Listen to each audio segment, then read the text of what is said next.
Alright, now to get the cup off.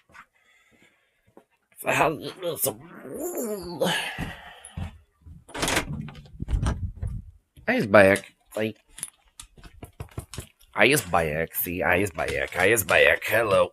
Show you. Hello. Where are you? Where are you, buddy? Where are you? There you are. Hello. Hello. Where are you? Come here. What are you doing? Where are you? Ooh! Ooh! Knocking me out here? Damn. It's a little string bang. Look at you, little string bang. Oh my god. Ball of nuttery. Deus meu. Deus meu. Deus meu. If I ever win the lottery and buy Carol a car and a condo somewhere very far away, like the southern end of Florida.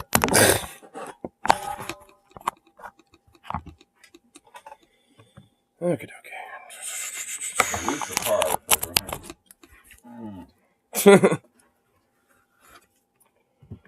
Well, she'll find an excuse to make you do errands still. You just were you going to call me when you got back home? You know, just worried you got back home and went to sleep. I was asleep, now I'm awake. And I hurt, and it takes a long time for me to go to sleep. Doggo.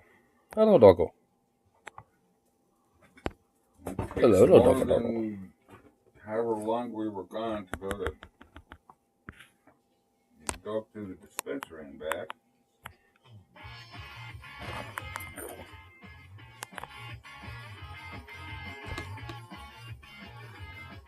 I've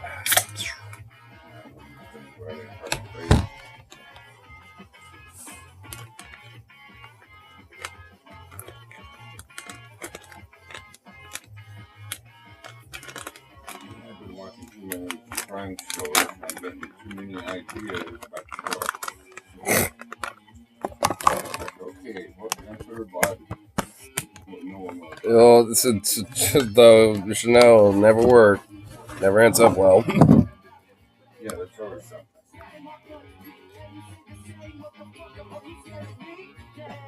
Seen a couple of those. The hair up of somebody's pet, you know. Yeah, and there's gonna be plenty of pets around here for you to be found. Yeah. They busted the dog. We did DNA testing on the hair. Once your dog. You're busted.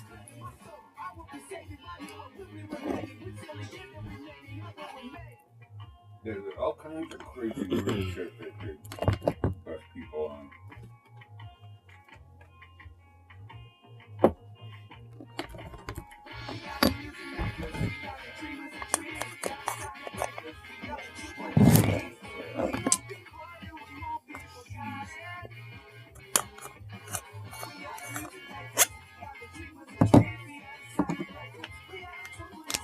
That last call from Carol, right there, it's just like, okay, that's why I need to go get another pack of smoke. So I'm just going to kick back, go to sleep, and not worry about it tomorrow.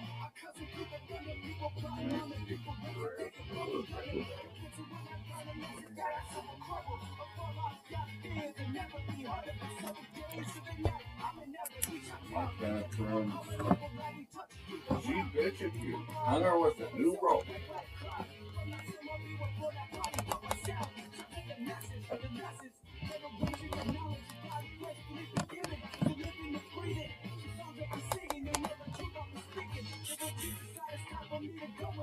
Much rather do stuff for hours. Just like, I want to get out of here. Let's go play some pool. I'll buy you some beer. Money for gas. And sometimes go to like Walmart or the dollar store or something like that.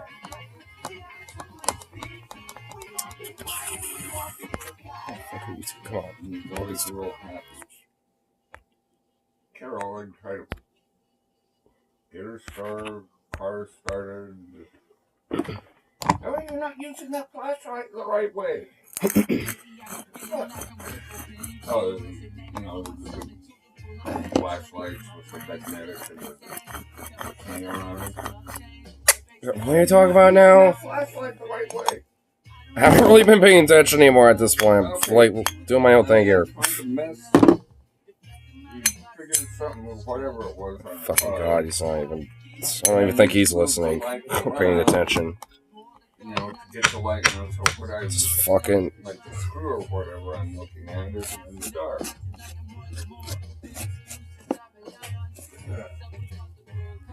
She's the worst backseat driver ever. Why are you going this way? What are they fucking going off about now at this point? Like.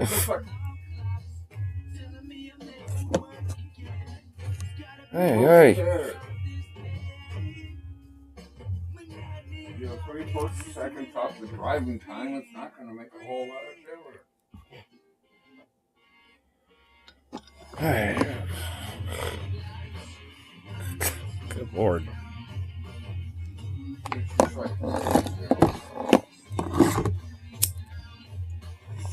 Yeah, you know, how can you run me down to the dollar store? Like today. I gotta bring the cans back.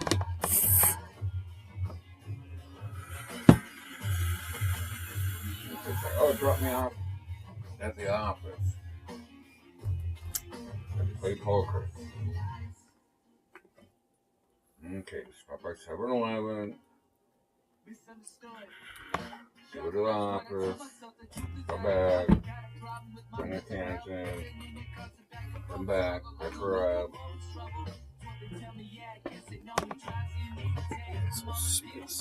Go to the dollar store. Oh, let's stop over here. I want to play poker. Yeah.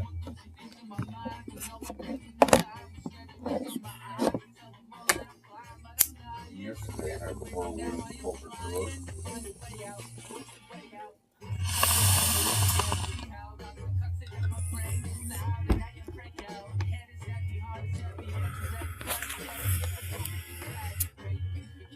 At least I got straightened up. I cleaned it back in, but all this crap in there. Way hard. Hey, fine, yeah.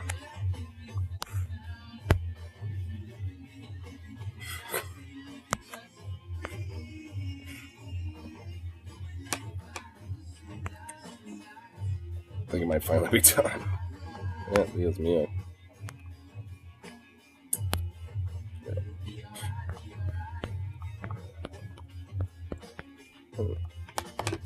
So my friend on Harley on Telegram seems like he's flexing out. Let's see, a little something.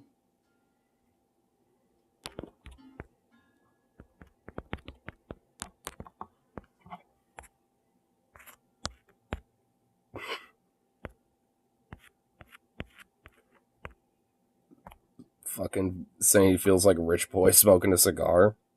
Is that what's going on here?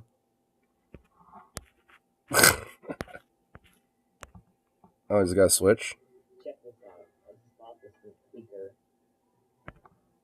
tweaker. Wait, did I just hear that right? He just bought that from a tweaker? Like, what?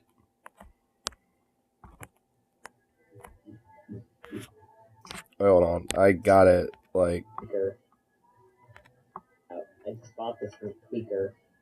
I just bought this from a tweaker? What the fuck? Check this out. Fucking I Harley, just bought this from tweaker. Oh my god, dude. Wow. Fucking Harley, dude. Fucking Harley, bro. I love it. It's like just buying Harley Davidson shit, even from a tweaker, because why not? That's actually pretty funny.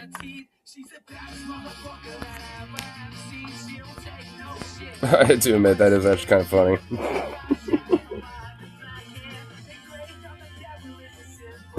See, tweakers can't be all that bad. I mean, you can do commerce with them. Oh goodness, I love it. That is definitely a little amusing, I will admit. My goodness. Yeah. Let's see what's going on for YouTube today. A little things are going down.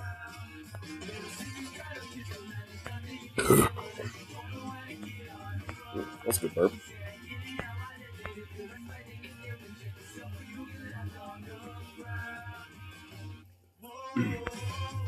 Oh, looks like Mike Figueredo uploaded a bunch of stuff. Should kind of pass over my radar. Harper Lee and Katie Porter should throw down debate stuff, I guess. Trump Biden declare winner. Blah, blah. It looks like there's some videos. There's some clips. There'd be some clips and stuff. Dope. Sweet.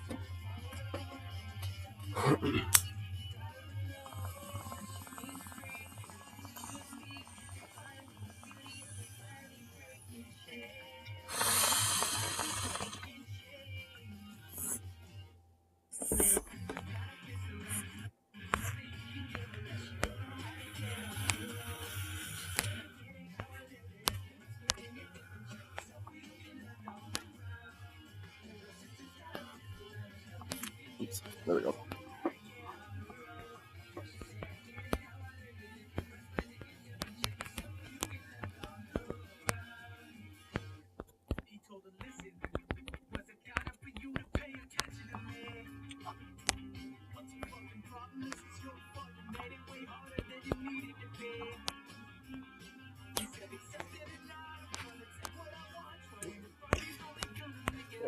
I saw those little Mike Figueroa clips where little things are happening. Aww.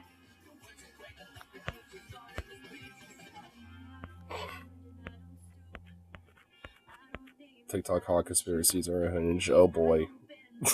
This looks good. And a few other things.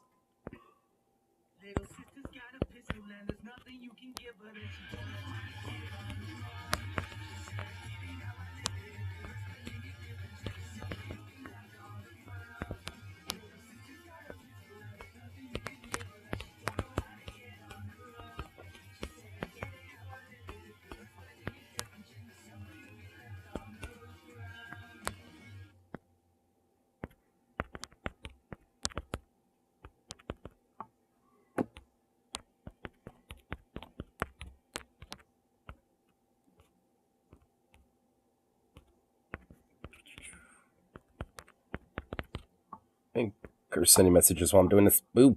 There we go. Good lord. Good fucking lord. Ay, ay, ay.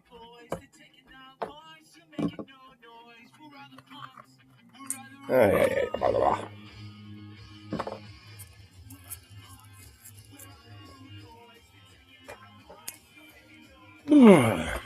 Man, I'm actually not going to be really super excited for the next few days because I found out that the dispensary I normally go to somehow had their license suspended until like the 28th. So when I went to go get some weed, after getting a few hours extra from work, just because fuck having 3 days off, fuck that shit. So I basically went over there and I was like, they're not open, okay. And I walked over and noticed that they had like a big slip sign thing on the front of the door. I was like, the fuck is this? And I realized, the Oregon State licensing, has been suspended until then showed the date. I'm just like, well, this sucks. I'm just like, all right, need a backup plan. So I was like, and then unfortunately my phone fucking died by the time I walked back on my way walking back home, thinking, all right, let me try to find something, to at least find an alternative. And there was at least two that I knew for a fact were near me. I just knew one of them was going to be close at 9 o'clock. And then when I got home, charged my phone up and shit, and with it just pouring down fucking rain, just soaking, I'm just like, fuck walking in this. I'm just driving. I'm just going to get driven over there really quick. So, I found out that at least, one of them was open till 10, so I managed to get to that one. And of course, once we get in the car and drive over there, the rain stops. So I'm just sitting here like, what the fuck? This is absurd. It's ridiculous. So now at least I know probably sometime this weekend I'm probably going to grab it, a little something from over there. At least, until Paradise opens again and shit. At least, the one that I go to. So, that's lame. It's just like, boo. Motherfucker. I hate it. But, I mean, it ain't really that big of a deal. I just have to make sure that, like, one of these days, on my weekend, that, my dad just drives me down there really quick, I guess, or I just walk over there. I mean, it's not that long of a walk, but it'd just be quicker to just, get a quick little hop, skip, and jump little ride versus, just driving all the way over there. Oh. Goofy ass little butt ball of a dog.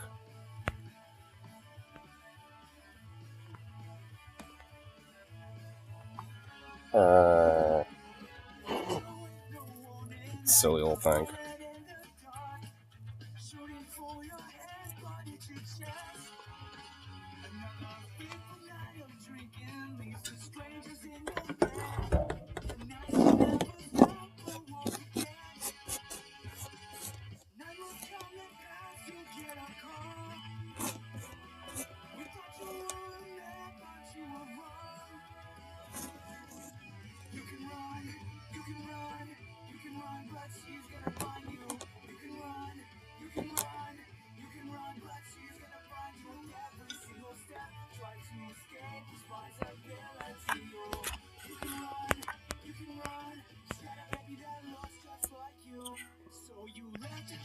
Let's see what other things I have.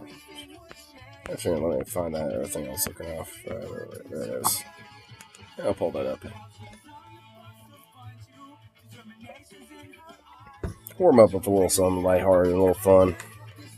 Well, fun. Relative speaking, I guess.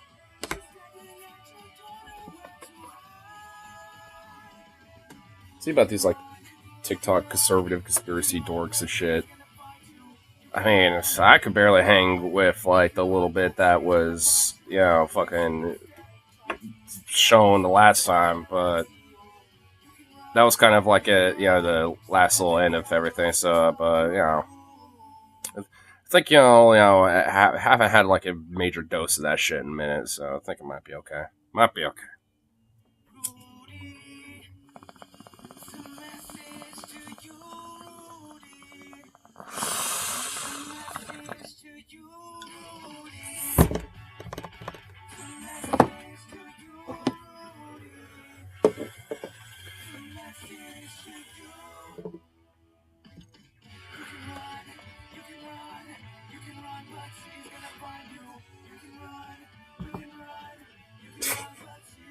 Man, you were all excited earlier, now you're just all sleepy?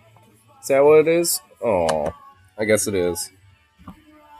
You silly little thing. I like how it just gets all excited, to see me, and now it's just like, alright, back to being sleepy. Goofy little thing. It's like, good, you're back, yay! Alright, now I can take a nap in peace. And not feel so anxious. Goofy little thing. He's just a goofy dog, I love him. Just a sweet little mutt. Sweet little mutt he is. Really? Is a statue? Jesus, okay, that's louder than I thought. Oh my god, I was not ready for that. Of Satan. Oops. Let's go. Okay, wait, what? Really? Is a Those are so weird. Conspiracy mommy with a new banger. Statue of Liberty? Really? Is a statue of Satan. What? Cool. Oops. Let's go, dude. My goat. My queen. McQueen? This video is for educational purposes only. Nothing I say in this video is true. It's all fake. TikTok, leave my video alone. You guys. TikTok, leave me alone. Does she have to do disclaimers now? Because TikTok is like trying to suppress her or something. Lucifer is called the light bearer. In Latin, Lucifer means light bringing. The Statue of Liberty is holding what? Light, right? Yeah, the Liberty Torch. That's what she's holding. The Torch of Liberty. Like, that's what it is. Yeah. Now get this. The Statue of Liberty looks like... Famously, people never, like, there's no other, like, nobody ever uses that kind of symbolism for anything other than Lucifer. That's the only... True.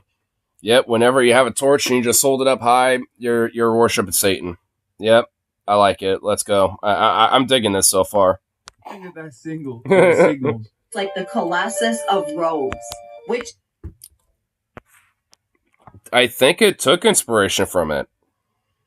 I mean, if I remember correctly, I think there was some inspiration from this statue, with the Statue of Liberty. is a bronze Greek statue that stood about 108 feet tall. So naturally, it was one of the world's greatest wonders of the world. But the statue represents something. It is dedicated to the Greek god named Helios, the god of... You just said it's a gift from the French, and the French are satanic people. And it... That also, I guess, worship, like, Greek paganism or something. I mean, I'm kind of confused, honestly. I mean, but to be fair, you always tend to be pretty confused with these things. But, like... So, Statue of Liberty is actually a statue of Satan because it looks similar to the Colossus of Rhodes, and the French gifted it to America because they are actually, building a massive monument to Satan to give to us because of satanic worship or something. I mean, if that I wish it was that cool, but that's not what it is. I mean, it's still actually kind of cool either way with the origins about it and shit, but whatever. Have been fine. Like, you didn't have to go into this, like, wordplay and shit, you know what I mean? That's it. Statue of Liberty is French, which is satanic. Could have ended there, and everybody would have agreed. the sun. So how does this relate to the Statue of Liberty? If we were to put all of the pieces of the puzzle together, I think you'll realize that the Luciferian agenda has been played out the whole time. What? I mean, like, what pieces of the puzzle? Like, Greek mythology and Greek ancient culture of statues and a god that represents the worship of the sun, which is a celestial body, and it's literally a star that in the center of our solar system. Like, I'm kind of confused here. So where's the putting the pieces of the puzzle of, like, it being satanic? I'm genuinely pretty confused about this. Like, what is this? Like, okay. Of light is Satan. And not to mention the 7 points. So what about the sun? Is the sun satanic too? It brings light. Her crown signify the 7 deadly sins of the world. She loves the 7 deadly sins narrative. She always... And also, isn't technically God bringer of light? Like, I mean, wouldn't he be technically the light bringer in all this situation? Why would God be the one bringing darkness? I honestly hope the fuck she's genuinely trolling and just doing this as, like, some meta irony satire to troll conservative weirdos and shit. I kind of hope that's really the case of what's going on here. Because if not, oof. Oof. Talking about the 7 deadly sins, but chat? Go check out my video. I did one on it. So what the statue actually represents is freedom from God. After all, Nice. the devil's all... I mean, wouldn't the Statue of Liberty represent freedom and liberty from oppression? And, like, because wasn't that kind of the whole symbology of the statue in the first place? Like, the idea that like that it's holding the torch of liberty, so people can go to the light of their own liberty of their individual. Like isn't there like a whole big symbolic like meaning behind it? That isn't like freedom from God, unless I guess you decide you want it to be as an individual. Which hey, for me it would represent that, I suppose. I guess honestly, all in all, wouldn't she be able to like represent whatever the fuck you want to refer to an extent? Because the whole point of like the Liberty Torch, what she represents, is also delivering freedom of expression and thought and opinion and all that other shit too. Like it's kind of built into the idea, right? Like, so I mean, if someone wants to use it for like in a sense of like, yeah, I'm it represents my liberty to be satanic or some shit, and whatever. And also, it's just a fucking statue the French gifted us at the end of the day. I mean, it's like, it's cool. I mean, it's a pretty cool, big, badass statue. I mean, but, I mean, whatever. I mean, it's not like, some like, grandiose, like, extra meaningful thing or some shit. Just kind of a cool piece of art and a cool piece of history. That's really about what it is. Weapon is being invisible. I They should just call it a weapon. know it's a lot to swallow, but it's the truth. I'll see you on the next one. Oh, Okay. oh, she stopped. She's not doing the thing. She's not doing the thing that she does. It's called the American Dream because you'd have to be asleep to believe it or whatever. What is it? Wait, did she delete it from her profile? It's called the American Dream because you have to be asleep to believe it. Yeah, I got it. I nailed it. Oh my god, I nailed it. Another conspiracy. You actually did, damn. On the Red Hot Chili Peppers. So late. Supposed to devour one of these bad boys. Oh, you're fine. I just don't know whether YouTube notifies or not. Oh, dude, hell yeah. I actually just re-upped on some robin eggs, got some green onions, got some chicken tendies, dude. Like, tonight is going to be a fucking feast, just saying right about now. I mean, honestly, it's like legit kind of a... Oh, I just realized I forgot Tabasco sauce. Fuck. Look at the peppers on the cup. Ooh, look at that. That shit like diced in there and shit. Oh shit, 1, 2, 3. Dude, 6. Right? Yeah, 6. Oh, hell yeah, dude. Firewalk. Volcanic Mongolian baby. Dude. Dude, if you have Tabasco sauce, I dare you. Well, I guess you already ate it. Damn, I was gonna say, you should just, like, add, like, a few good, like, gunk, gunk, gunk, gunk, gunk. I'm not even gonna lie. I do that with my Tabasco sauce. I just go gunk, gunk, gunk, gunk, gunk, gunk. I put, like, not a few drops. I just, like, I start smacking it until it's just, like, basically all fucking water. Like, the fucking surface of it is, like, caked in that shit. So once I stir it up, it all gets nice and mixed in there and shit. Oh, my God. I feel sad. I forgot the fucking Tabasco sauce. Boo! Not spicy, fucking delicious, dank-ass ramen tonight. I'm disappointed. Makes me sad. Man, I had a back of my mind feeling I knew I was forgetting something. At least in stores, I've tried one that it was a level below and it was a shit, so I went beyond. See, get the Tabasco sauce and just glunk, glunk, glunk, glunk, glunk. Like, take that stupid little, like, hey, the suppressor, to kind of, like, limit how much falls out. Take that fucker out of there. And just let it go whoosh. Just deck a waterfall, that bitch, bro. Listen to the lyrics of this. That's how you know I'm not, like, your, just some, white bread, fucking Wonder Bread shit, dude. Like, I like the spice, dude. I want, like, the fucking, like, spiciest Indian fucking curry you got, dude. Give me it. Give me.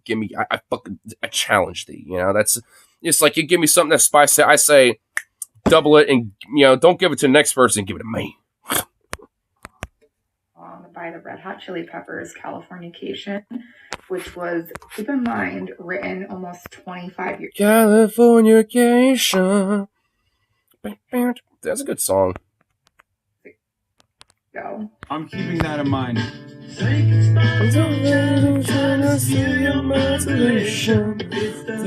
edge of the world in all of Western civilization. The sun may rise and east. Wait. Does she not realize that this is talking about, like, the whole thing about this is a theme about California? This song is not representing, like, some weird meta, like, commentary about the fall of Western civilization. It's saying that California is the center of Western civilization. Like, the center of culture, the center of, like, the, you know, like, modern art and stuff. Like, that's what the song is about. Hence Californication. That's the point of this. It's like basically talking about how, like, the rest of the world wants to mimic California, essentially. Like, that's what it's saying. Like, what? I mean, is she that dumb? Well, she is born. But I mean, she really that dumb though. I mean, come on. It's like, fuck, dude. Like, I mean, like, it literally is in the name of the song, Californication. That means, like, you know. Okay, whatever. I don't even understand it. I love this because it's like Different builds up when you eat it and numb my lips for a few minutes, and it'll hurt when I run my tongue over them all over the spice. So I'll give it like 7 out of 10. Nice. Edge of the world and all of Western civilization. How do we know that's real? Well, here's AI image.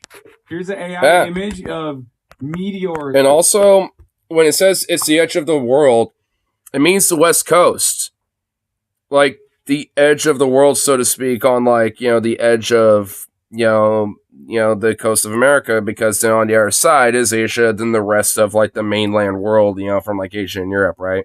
That's kind of the idea, because, like, the discovery of the Americas was kind of one of the last few things to be discovered, so to speak, and shit.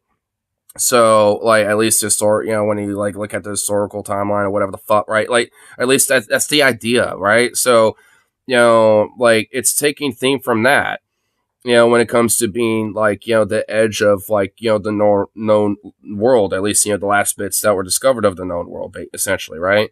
And when it came to saying that and all of Western civilization, because, yeah, that's kind of was, unless you want to, like, include Hawaii and, you know, the Polynesian, you know, islands and states and shit, which, or Australia too, but, you know, realistically, it would be California. You know, so it's just like, I mean, if anything, I mean, that's what, just these lyrics alone, you know, show that and imply it. It's just, like, so fucking silly. Speak for yourself, round earther. Oh, damn, oh shit. Falling on what looks like New York City. Bro, this is literally like being afraid of something that you imagined in your mind. Like, it's like what children do, okay?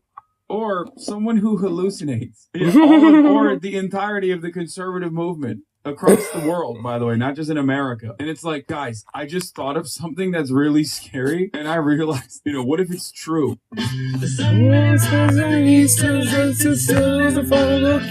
Wait, what that? I honestly am fathomed that she doesn't understand what that lyric means. Sunrise is in the east, but then it sets on the west coast with California sitting on most of it. Like, I mean, that's the point. Like, the California Sunset Beach type of vibe. That's kind of what it's describing and talking about with that lyric. I'm honestly fathomed, because look at her. She's, like, looking at the camera and be like, see, doesn't this make you think a little bit? It's like, no, because I'm not an idiot. You know, it's like, well, I mean, I guess, yes, it does, because I'm not an idiot, but not in the way you think, then, bitch. It's like, good lord. It's like, oh my lord, that's just, it's, what the fuck. So I'm looking at a Reddit post, and someone's saying if you want really spicy noodles, not to have any liquid except the sauce. So basically kind of like a stir-fry noodle.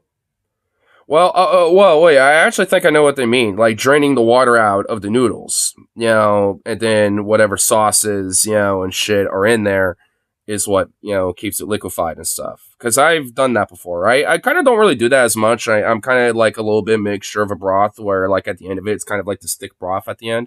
I can just, like, just slurp it up and just, like, drink it right out of the fucking pan. I don't even bother with a bowl. I just, like, you know, once I just, like, get everything, you know, all done, I just combine that motherfucker all in that pan and just, like, Just go right into it. I don't give a fuck. That's just like I'm a beast like that. So, I mean, I'm a little bit of a savage like that, but at least a good one, not like them. But like I'm saying though, at least it's like, it's something that I like to do. Shit is at least have like maybe kind of like a thick brothiness because it kind of condenses a lot of the flavors, a little bit. And it's not so liquidy because of the water being there, so where it dissipates the flavor a lot, so I kind of like drain half of the water out, once the noodles are all nice and soaked, because after that then I get all the packets in there, the rest of my seasonings, then I usually will break up chicken tenders or maybe put like bacon bits or something like that in there, and then I'll get a little cheese, mix that together, get my Tabasco sauce a little bit. And while this is going, I have my sunny side ups, kind of cooking a little slowly so it doesn't like fully cook, but at least enough to where there's still a little liquid on it, on the little tippy top on everything. So then once those are ready, once I have everything all done, in the pan, those are the last things to go in there. Put a little bit, last little sprinkle, some shredded cheese on there, and then like, put a little more Tabasco sauce on that bad boy, mix all that shit up, that fucking, yellow yolk. The fucking, sunny sides just start drooping and mixing in with everything. And that adds to the lucidity with the broth and everything. Oh, dude. Oh, fucking just amazing, dude. I drank the brother. He was delicious. Oh, shit, dude. You liquefied your brother, cannibalized him, and made him into a smoothie. Shit, dude. Fuck, dude. Whoa. Whoa. No shit, dude. I don't know, because every time I overstep spice tolerance, water did not help at all, so much does it really dilute it. Yeah, fair enough. I guess, if you add enough hot sauce in there, it doesn't really fucking matter. I guess that's true. You're such a grunt. You groan and grunt so much, bro. I know there's nothing wrong with him. He just likes doing that a lot. It's like this main way he vocals, like just to vocalize and shit. Being like, oh. That's so cute. Part is just, why did she post this? I don't get it. The firmament, waters above the firmament, floodgate. Wait, what the fuck is this? Is this like columns of the earth? Wait a minute. Is this like a wait? Is this like some other theory of flat Earth? Is what? I don't think I've seen this before. Wait, like, what's Sheol or Shawl or what's this? Just empty caverns? The floodgates. Waters above the firmament. So, what? This actually kind of hurt my brain a little bit. So, there's like a dome, and what's above the stars and space and the sun and the moon and everything like that, there's a dome where all of our oceans are also above us as well, and there's a floodgate like, and if that were to what I can't I don't, is this like a reverse snow globe or something? Is that what I'm getting at? Is this like a reverse snow globe but without the snow or something? Like, what's going on? What's going on here? Thought this was funny. When she came home to her dog that was home alone, she noticed a bottle of liquor on the ground that wasn't there before. This is empty. This was probably more than halfway full. And not only that, she found another bottle in the house that had more in it before she left. But when she saw her dog walk, she knew exactly what happened. Jack, try to walk. Come on, let's go. Oh. It's not funny, but my dog is drunk and I don't know what to do about it. She did take him to the vet, and he was okay. When she came... Wait, so how did the vodka have more water? I'm assuming this has to be like a troll, and she took the dog to the vet for other reasons, and the dog's high on vet drugs, I'm guessing, after a surgery or something. I have to figure that there has to be, like, something else, because, like, I mean, if a dog were to drink, like, a half a bottle of Bailey's, that dog would die. Like, just straight up. Like, I know people, like, sometimes let a dog have, like, you know, a little bit of beer or something like that. Which I suppose, like, once or twice, you know, like, in a blue moon or something like that, it wouldn't necessarily be too bad. But they don't really necessarily have the ability to process alcohol, so it's like, that's why it's just enhancedly, like, not recommended whatsoever to not do it, and shouldn't do it, frankly. I mean, I've out of curiosity thought, you know, just to see, like, would he, like, you know, look something like this or something? He doesn't have an interest in any of that. Like, this dog is straight edge. Like, I even given him, like, a tiny little, like, all right, here's, like, a little, like, cup on the, you know, a little bit on the cap. You want that? And he's like, he just kind of does this, like, the fuck is this? He's like, I don't know what this is. Yeah, get away from me. Same thing with weed. I gave him, like, a little nug to look at, and he's like, the fuck is that? Like, he's a straight edge dog. He don't give a fuck about that. Though he will raid your snacks and shit, so he acts like a stoner dog at least. Like, he'll munch out on anything that you happen to leave that is accessible for him. He ate packets of my ramen once. I'm not fucking shitting you. I came back home one day for a break, and I was like, why is there ramen packets on the ground? I realized, motherfucker ate my ramen. It was 2 packs of ramen that he ate. And the rest of the fucking 6-pack that I had, there was 4 of them left in the fucking pack. And I'm just like, bruh. I'm sitting here like, bruh. This bitch ate my goddamn ramen. My boy's getting into ramen even. It's like, dude.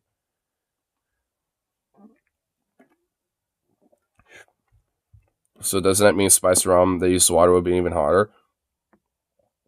Yeah, I guess so. I do have chili pepper though, so that's at least good.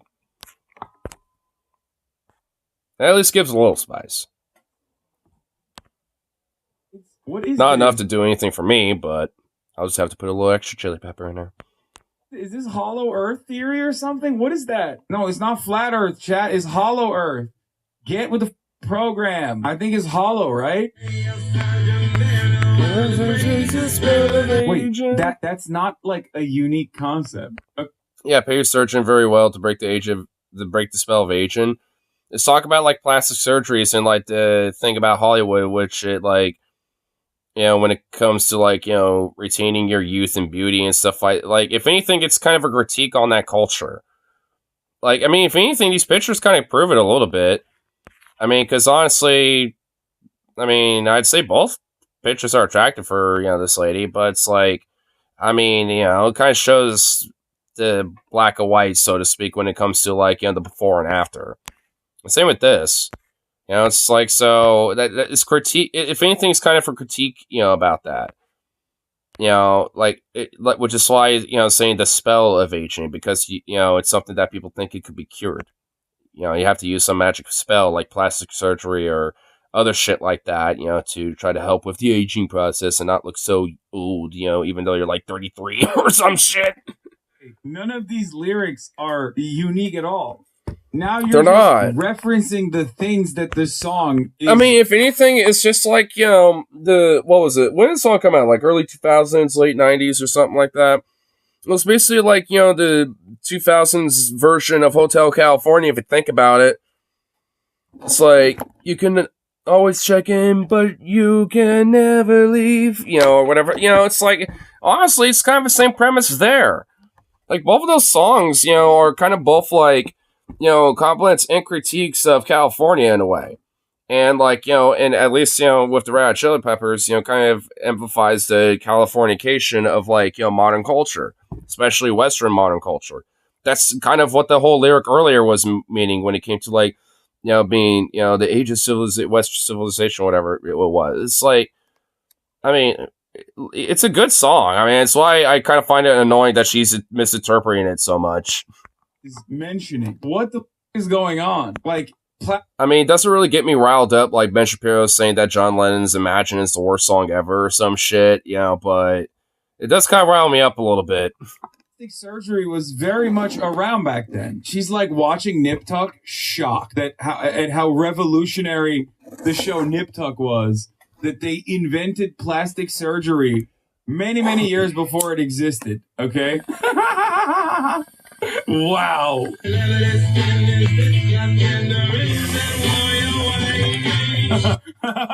That's not real.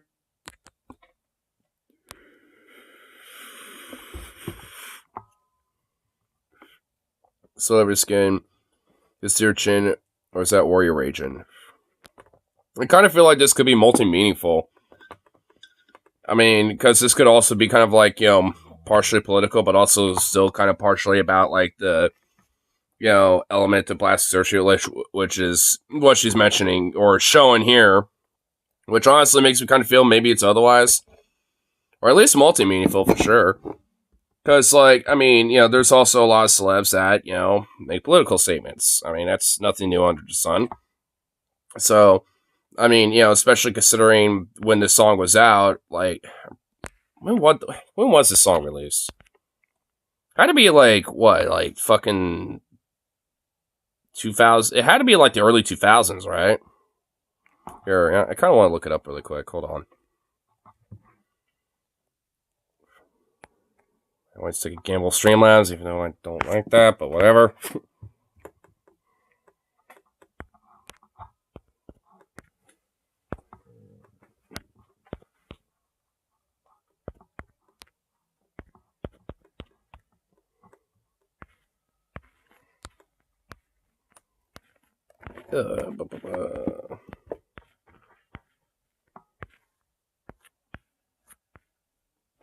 I guess there was a TV show as well.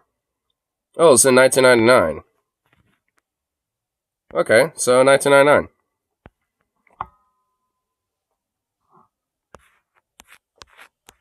Which that would be like the very near end of Clinton's administration, which would also include like, you know, what was going on in like Serbia too, at least in, you know, like a very recent, you know, in Americans' minds and shit. And like, you know, and even while I was looking it up, it was here, I can actually pull it back up really quick. Even when I was looking it up, show this, why the relationship I was right it. Even says here, it's the underbelly of American society, the sea plasticity, desperation, and the gilded face of American dream. And saw that California represented the extremes, both the elaborate gilded nature and all of its darkness underneath. Which is kind of what I've been saying. I mean, you know, like, hence why, you know, it's called Californication, because California represents a lot of that, because in a way, American society kind of wants to mimic California in that way. At least in the culture of it, and that includes the good and the bad, you know, and that's literally what the song's about. The, you know, underbelly of American society. I mean, that's literally what it's about. So hence why this could be multi-meaningful, because of like the different, you know, wars that, you know, were happening during that time. It wasn't nowhere near as bad, you know, yet, you know, because it wasn't, you know, post 9/11 at that time. But, you know, if anything, they were probably a little ahead in time when it came to that lyric, because, you know, this also could be multi-meaningful about, like, you know, the gun-ho patriots. It's like, you know, America needs to be a world police to step in and help out, brother. You know, it wasn't like, you know, it was very fervent yet, but, you know, it was still there.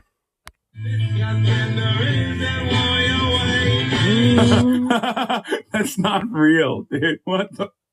Oh. Yeah, I have to feel that is probably Photoshop. Oh, that's so sick.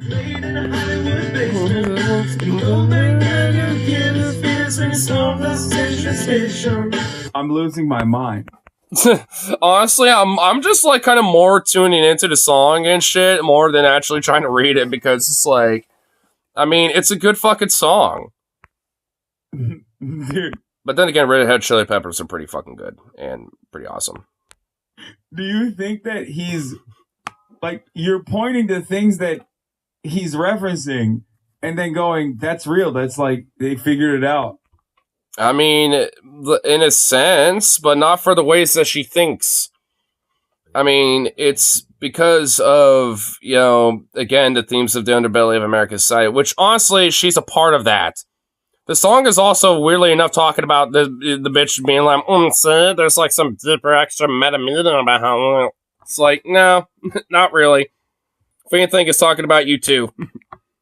Like he's actually Red Hot Chili Peppers and never. I mean, that's also kind of lyricism. It's like a known thing. I mean, that's also kind of partly why like the song is like kind of played out as kind of like a ballad in a way, because I mean it's kind of meant to be almost kind of like a melancholy type of song. Excuse me. Seems like he's spitting straight fire, talking about how the moon landing was was staged.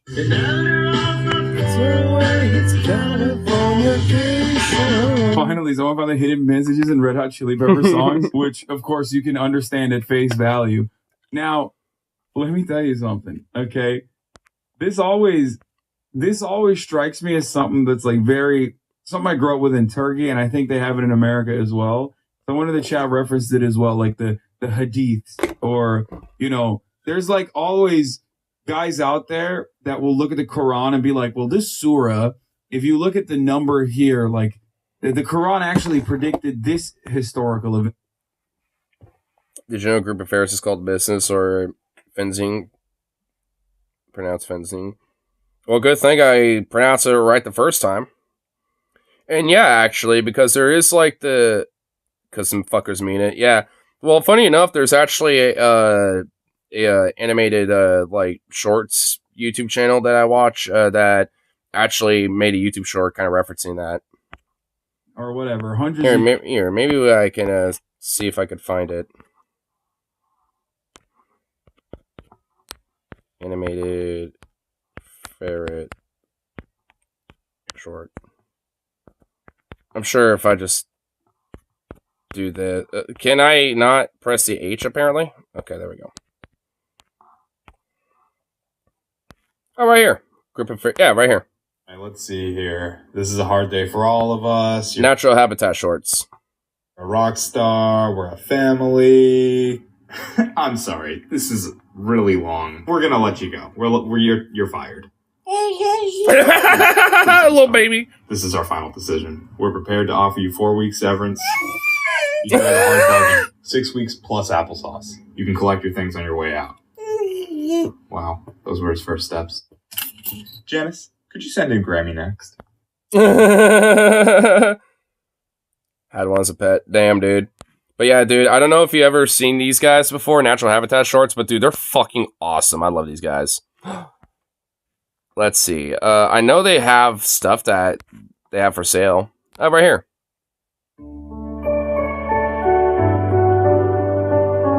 I don't know if they still have it anymore, but they have little Kevin plushies.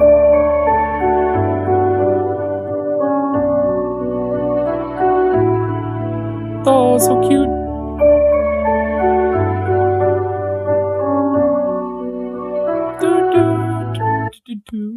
Oh, so cute. Beautiful. Beautiful. Hey, what's this? Thread pose.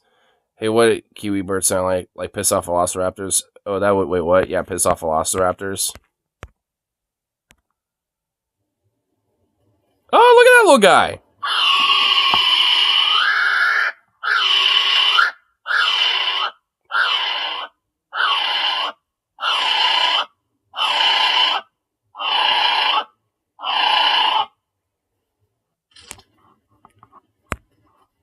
Well, holy shit. Would you also be mildly annoyed if you laid an egg almost as large as yourself? I mean, yeah, probably. I mean, I also know that about kiwis, but oh, I did not expect that. I was like, oh, look at this little guy. Oh, shit, okay, well. Dude, man, birds are fucking wild, dude. Have you ever heard a shoebill fucking bird? Dude, those things are fucking like... whoa, dude, that shit will send shivers, man. Dude, birds are fucking wild. Dude, hearing the crows and the scrub jays and all the birds out there, dude, that shit trips me out sometimes. I'm just like, hearing the different little noises they'll make outside of their little, like, ah, or like, little, like, or whatever the fuck. Like, the other little noises they make, just, I'm like, what the fuck? They make those noises? I'm just like, what? Dude, it trips me the fuck out a little bit. I'm just like, whoa. Dude, birds are fucking cool, dude. The stair already does that, so that seems like overkill. I know, dude, the stairs, dude, shoebills are fucking awesome, man. Dude, I love shoebills. I mean, just because of, like, Dude, they're like one of the most metal fucking birds, dude. Like, they're metal as fuck. Years prior. And yeah, it's one of my favorite genres of like being insane. If I ever had like, fuck you money, unironically, if I had enough property, I'll legit have a few of those motherfuckers walking around outside. And I'll feed them with the most luxurious of treats and snacks. And, like, because anyone who wants to roll up on my property, I wouldn't need a Second Amendment. I got fucking shoe bills outside. Like, that, just their existence is going to scare people off. So, I mean, that would be enough, at least. Okay. However, because Americans are so devoid of like any kind of spiritual connection or any kind of like real understanding of religion or anything like that, or organized religion in general, and it's become, I guess, capitalism, that she's like looking at the truth in the same way that like this fake imam would, looking at the Quran, but this time it's for Red Hot Chili Peppers lyrics. Okay. Okay. Oh. Born and raised by those who praise control the population. Well, everybody's been there, and I don't mean no vacation. Wait, hold on. What is the next line in that? What? I mean, I kind of noticed that had to be censored because of the fucking copyright, and goddamn it, man, that's sad because it's such a good song. I mean, like, and also like, here, hold on. Oh. Born and raised by those who praise control population. I mean, that's just more of a critique of, like, I'd argue, like, not control the population, like, like, birth rate control and stuff, but, like, controlling the population in a sense of, like, bow down to, like, your boss, and, like, it's, oh my god, the weird fucking shit that these people, like, want to just, like, extrapolate from these lyrics are kind of silly. And then the other one was, what? Everybody's been there, and I don't mean no vacation. Yeah, because a lot of people go there for, like, the American dream and shit like that. Like, I mean, there's, like, Don't Stop Believing, by Journey. I mean, it is kind of there, too, a little bit. Like, where it's like, I was born and raised in South Detroit. Bam, bam, bam, bam. Like, because all of that's, like, hey, if you, like, at least in that song, it's more optimistic, but, like, hey, if you keep believing while you're in, like, Hollywood or in LA, you'll make your dream, whatever the fuck. But Californication is saying it's like, well, everyone's been there in a sense, trying to like make it and make it there, but because they ain't there for vacation, they're there trying to like make their career and stuff like that and live there, and like that's what it means.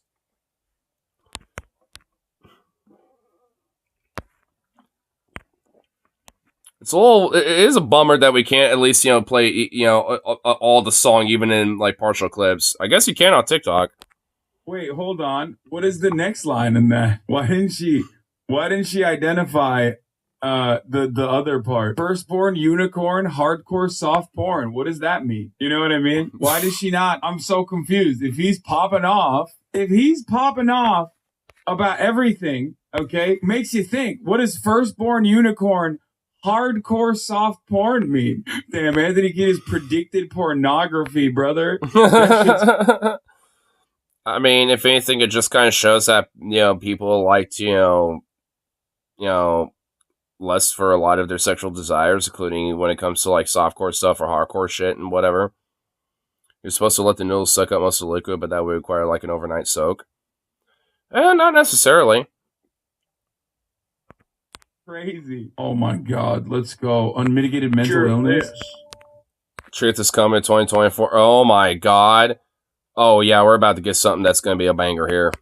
That the things that you're about to see this year are going to rock your understanding. They're about to rock your understanding, brother. I tell you what. Oh, my God, dude, his voice is perfect.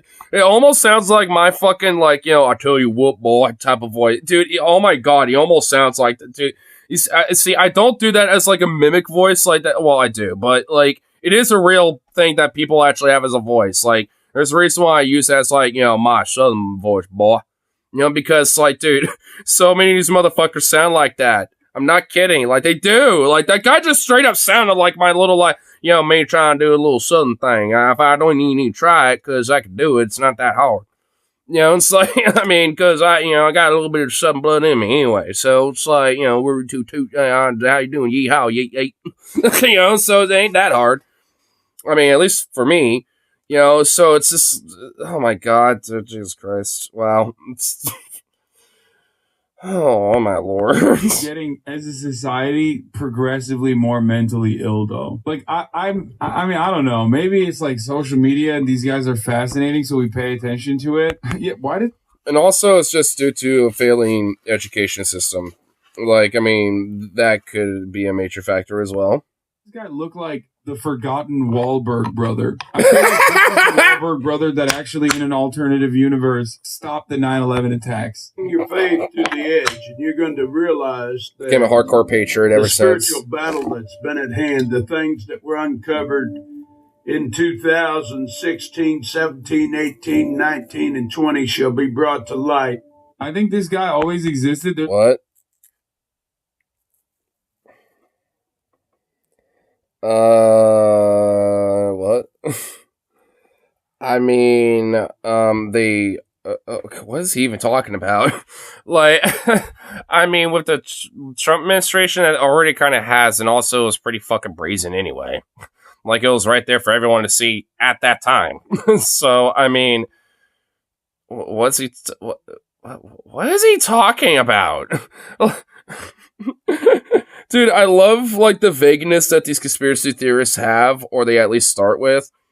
Because either this guy's just going to leave it at that, or, like, he's going to extrapolate into some weird shit that doesn't even make sense. Like, I mean, it's going to be one or the other, and I have a feeling. I got the feeling it's a little bit of the latter.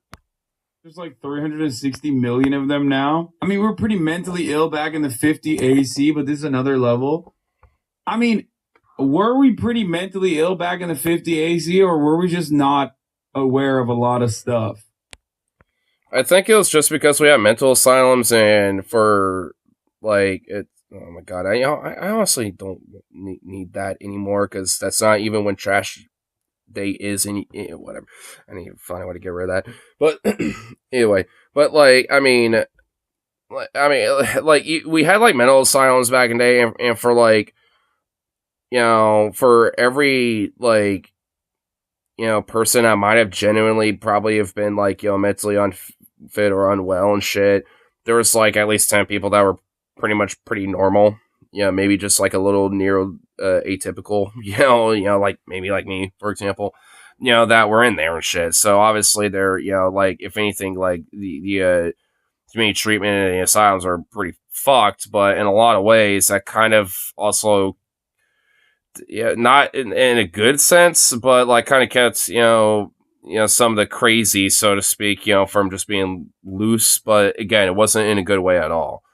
Like, I mean, because if anything, this is honestly one of the faults of fucking Reagan too, where he shut all that down instead of like mass reforming them to be actually humane centers, where, like social services are actually considered and humane treatment is considered, and like, humane conditions are, regulated and mandatory, and, actually reforming the whole fucking system with these things, like he just shut it all down basically.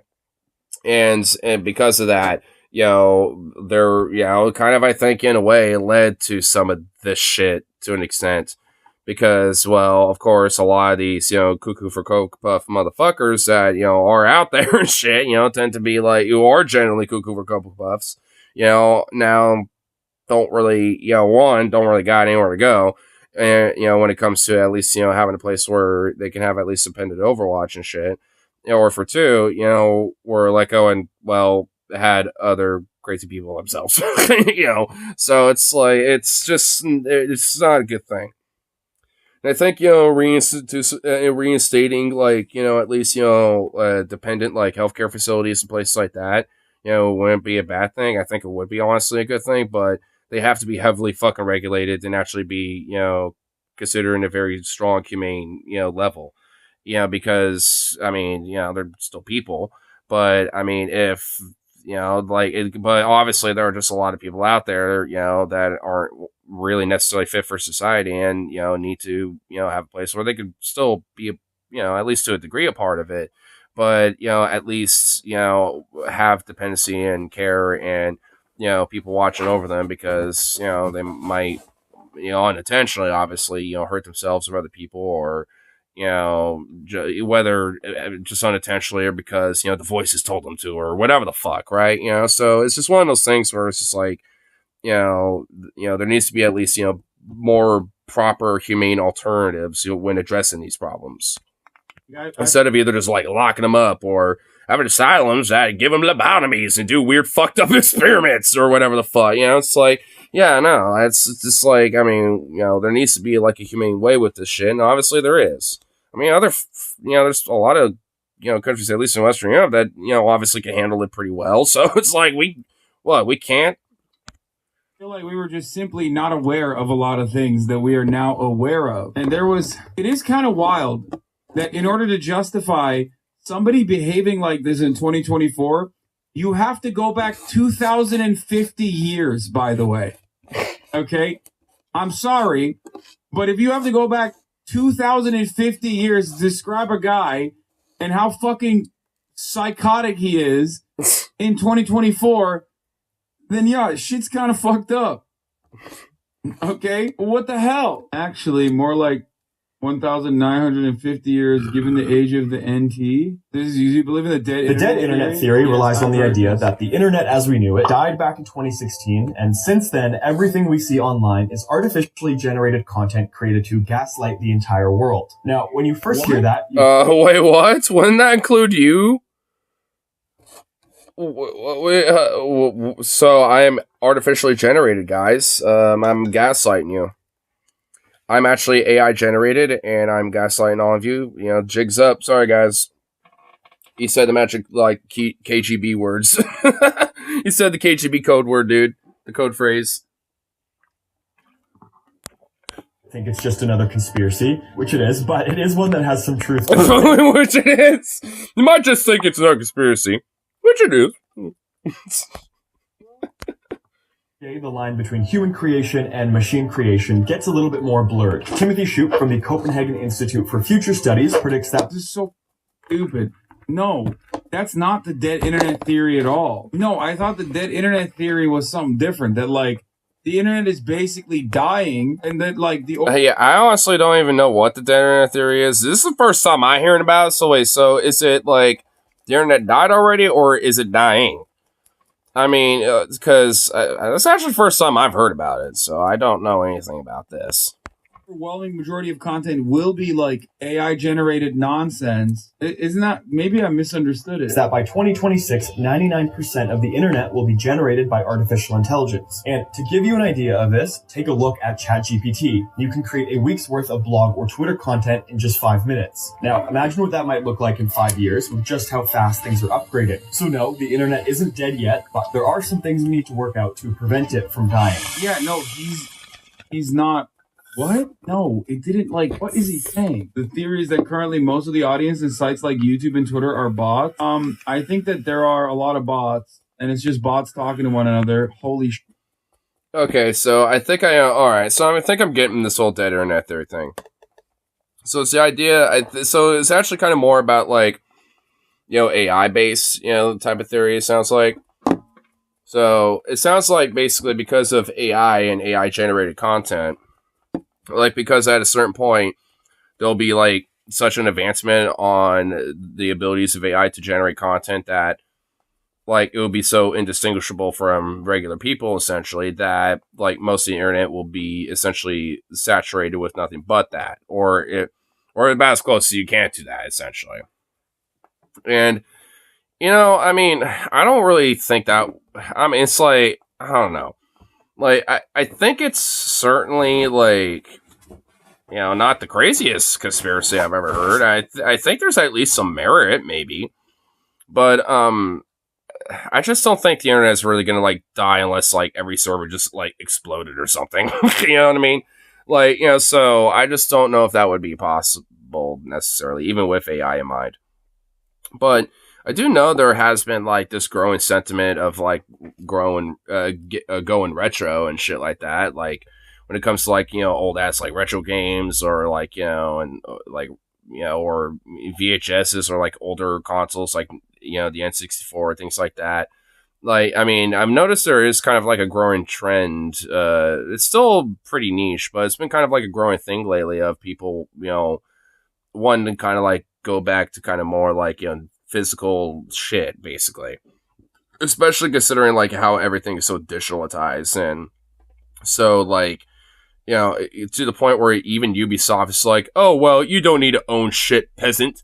You could pay to rent it. It's not actually yours. It's like with this fucking glib fucking bullshit. It's like, man, I mean, I definitely think that, there's certainly going to be a change, when it comes to the sentiment about like games and media, where people are going to want to maybe, I think, there's honestly this genuine growing sentiment of like having at least at minimal, like more of like a physical copy of something that, you bought, which, that's what I grew up with. If you wanted to get a game, you fucking bought the damn thing and you downloaded it via the CDs. You know what I'm saying? If you wanted to watch a movie, you bought the fucking thing or you rented it from what used to be a Blockbuster, but eventually, became, other things, like Netflix and shit. Like, cause eventually those, put Blockbuster out of business, and shit. So, but I remember going to that fucking shit. I'm old enough to remember the Blockbuster days. There was one, actually, the new seasons I'm going to go to eventually. A Blockbuster that I used to go to used to be in that fucking little mini mart area. Where that new that I know exactly which little, like, specific door and everything where that Blockbuster used to be. Like, I don't know what it is now, but I know this much. It used to be right next to that, what used to be in Albertsons, but now it's going to be New Seasons. So Andrew Tate looks like a when gelato spoon pretending to be a human. He kind of does. Man, what's the line? Does your dog bite? No. He shoots to kill. Dog bite? No, but it could hurt you in other ways. Good soft skills won't hide that. You suck at programming. Damn. Love it.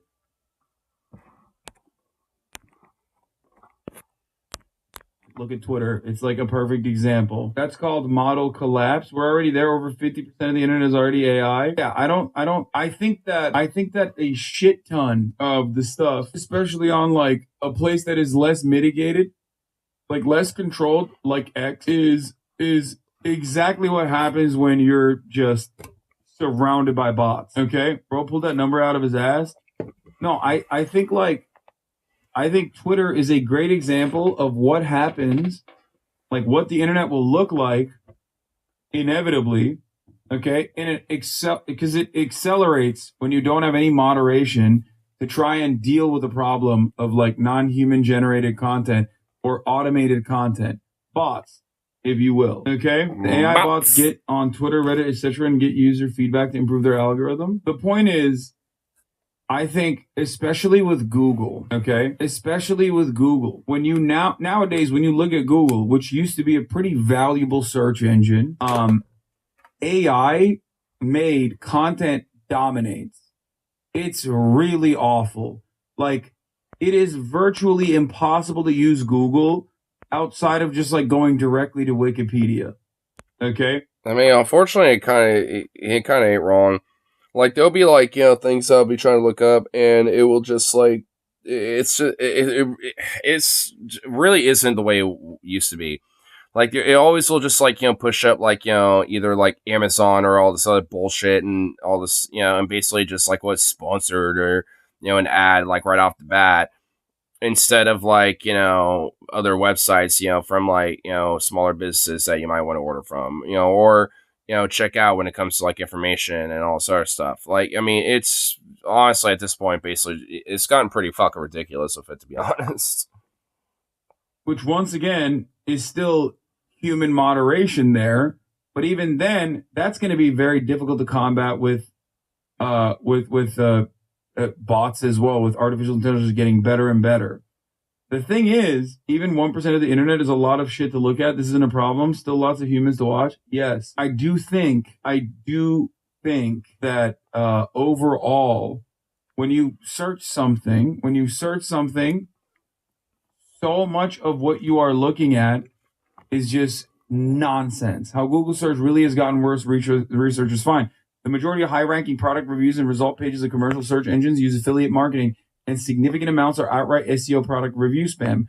Absolutely. And the worst part about it is, because Google profits from it, they don't even like try to tackle it, in my opinion. I think the internet's going to come around. I mean, especially considering that it makes some revenue, and a lot about like what Google, represents, especially like any other privatized company, is maximization of profit. I mean, they're trying to do that with YouTube and stuff, and I think, YouTube unfortunately suffers from the same type of shit. I'm sure you probably noticed, but like some channels and some videos and stuff, or at least mainly because of the channels, like we'll actually have like a little shop that'll be down below and like, below the description or something. And it's like, when I don't even know when it started, but I started noticing it for like the past like couple months. I'm like, when did this start being a thing?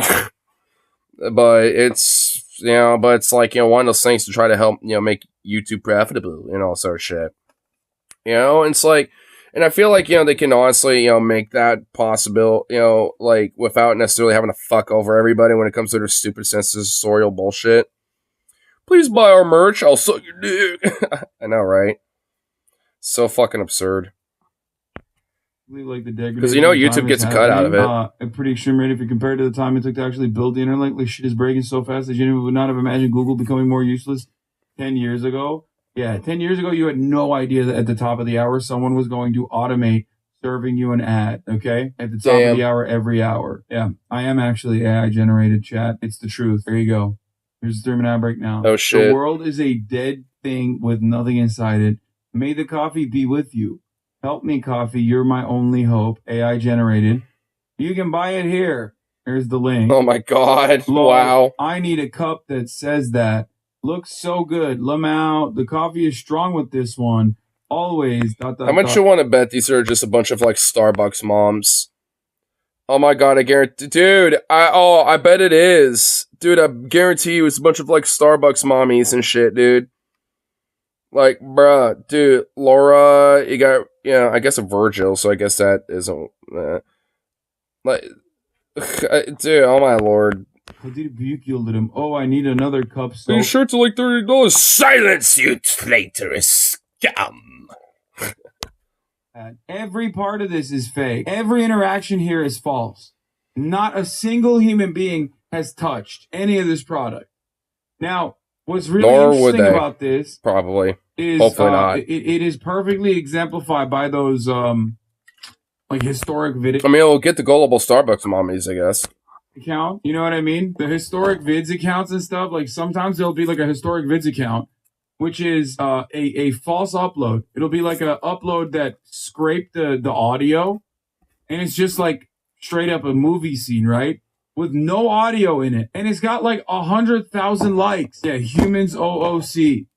And it's like, yeah, clearly every single one of these likes are fake. Every single person that is responding to it is also fake. People are acting like they can hear what's going on in the tweet. And it's just bots all the way down. It's just bots talking to one another. And yeah, it's just ruining the internet. Anyway, let's get back to this fucking crazy person. That the thing oh yeah, I almost forgot about right-wing Wahlberg here. We know about certain people who drink certain things extracted from children is true. Oh my God, he's talking about the whole weird adrenochrome thing. Oh my God, fuck yes. It's been true. It's in the Bible. It's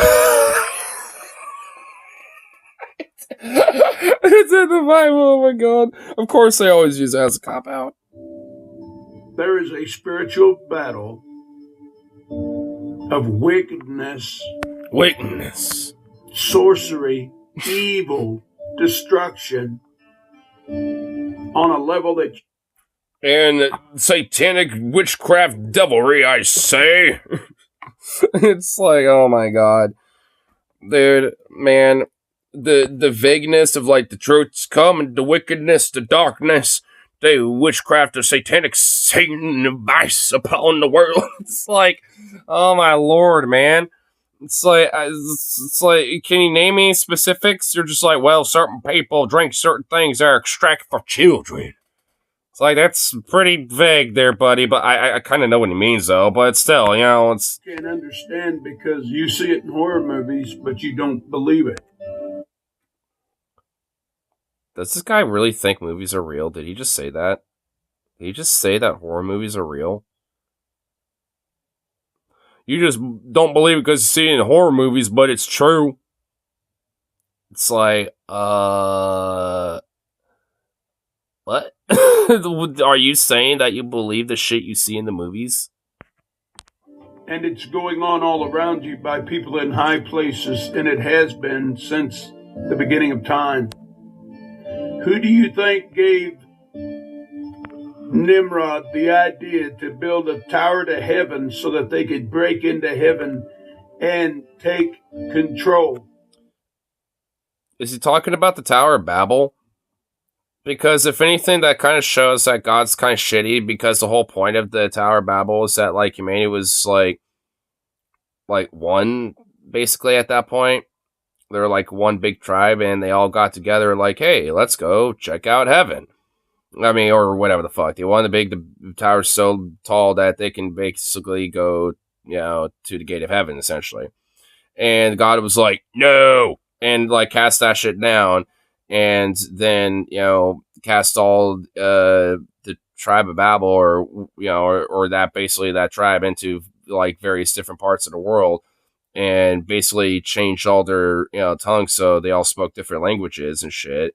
Which basically, is kind of a theme of, like, God didn't like people being unified, so he wanted to have them all divided and speak different languages and not really understand each other anymore and shit like that. Which seems like kind of a dick move, God, so kind of fuck you for that. You know what I mean? So it's like, if he's implying that, then, I mean, if anything, it just kind of shows, at least to one element that God's kind of a piece of shit. Like, so, and that's not the only example, but there's plenty of them. I mean, but still, it's like, it seems like he's a little bit of a piece of shit at that point, if that's what you're saying. A siege tower. The Tower of Babylon was a siege tower. The siege tower? Oh, it wasn't? Do I know his Bible more than him? No, it wasn't. I guess maybe there's another interpretation. Maybe there's a Bible or a different version of the Bible that interprets it that way, but I don't think so. Like, it's always been interpreted as just like the Tower of Babel that was meant to go so high that and be so tall that it can essentially reach the gates of heaven. Basically, that was the idea. Like, that's not a siege tower. So, I mean, I've never heard of that. That's new to me. Sounds like an awesome heist movie. We're gonna break into heaven and steal God's wine. Dude, I mean, you know what? Oh my god, that would be kind of a cool comedy, honestly. Oh, dude, Christians will go fucking ape shit over it, bro. Dude, because it'll just kind of show God as a piece of shit. Oh my god, it'll also show him as like a wine drunkard and shit, with Jesus just being like, hey, what's up? What's up, Big G? Got some more wine for you. Just like gives him 2 fat, good jonculate jugs of wine. Dude, Christians are gonna fucking go ape shit over that. Oh, dude, I want that so bad. I unironically want that so bad. Somebody taught primitive man how to make bricks. And the first... Someone taught primitive man how to make bricks.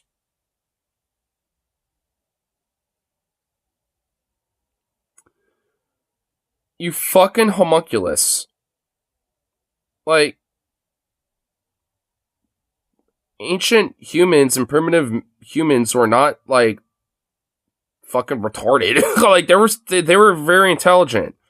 Like, they didn't have the comprehension and intelligence that we have now, obviously. But, I mean, for their time, they were pretty smart. Like, yeah, like, there's fucking archaeological sites that show, like, primitive, like, campsites and, shit like that, where it shows pretty intricate, like, structures, artwork, fucking, grave sites, stuff like that, with intricate, like, things. Like, I mean, it's what? Oh my god. Like, the fucking just, like, downplay of, you know, the wonders that, like, ancient men were capable of, you know, is just honestly just insulting.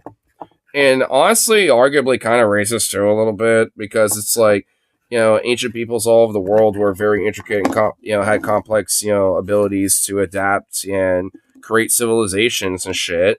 Like, you know, from the Incas to Oltecs, you know, to the, you know, like, you know, ancient, you know, China to Mesopotamia. Like, I mean, it's like, it just like downplays, and it's honestly just fucking insulting to the like intricate, complex, awesome cultural like creations that, you know, were made at that time and shit. It's like, give me a break, man. It's like, come on. Thing they built. I bet this guy thinks aliens made the pyramids too. I wouldn't be surprised, honestly. Siege tower to heaven to break in and take control of heaven. Where do you Cool. think? Hey, Lucifer tried and failed, so hey, maybe man could do it. You got that idea. Then God scattered the languages and scattered the nations. Yeah, sounds like a dick move. Instead of having humanity united, let's divide them all up and split their languages apart so they can't understand each other, because they try to get, you know, into my, you know, heaven. They're supposed to earn that. They're supposed to earn it, thank you very much. Fuck these savage, primitive fucks. Ugh. Just scatter them forth. It's like, doesn't sound like, you know, a very benevolent God, in my opinions. You know, so that sounds like God's a dick. So I don't know. Like, I mean, it's like, really? I mean, seriously? I mean, you know, the truth may come, and it's like, well, I guess not for a lot of people, because it's going to be in different languages. So unless, I guess, unless God has accounted for that, of course. This would be the guy in this chair. This movie is coming together brilliantly. Oh, dude. Oh my god, I love it. Dude, I kind of want Lil Nas X to kind of, like, you know, be a part of the production crew to kind of help produce it. Because, you know, dude, he already riles up Christians as it is. Dude, you know it will be fucking, like, legit as fuck, you know, to kind of have him in there. Because, you know, if his, like, style of trolling and shit, dude, I think it'd really work. Now, through technology, we're doing it again. Dollar Store Angel Wings, dude. The Nephilim tampered with creation and altered God's creation. Oh my god, who cares? You know, honestly, you know what? I've always had a gripe with this one, because, like, you know, if God's creations are here for us to use, right? Like, that's kind of the whole like, if especially with the whole Adam and Eve thing, right? Like, I mean, even with that story in mind, God says, like, hey, you can have all the fruits and the, you know, herbs of the land and blah blah blah, except for this one. But, you know, you can have pretty much all of it except for that tree. But, you know, but everything else, essentially, right? Like, so that means, you know, it's kind of always been applied that, you know, when it comes to Earth, it's always meant to be, like, you know, like, meant for human use to an extent, at least implied by the Bible.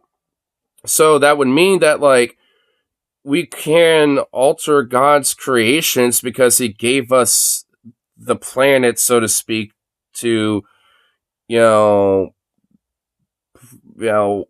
I don't know, like, whatever the fuck God wants, I guess. Why are these people so anti-drug? I mean, I don't know. I mean, I've known plenty of Christians who aren't, but, you know, especially for these types, oh my god, they're such weird fucking prudish motherfuckers. They're so strange.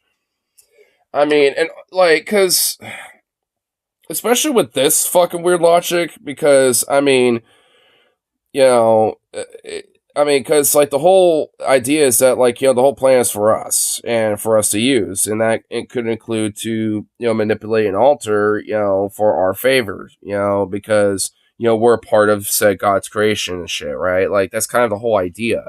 So it's like, I mean, I don't understand why that's, like, you know, why that's a gripe, you know, in this dude's mind. Got any plans for us to use except that one tree? Weed is a plant, so why can't I use it? Yeah. I did actually know a Christian who did use that argument, by the way. My uncle Robert, well, he wasn't actually my uncle, but I always clarify that. But before he passed away, one of the things that he would say, like as a Christian, is that God gave us the herbs and plants of the land, so and weed is an herb. It's like, and that's what it is. And things like mushrooms are fungi. They're part of the land. So it's like, why can't these things be legalized, and why can't we have these things? Because God gave them to us and blah, blah. And I'm just like, well, it's like, well, I don't, while me not being a religious person, yeah, exactly, right? It's like, I mean, that's kind of I don't disagree with, the whole idea in mind, despite not being a Christian myself. Because, like, yeah, I mean, at the very minimal, if it's an organic, natural thing that fucking grows, then at the very minimal, sure, regulate it a little bit, but just let it be fucking legal. Because there's plenty of things out there that are natural and grow and stuff that we know to fucking avoid because, they're kind of deadly. Because there's plenty of mushrooms that we can buy at the grocery store. Why not have, the mushrooms that are legal to trip out a little bit? Because obviously the ones that are pretty toxic, poisonous, and deadly, kill you and all that shit and not be a good time. We don't do anything with those because those are no-no mushrooms. You don't touch those. So, I mean, it's just like, what the fuck? It's fucking stupid. If you handle spicy food without gloves, wash your hands before going to the bathroom. Yeah. Oh, definitely. By creating giants on the I've been earth. gassy for like half an hour after those noodles. Honestly, I mean, I feel like a part of my gut issues sometimes in the morning is like after I wake up, I am very bad with that. And I feel like it's because of that. There's something about the ramen that kind of makes you really fucking gassy. So, oh my god, this cute little thing. Silly little string Men of bang. renown, the gods of old. The angels came. I can't believe I left you with this guy for this long. I mean, big homie is spitting truths that, libtard like me has no answer for, Checkmate, libtard, to tell you what. Oh my god, he's just... Came down and made superhumans, they made giants, and they made monsters on the... Whoa, superhumans? The Ubermensch, existed at one point? Wait, so what happened to the superhumans? They weren't really super anymore, apparently, or at all, because they don't exist, so... And God filled the earth with water to the firmament. Why? Because he restarted creation. Listen. I have been, and it's been absurd. The music is not helping either. Goodness again. Where do you think all these breakthroughs are coming from? Where do you think all this So does he mean like giants are back, like the Nephilim, which he called Nephilim? He's like, have you seen that NBA player, Wemby? That boy is 7 foot tall. Have you seen how tall he is? No human is that tall. Giants. I honestly wonder if they, that like world's tallest man, where he was like 9 foot something or whatever the fuck, or some shit like that. Like, I mean, I wonder if they think he was like, one of the last rare few Nephilim or some shit to ever exist. So I wonder if these, weird like Nephilim conspiracy theorists and shit, think that. This dog doesn't not know how to stop being cute over there. Jesus Christ. He's trying to like get comfortable, but every time he does, he just looks like a ball smush. It's so cute. Around us again. Everybody knows he's 7'5", my bad. information is coming from? It is the knowledge of good and evil. Men who worship knowledge love the power of knowledge. The knowledge of not which most of those people tend to not be religious cuckoo heads like you. God and humbleness. And oh, well, I guess that particular knowledge. Well, I guess I'm an ignorant and libtard, to tell you what. and kindness, but the knowledge of power and destruction and eternal life. And they think that they can destroy God. They think. I think we already have. that they can find a loophole in the scriptures. You say God, I say Satan. And overturn the revelation. The Bible says they seek. Oh my God. You know, like, this also kind of, you know, when I say that, like, you know, some of these, like, hardcore Zionist motherfuckers, because I guarantee fuck it to you, this guy is. Like, when it comes to, like, being Armageddon, like, preachers and, like, death cultists and shit, this is kind of what I mean, because they, you know, basically think that, like, and I'm not even kidding, they think, you know, a lot of, like, you know, what Israel's doing is justified in a sense because it, you know, is a part of the prophecy of Revelations, and thus, you know, causes the end times, and thus the rapture and all this other crazy shit. Like, they want this. Like, this is why a lot of Zionists also are Christians, at least in America, because they say shit like this fucking right-wing Christian, you know, fucking reject Wahlberg over here. Change the times and the seasons. You and me. You and me are completely different, and I don't believe anything you goddamn say, boy. Had better get our eyes on Jesus. Nah, I'm good. You better humble down.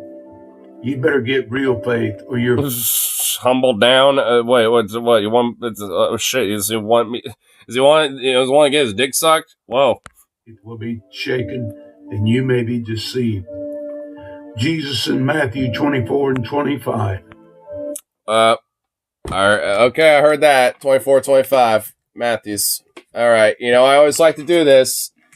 We hear a Bible verse. I always like to kind of see. Oh, well, speaking of Bible verses, my homeboy's calling me right now. Oh, shit, I'm doing a stream. He's going to have to pop in on here if he wants me to hit him up, unfortunately. Especially while I'm looking this up. He's going to have to wait, unfortunately. Okay, where the fuck is it? Revelation, okay, that's right. Okay, so where the fuck is the Matthew shit? Is it in the Old Testament? Seriously? I don't see it in the New. Oh, wait, no, it's the first thing in the New Testament, okay. Wait, it was 7:45, that's when it starts. Oh my god. Okay.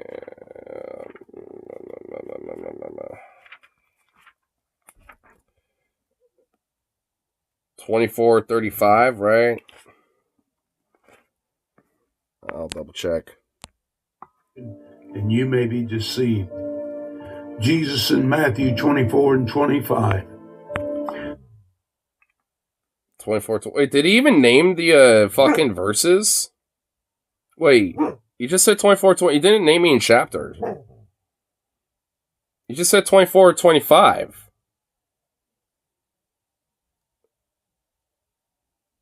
What verse are you talking about, my dude? Can I be like this? You may be deceived.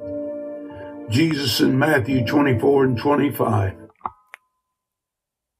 Yeah, he didn't name any chapter at all. Like, how am I supposed? Okay, I wanted to extrapolate more, to see like what else is he gonna avoid, for reading or whatever. But I can't. I can't do that if like motherfucker ain't, like, God damn it. Yo, man. Hey, what's up? Yeah, I couldn't really get to your call because doing this. So, you available?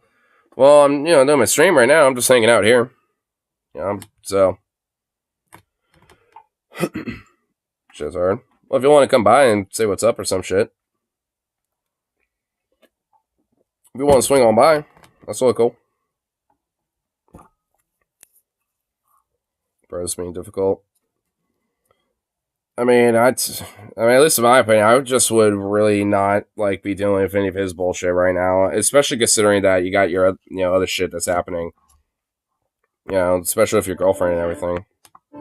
Can I be like this? You mean truly humble under God? No, he's thugging out. Also, again and again, let no man deceive you, for many false Christs shall arise. Oh, just like get invested in a fucking video game, homie. What is happening? I don't think the old man is going to be able to do that, unfortunately. Let's make sure Streamlabs is going to be cool with me, please. Be cool with me. Okay. There we go. Cool.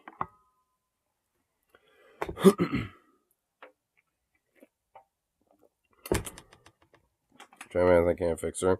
Well, I mean, if she's in like the ICU and stuff like that, I mean, it's not really much you can really do, unfortunately, at this point.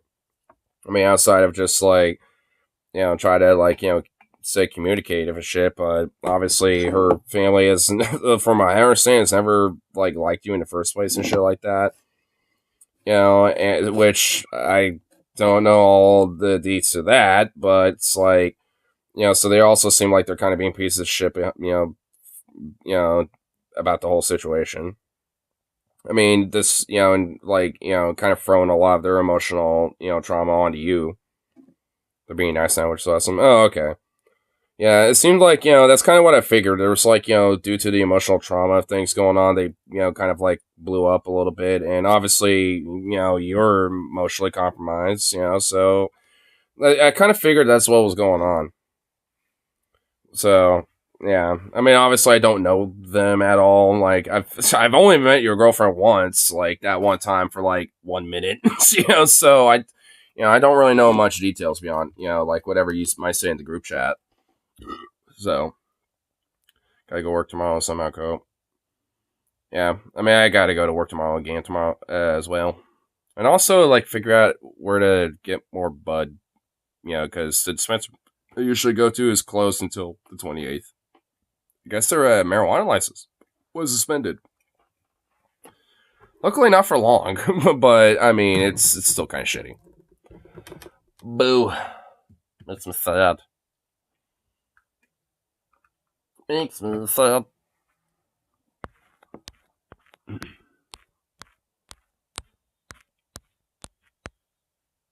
Yeah. I mean, if you want, it's like available in the sense if you want to come down and chill for a bit. Because all I'm just going to be doing is just kind of hanging out here doing my thing. This little doggo's just being the most sleepiest little fuck ever right now. Jump back from Vancouver now. I'll pop on stream when I get home. Oh, shit. You're way out in Vancouver? Out in the Couve? Damn, dude. Shit. Alright. No worries, man. I'll definitely be having a day off on Saturday, so if anything, if you want to swing by Duffy's and hang out there and shit. Because I obviously I do a lot of karaoke over there and and stuff, so if you want to catch up and shit like that, be down for it. Plus, outside of obviously all the other bullshit and stuff, I've been meaning to catch up with you anyway. I never really get too much of a time to hang out that much. Boo. Boo. Saco bleu. Saco de bleu, I say. Saco de bleu, I say.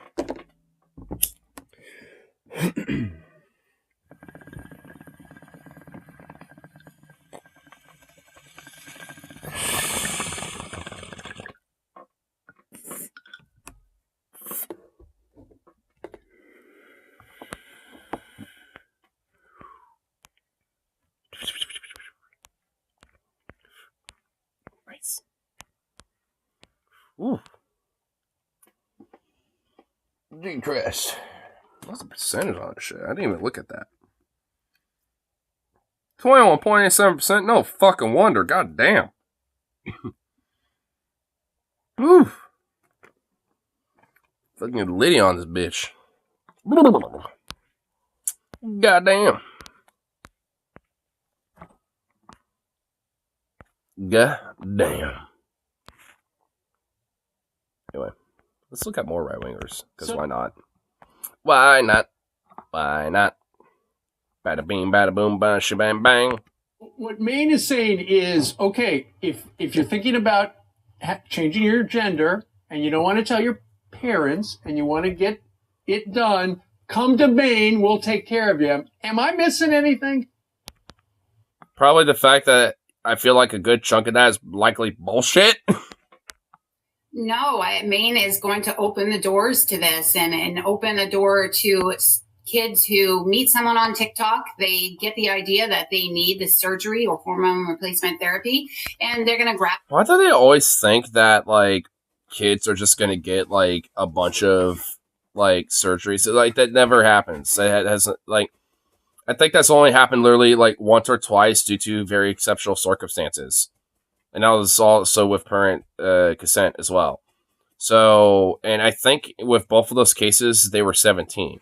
And they were going to turn 18 later that year anyway. So it's just like, I mean, like, it's always been, like, when it comes to the surgery aspect of things, it's always an 18 and over thing. Like, that's, like, pretty much outside of, like, 2 times, like, ever, you know, like, literally ever, you know, pretty much, at least in the U.S., you know, it's, like, not something that happens. That just doesn't. Pushes to become transgender safe haven. So, so I'm guessing this is about, Maine being kind of like a trans refuge, I suppose.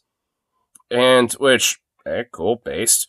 But, I mean, like, they're not, like, pushing kids to, like, who are, like, 14 to just, like, abandon their parents and, like, go to Maine or something? Like, that's not what's implied here. Bus, or someone's going to come and pick them up, and they're going to bring them to Maine, and a parent is not going to do a thing about it. No. Maine just proposed a bill that would make it the 15th state in the country to become a trans refugee state, which is a direct response, mind you, to laws criminalizing trans existence in state.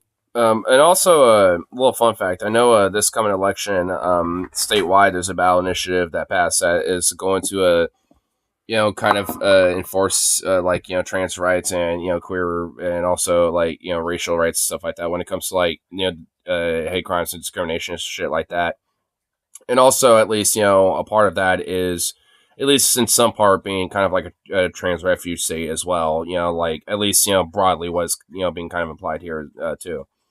Which, hey, at least when it comes to, you know, my, like, you know, broader idea about voting and shit, this is kind of what I like to talk about. It's like, you know, the statewide type of stuff, or like, you know, countywide or citywide, that type of shit, that honestly does fucking matter.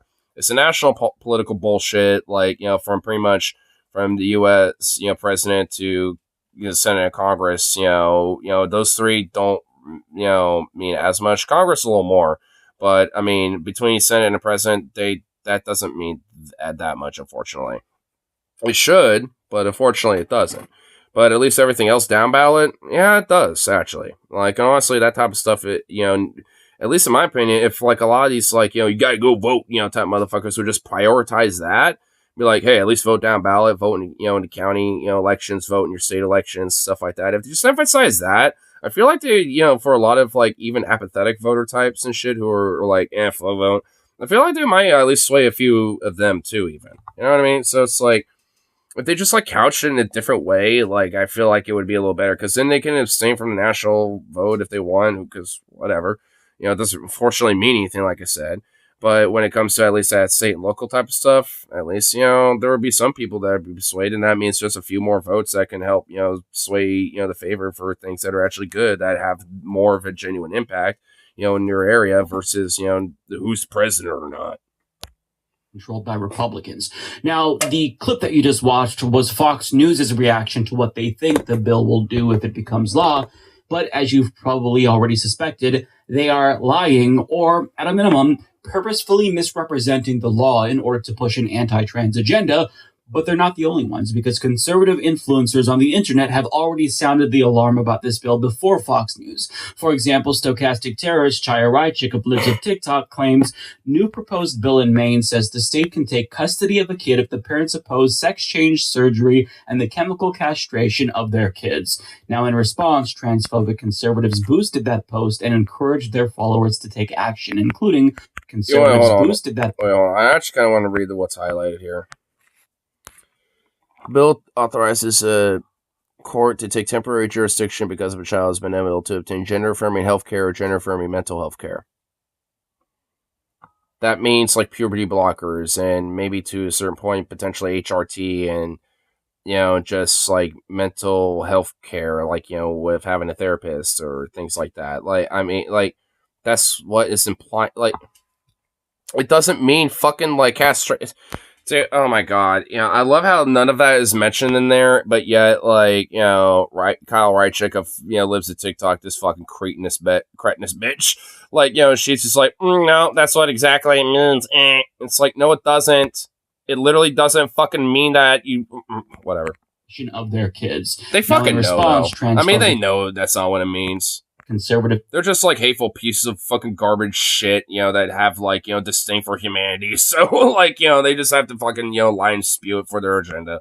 Boosted that post and encouraged their followers to take action, including Megyn Kelly, Trump Jr., and Riley Gaines, to name a few. So Chaya Raichik has constructed this narrative to not only get conservatives to incorrectly believe that minors are having sex change surgeries in the first place, but that parents are losing the right to say no to said surgeries when neither of these things are happening. But let's take a look at the bill. As Libs of TikTok pointed out, the bill does authorize a court to take temporary jurisdiction of a child, quote, because a child has been unable to obtain gender-affirming healthcare or gender-affirming mental health care.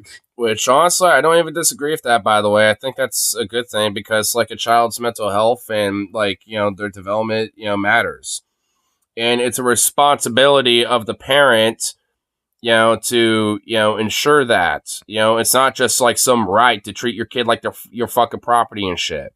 Like, it means, like, like, honestly, like, I mean, this is just like a little side thing, but I hate this, like, fundamental, like, parental rights thing to an extent.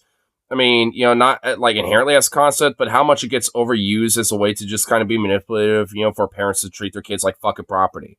And this is like one of those examples because, like, I mean, to a certain extent, sure, yeah. Like, I mean, I'm not inherently against the concept or idea, but like, there also needs to be strong responsibilities, put in place with this. I mean, it's like, it's how I view a lot of different, like rights, so to speak. Like when it comes to the right to be able to drive around or whatever the fuck, or like to own a gun or whatever the fuck, it's like we have, these ideas in place to an extent, already in society. So it's like this also needs to be, the more heavily enforced when it comes to parents too, because there's just a lot of parents out there that are just not fucking responsible or good for their child and for their well-being, like, and if anything, very heavily detrimental to their well-being.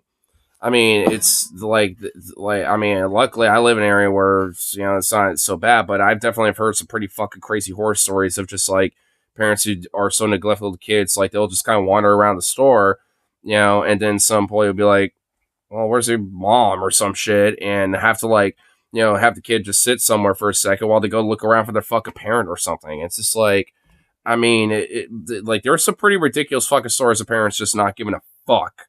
So it's, it really is something that needs to be seriously more heavily considered and shit. And frankly, I think it's good if the state does kind of intercede to be like, hey, you're not being responsible. And, you're leaving a kid to wander around the fucking store, not giving a shit, not paying attention or anything like that. It's like, yeah, maybe you're not fit to be a parent. It's like, shocker. It's like, some people just aren't. And yet they have like, a bunch of kids and, don't, like uphold the responsibility of being a fucking parent.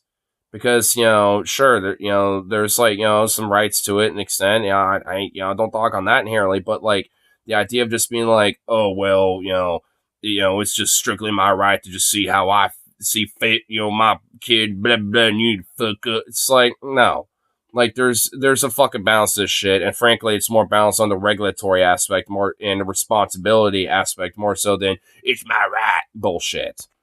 But you need to read the rest of the bill in order to get the specifics as to why a court might be able to do this. Quote, a court of the state has temporary emergency jurisdiction if the child is present in this state and the child has been abandoned or it is necessary in an emergency to protect the child because the child or sibling or parent of the child is subjected to or threatened with mistreatment or abuse, or because the child has been unable to obtain gender-affirming healthcare or gender-affirming mental health care. Now, it's a bit confusing, but the key word here is jurisdiction.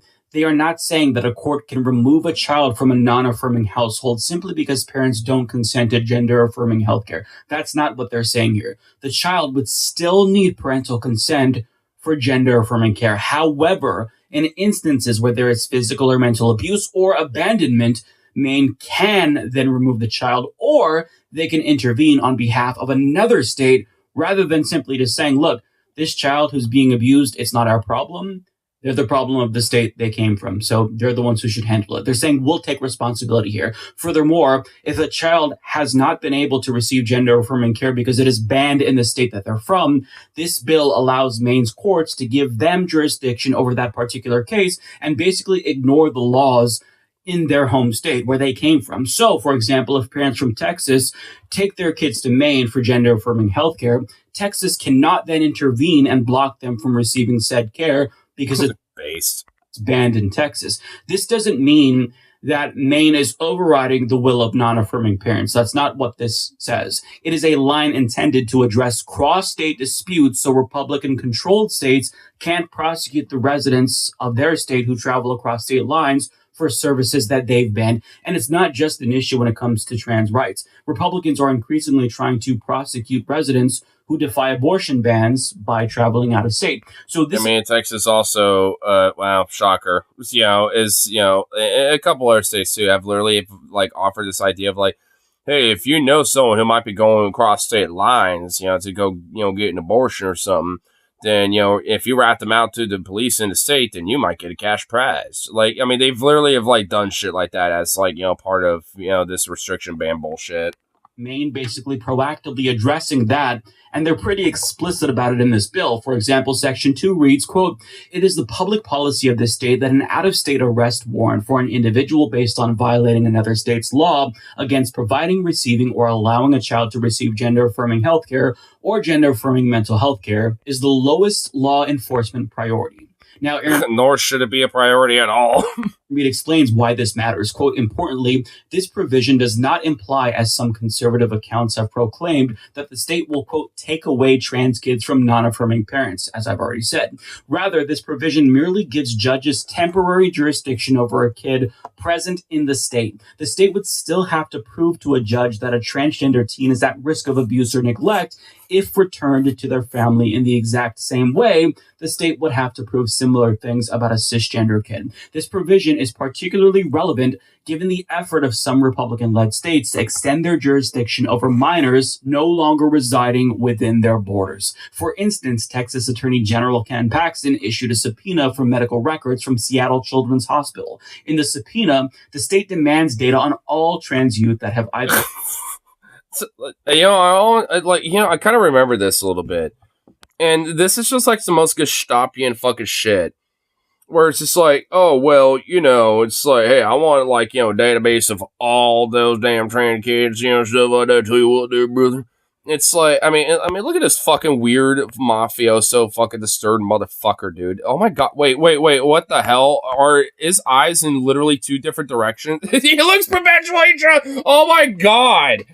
Oh, dude, what is going on here? Holy shit. What? Temporarily left Texas to get care or permanently moved from the state. Such attempts to employ long-arm statutes could potentially usurp the jurisdiction of other states over those who have established residency or sought asylum within these states. Additionally, the bill would grant Maine jurisdiction in custody disputes where one parent resides in a state that prohibits gender-affirming care and the other lives in Maine where such care is not banned. Considering that many custody cases involve cross-state provision of care and the transfer of transgender youth between states with and without bans, this clause enables parents in Maine to present their case to a judge and argue that gender-affirming care is in the child's best interest. The bill does not require the judge to rule in favor of the parent. It merely allows the court to consider... What's that guy look on Mark from Home Alone? Dude, he kind of does a little bit. He kind of did. So I get it. It's complex. There's a lot of legal jargon in this bill. But if you're not qualified to interpret this correctly, then you certainly shouldn't fearmonger about the specifics here within this bill. I mean, I won't admit, at least, from what I understood from the bill, I mean, everything from it, is pretty good. I mean, it's basically just saying, it's just like, hey, if there are parents that want to come here for gender-affirming care, like, whatever their jurisdiction of their state says about it, they can't do anything, to step in the way of them. And... on top of, like, being able to even, like, have temporary abilities to help, kids, and also trans adults, too, to be able to, like, get, affirmative care, in their state. You know, and unfortunately, like you were kind of saying it, because there's no way abuse parents can get around that at all. Yeah, like unfortunately, there is like kind of a little bit of like loopholes in place where, you know, yeah, abusive parents in a lot of these states are still going to be able to get away with a lot of this shit. Unfortunately, I mean, but there's certainly, at least, it really certainly is still a really good first step. I mean, at least when it comes to, being able to try to help, trans kids and, broadly just trans youth in general. Here. Actually, I'm going to go to the bathroom real quick and I'll be right back. Get rid of this empty can. Hey, little pup. Little puppy. Oh my goodness, you sweet little thing.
Goofball? Man, you're such a goof. Such a goof. Hey, you boozing your child? Nah. Okay, wait. You sure? Yes. Oh, well, have a nice day. Sorry about that. Sorry to bother you. Rychik is not qualified to interpret this, nor would she interpret this in a good faith way if she was qualified. But she made it seem as if this bill is going to allow kids to take weekend trips to Maine with their friends to get sex change operations in defiance of their parents. Why does it sound like, the premise of it's like a silly, like, conservative comedy movie that, like, the Daily Wire would try to push out? Oh my god, you know what? I wouldn't be surprised. Like, some cringe fucking schlocky ass, like, comedy that the Daily Wire puts out, similar to Lady Ballers, because, oh, that was just such a hit. That's around. Don't worry, kids go to foster care. Good thing nothing ever bad happens there. I know, right? What it does. But this is how Republicans are now unironically portraying this bill because of people like Chaya Rychik who lie about these laws. Now, if you don't believe me that everyone else is interpreting it this way too, well, see for yourself, because even Fox News is going with what she said about this bill. Okay, so after, let's say then they have the gender change. Are they going to go home to mom and dad? Because that would be quite a surprise. Yeah, I went to Maine, and this is how I spent my vacation. And then what happened? They may go home to mom and dad. Like what? They think it's just like a free paid for vacation, like you know, 5-star resort, like hotel to get yourself, you know, like gender affirmed and like have a surgery. Like what the fuck do they think is this? Did they not realize that like when it comes to surgeries, it takes like, you know, months of recovery and shit like that too? And like even to a certain extent, physical therapy as well. Like, I mean, because like you can't just like, you know, get the surgery and then like whoopie doo just start walking around willy nilly and, you know, do it like a marathon or whatever the fuck, you know, like, I mean, you know, it takes a lot more than just like, you know, a little week, you know, trip. Oh, great. Now this dog's fucking going nuts. Realize the mistake they've made and they need the person who loves them to take care of them. Oh my god, really? Stripping parental rights? Got Maine and then just, oh my god. But I think otherwise they're going to stay in the fantasy world that they get involved in when they go through this gender transition, when they go through counseling. That Maine bill will prevent police from returning trans teen to parents. You know what? If those parents are abusive pieces of shit, then yeah, maybe that's a good thing. looks at Hopefully they get adopted by a fucking gay couple or something. Like, unironically. Like, because that would just trigger them even more. Okay, you're about to fucking trigger my ass, bro. Oh my god, look at you. Look at you, you fucking little homunculus of fluff. That should be a band name, by the way. Homunculus of fluff. Khan's talking about other people living in a fantasy as ironically so thick you could saw it in half. I mean, and not just with a regular saw, you gotta get like a fucking chainsaw, because that it's so thick, it's like about as thick of a goddamn redwood, boy. Like, it's gonna be thick. Okay, bro, is there something that you need, buddy? You know, you can do your traditional thing and just walk up to whatever you need and just slap the fuck out of it with your paw and assault the shit out of it with, like, all your fury and might, because you like to do that. You could just do that instead.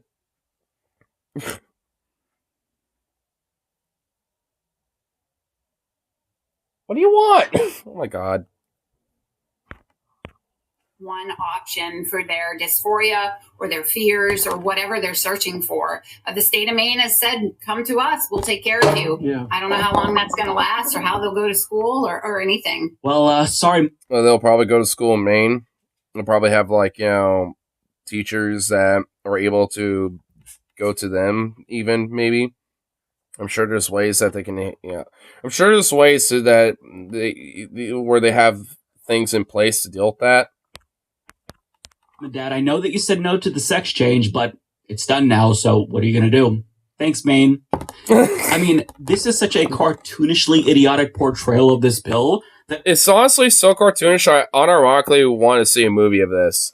Because, like, unlike Lady Ballers, if, like, the Daily Wire released, like, a silly movie based off of this, I would honestly kind of, like, want to watch it, because I bet it will be unintentionally good and unintentionally funny. It's like, you know, Free Lunch Express. Like, that was meant to be kind of like a jab at Bernie and how much of a crazy socialist commie he is, worshipping at the fucking altar, you know, of Stalin or some fucking shit.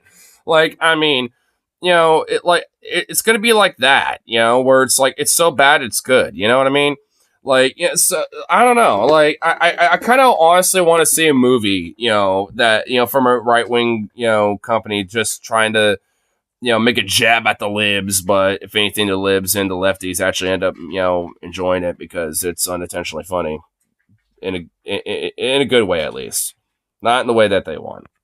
It's hard to imagine that even these conservatives believe their own bullshit. I have to imagine that they know that they're dishonest. They know that they're lying because you can't be that stupid. I'm sorry, you can't, right? And did you notice the chyrons there? Quote, new Maine bill would allow out-of-state kids to get sex change surgeries. I didn't notice that one. And honestly, like, I mean, this has been debunked so many fucking times. I mean, like, and honestly, what's even more dumb, that there is, like, one or two rare exceptional cases of this happening. Obviously, there's still parental consent. Again, you know, if I remember, both of them, you know, were 17, you know, and basically about to turn 18 anyway later that year, like months coming up type of shit, you know. So, and from my understanding, there was like more of like, a medical necessity to it, more so than just like, oh, they decide they just wanted it sooner than later type of bullshit. But even then, it's just like, like even like if they want to push this argument, they can at least cherry pick, shit like that, because at least it adds to the argument, and then at least there is like a certain level of nuance to it, even though it's still bullshit. Because even I'm aware about that. And it's like, again, it's only happened like once or twice. Like, ever. But even if it's true, what exactly the issue? I mean, arguably, like, if you had, like, gender-affirming surgery, for example, on, like, a 15-year-old, like, they're still physically developing, so that could cause, like, severe repercussions and development later down the line, possibly. I mean, which I suppose, like, I think there can be an honest argument about that, an honest one, or I guess like an honest back and forth about like, what age is truly like an age, that's appropriate if you're still technically a teenager, even if you are legally an adult, right? Like, so, I don't know, like, I kind of, I feel like, that's open to conversation. But like, I mean, it's just that the way that these conservatives, treat it is like, it's like some fucking devil magic bullshit, freaky, oh no, all the kids are gonna be transed up now or whatever the fuck. And it's like, and it just isn't. It just fucking isn't. They're taking over most testosterone or estrogen. Yeah, I mean, they're doing puberty blockers and like, HRT and shit, along with like mental health care therapy and stuff like that. Like, so, I mean, that's all that's happening. I mean, and honestly, if the hypothetical of like, yeah, oh yeah, all these 15, 17, 16-year-olds are all getting, surgeried up and all this other shit, like, and honestly, arguably, to me, it's like, so the fuck what? I mean, maybe there can be some potential repercussions, I suppose, but like, it's not because like, oh, they regret it or something. It's probably just due to other factors, like, physical development shit or whatever the fuck, right? Like, I mean, I could maybe see a possibility for things like that. But, I mean, because it's not common. Like I said, it's, like, only happened, like, once or twice, like, at least in the U.S., ever. Maybe, like, a handful more. Maybe, like, a handful more times, like 3 or 4 more other times globally, ever. So, it's, like, it's not really something that happens. It's a very exceptional thing. It's so exceptional. It's like you can pretty much have it at the palm of your hand. So it's like, it's not exactly, anything to worry about at all. And even if it was common, I mean, like, really, who cares? If their parents are okay with it, then so the fuck what? I mean, it's the parents' rights, right? I mean, they always, want to gloat about parental rights. Well, it's the parental right, for those parents to, affirm the gender of their child and also go for the surgery when they're like 16 or whatever the shit. It's irreversible. Okay, if someone says they're trans woman, take hormones for a reason, choose to be transition, why can't they take testosterone to reverse it? Well, exactly. And the thing is, and honestly, I know for a fact, like within trans community, that there's an obvious conversation about stuff like that. And honestly, a lot of it, when it comes to those type of things, when it comes to like, trans people that might detransition and shit, a lot of it's because they necessarily can't afford it, or they live in a state where it's very inaccessible, like where they're one of these states, with the trans ban shit, right? Like, so a lot of trans people, when it comes to like detransitioners broadly, are ones that basically, if they had the affordability and access to it, they wouldn't really be transitioning at all. And also, at least in some part of that includes social acceptance too. Like, they might be able to have access to those things, but they're like little, group that they know, like their family, friends, stuff like, people like that. Like, if none of them really accept any of that, then it kind of gives them this pressure of like, well, I don't want to do it then. Right. So, I mean, like, there's a lot of, if anything, external pressures, for a lot of trans people to do that. And, and there are factors where some people think, well, maybe I'm not necessarily trans, but maybe I'm not binary and I don't want to go all the way with like, gender affirming care. Maybe I just want to, take a little HRT and just be like, non-binary femboy looking person or some shit. I don't know. you know, it's like, I mean, there's, you know, some people, you know, might realize, oh, maybe I'm not this, but, you know, I'm more, you know, affirming in this way. So, you know, it's always going to be a journey for, you know, people at the end of the day, you know, and you know, and that's why there's always, you know, like, and I know for a fact that, you know, because, you know, I'll watch, you know, trans content creators where even they'll talk about it.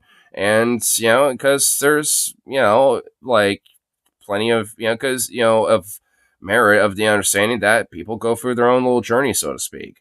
And, you know, and that includes trans people, or at least, you know, people that might at least broadly be gender nonconforming, or at least, you know, like in one way, shape, or form, or at least, you know, sexual nonconforming to an extent. You know, it's like where they might, you know, have like, you know, different, you know, non-conforming idea about, you know, these type of norms that, you know, have been established in society. And either way, like, why get in the way of that? Like, who cares? Like, you know, let them, you know, go for that, you know, journey themselves, motherfucker. So you see someone covered in body hair and you know they have the balls and a beard and say they're a woman and you believe them? Sure, I don't care. Yeah. I mean, seriously, yeah. I mean, if maybe they're like a non-binary, you know, like trans man that, you know, identifies as a woman, you know, mostly because maybe they have like, you know, some sort of a genetic condition where they, you know, developed breasts or something. I don't fucking know. Like, I mean, there's, you know, everyone's got, you know, different little things going on. And also, there are legit, like, you know, in times past, and even today, you know, bearded women and, you know, hairy ass women and shit. So it's like, you know what? Maybe that person is a woman. You know, it's like maybe, you know, that person right there covered in body hair and with a fucking big old beard and shit like that, you know, maybe is a woman. You don't know. Because there unironically are women that do exist out there that are like that. So, I mean, you know, and if I remember correctly, it's due to like, you know, some sort of like a genetic condition. It's a very benign one, obviously. But it's, you know, but from my understanding, it's, you know, one that basically like, you know, heightens like the testosterone hormones, you know, in the woman, and thus, you know, kind of like jump starts like a lot of the, you know, aspects that would help, you know, like dudes grow facial hair and body hair and stuff like that, and basically like jump starts it, you know, and just grows a shitload of it, basically. Like, I mean, you know, kind of like a dude would, you know, like a very hairy guy, you know, because, I mean, and, you know, like, and it, like I said, it's a pretty benign thing. And also, like, you know, some bearded women are a little different. Sometimes just a beard thing. Sometimes it's like the whole body and, you know, all that shit. And I mean, they're still biologically a woman in every sense. It's just that they have like a condition where they have like more testosterone running through them in comparison to most women. So thus, and there's also another condition, part of that, where they just grow a lot of body hair and also facial hair and shit. Because, I mean, you might not notice it, but, like, you know, women do kind of have, like, the tiniest little faintest of, like, little baby hairs going on and shit. And I don't mean, like, you know, peach fuzz. I mean just, like, the tiniest little faintest of little things. Like, the tiniest little baby fuzz. And some, you know, women might have a little bit more of a fuzz going on than others, but, you know, there's always, like, a tiny little baby, little smidge of a fuzz going on. It's not noticeable. I mean, unless you really, like, you know, get up into a woman's face and look at her and be like, I want to see the fuzz. You know? I mean, let's get really up close. But, I mean, yeah, but, you know, but chicks do. So you think men should be allowed in a woman's restroom? Hey, when you gotta go. I mean, yeah. Like, you know, at the karaoke bar, for example, that I go to, like, there's 2 bathrooms, and one of them says woman, one says man on it, but you know what? When a man's occupied and I see that woman's bathroom door wide open and light on, there's no one in there, I'm like, well, I gotta go, fuck it. I'm just gonna waltz right in there. You know, because, whatever, it's, you know, sometimes, honestly, you know, it's just like the first thing that I see for an open bathroom, and I don't even notice if the other one's occupied or not, I just go right into it. I mean, also, at least around here, a lot of these, you know, places have kind of switched around the women's and men's signs with just like a whatever sign that has like a little alien, you know, with like kind of the half man woman, you know, figure, and then like, you know, handicap one, and then like some other thing, and like I think it had like a little wolf head or some shit or whatever the fuck, and it just says whatever, just please wash your hands. You know, and then the other one's just like, you know, with funerals, you know, and it showed like, you know, the, you know, logo on it or whatever the fuck. So a lot of like, places, at least up here, I've kind of switched it up with at least, things that are a little amusing. Because I think I remember taking a picture of one of these once. I don't think I have it on this phone, though. Or garbage invention. They kind of are. I mean, I guess they're all okay in a sense if, like, like everything else is occupied and all you gotta do is just take a piss. But, I mean, I'm not a fan of them. It's like having a sink with two separate faucets where one's hot and the other's cold. Yeah, you're kind of right. The only way I think it's acceptable if it's like a porta potty. Because you do have like that little urinal side corner. Like, because you'll get like the toilet spot, but usually like over in the corner there's like a little urinal spot. It's like, I think that's like the only spot where it'd be acceptable. But honestly, I'm not even gonna lie, I don't think most people notice that. Fucking weirdos trying to sneak a peek. Dude, I mean, honestly, like, I hate that. I hate that a lot of public bathrooms have that shit, and it's so fucking stupid, and I hate it. Like, I mean, I just hate it. It's so dumb. I don't like it. Just have them as, like, private little stalls, like, walls completely around. If you want, like, a half an inch or some shit, or maybe, like, a couple centimeters with, like, a little vent in between or some shit, with a little air circulation or whatever the fuck. I mean, like, there's ways to do it where no motherfucker could try to sneak a phone or anything like that to be a little creep or some shit. With their pants down. I don't know, maybe? And honestly, if I ever see that, I'm just gonna be like, bro, look, I don't normally comment on the wall, but you gotta pull that shit up, brother. Like, I mean, goddamn, son. 4-year-olds do that. Yeah, like, the only time I've ever done that, it was when I was, like, 6 in, like, kindergarten or some shit. And a couple kids walked in the bathroom, immediately laughed and giggled and walked out. And I was like, well, that was embarrassing and never did it again. So, yeah. Like, I mean, like, because at home, it's like, obviously I don't give a fuck. But, like, yeah, once you start, yeah. It's like, once you're like, 4 or 5, or 6 or some shit, and you're in school or whatever the hell, and other kids notice that, you're gonna wise up really fucking quickly. Also, when I was a kid, like, I always had this weird thing about not flushing the toilet at public bathrooms. And, like, I don't know why. I really don't know why. I just had a weird thing about it. Not a problem here in my own bathroom or whatever. I never did that here in my own home or anything, but any public bathroom, no. I was that piece of shit.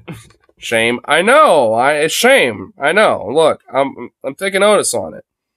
But, like, I don't know. It eventually phased off by the time I was like 7 or 8 or some shit like that. That didn't last long. That was like one of the, like, like early kid things that I did. That was just weird.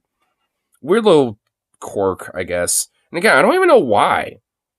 I guess just because I thought, like, it would clog or, like, shoot up or something. I really don't know. I honestly don't. My little, like, subconscious little, like, toddler dumbass brain or some shit at that time probably, I don't know. It probably thought, like, some weird shit. It's funny because Paul said he was never prepared for it. I mean, I probably wouldn't be either. Kid who has to use the bathroom after you.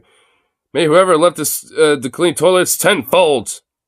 And luckily, I mean, whenever I have to, I've always been lucky. I've never had it really that bad. Wouldn't gender from and care for? I mean, because a lot of the bathrooms I've had to deal with are usually not super bad. I've heard of some really bad horror stories though, and it makes me so glad that I've never had to deal with that, and nor will I ever. Honestly, I would be like, yeah, I don't have hazmat suit qualifications. You're gonna have to find somebody else. Sorry, buddy. Which I found out that's actually a cop out you can legit use.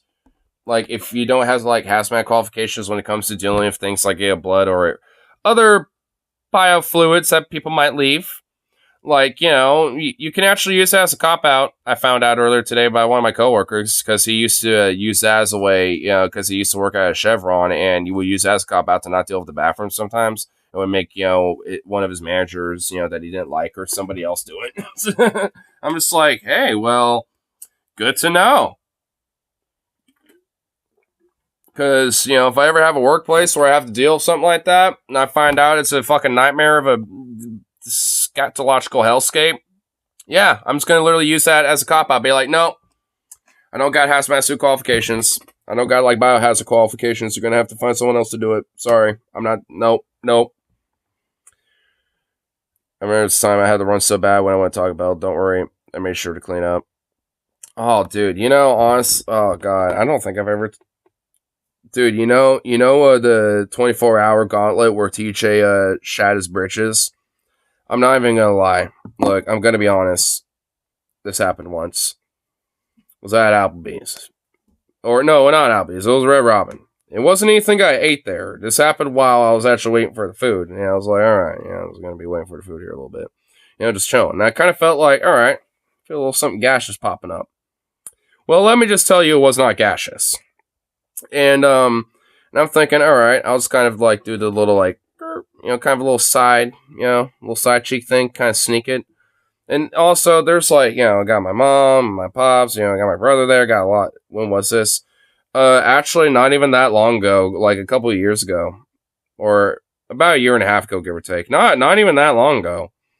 And I kind of skirted one a little bit, and it wasn't gas at all. It was just, well, I mean, it wasn't solid either. Let's just put it that way. And I caught enough to be like, Rip!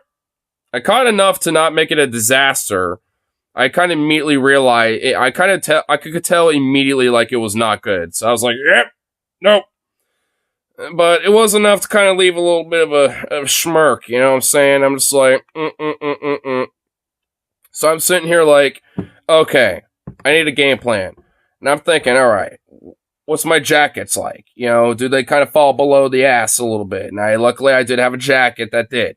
I'm like, all right, I also have a shirt that kind of, goes down a little bit too. So I'm like, all right, I'm going to kind of stretch the shirt down a little bit, stretch the jacket down. I'm game planning here. And I'm eyeballing, all right, bathroom over there. All right, it's about 30 meters, not even 30 meters, it's about 30 feet that way. It's I just do one quick bold right. And I also have to walk away nonchalantly too. So I have to just kind of walk it. And I'm just oh fuck, and also it's building up more because now that I released the valve once, it's oh, we're ready. So I'm just oh no.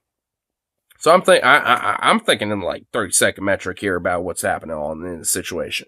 So I'm looking around now, and I was mentioning because I started noticing our food's coming out. I was I was saying, hey, I'll be right back. If my order comes up, just tell them I'm in the bathroom. I'll be right back. And so I got up, stuck around real quick, and I also noticed on my chair there was just it wasn't wet,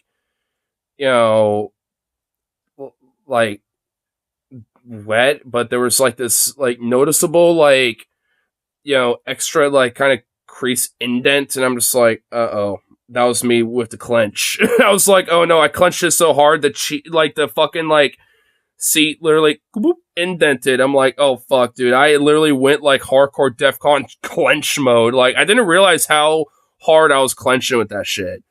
Cause it left the indent, dude. I was oh fuck, bro. I was oh shit. So as I'm looking at that for half a second, I'm realizing, processing that oh god damn, I was clenching. And I just started making my way. And then I went to the bathroom, luckily unoccupied, no one in there. I'm just fuck yes. So, and I go in, and luckily the britches were salvageable. They were legitimately, luckily salvageable. And I just kind of did a quick wipe before I just unleash, and then I don't know what the hell I would have eaten for just this disastrous nightmare that was released upon the world. I'm not really gonna explain it. It's just I don't even know. I don't understand what my body went through to just unleash such a hell upon Earth. I mean, I was in there for a while, just using half of the toilet paper, just salvage, did quick salvage the britches, which luckily really weren't too bad. It was just basically the clench, that was bad. And I was like, all right, so it's basically just like, body self-care I have to deal with here. And luckily it was a salvageable situation, but it was still just, but the euphoria feeling afterward. Yeah. I mean, I will admit, it was good to get it all out, but I mean, but then you have to kind of come back and then be like, oh yeah, I still need to kind of address the DEF CON situation. That's some bus that put me through the toilet all day. Oof. I never really, luckily, have had it that bad. And then honestly, if I ever have stomach bug, it's usually just me puking. I never really have like diuretical situations with that. And honestly, I never really felt bad or like queasy or anything. I was just like, oh, I felt like there was a fart coming up. Oh, no, it wasn't. Oh, hell no, it wasn't. And, once I was in there and dealt with my situation, I certainly felt better, but, I didn't, but like once it was like all said and done, like I didn't really feel any different afterwards. So honestly, my body just decided to, I don't know. I don't understand. To this day, I really don't know why my body was just like, no, whatever, we're digesting. It's just like, nah. It's going to be like a hell no. How we go on stop again? I don't know.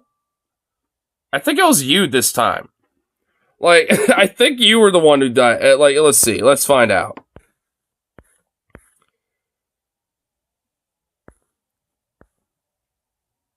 Oh, well, yeah. Okay, yeah.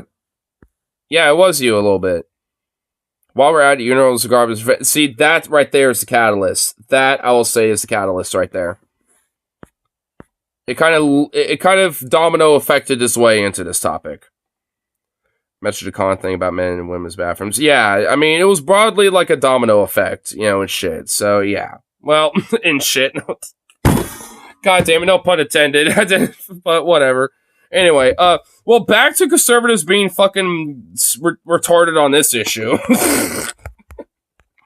Does not include sex change operations, you liars. Here's another one. Quote, Maine stripping parental rights? No, Maine is actually expanding parental rights to parents in states where Republicans took away their right to pursue gender-affirming care for their trans children. Here's another one.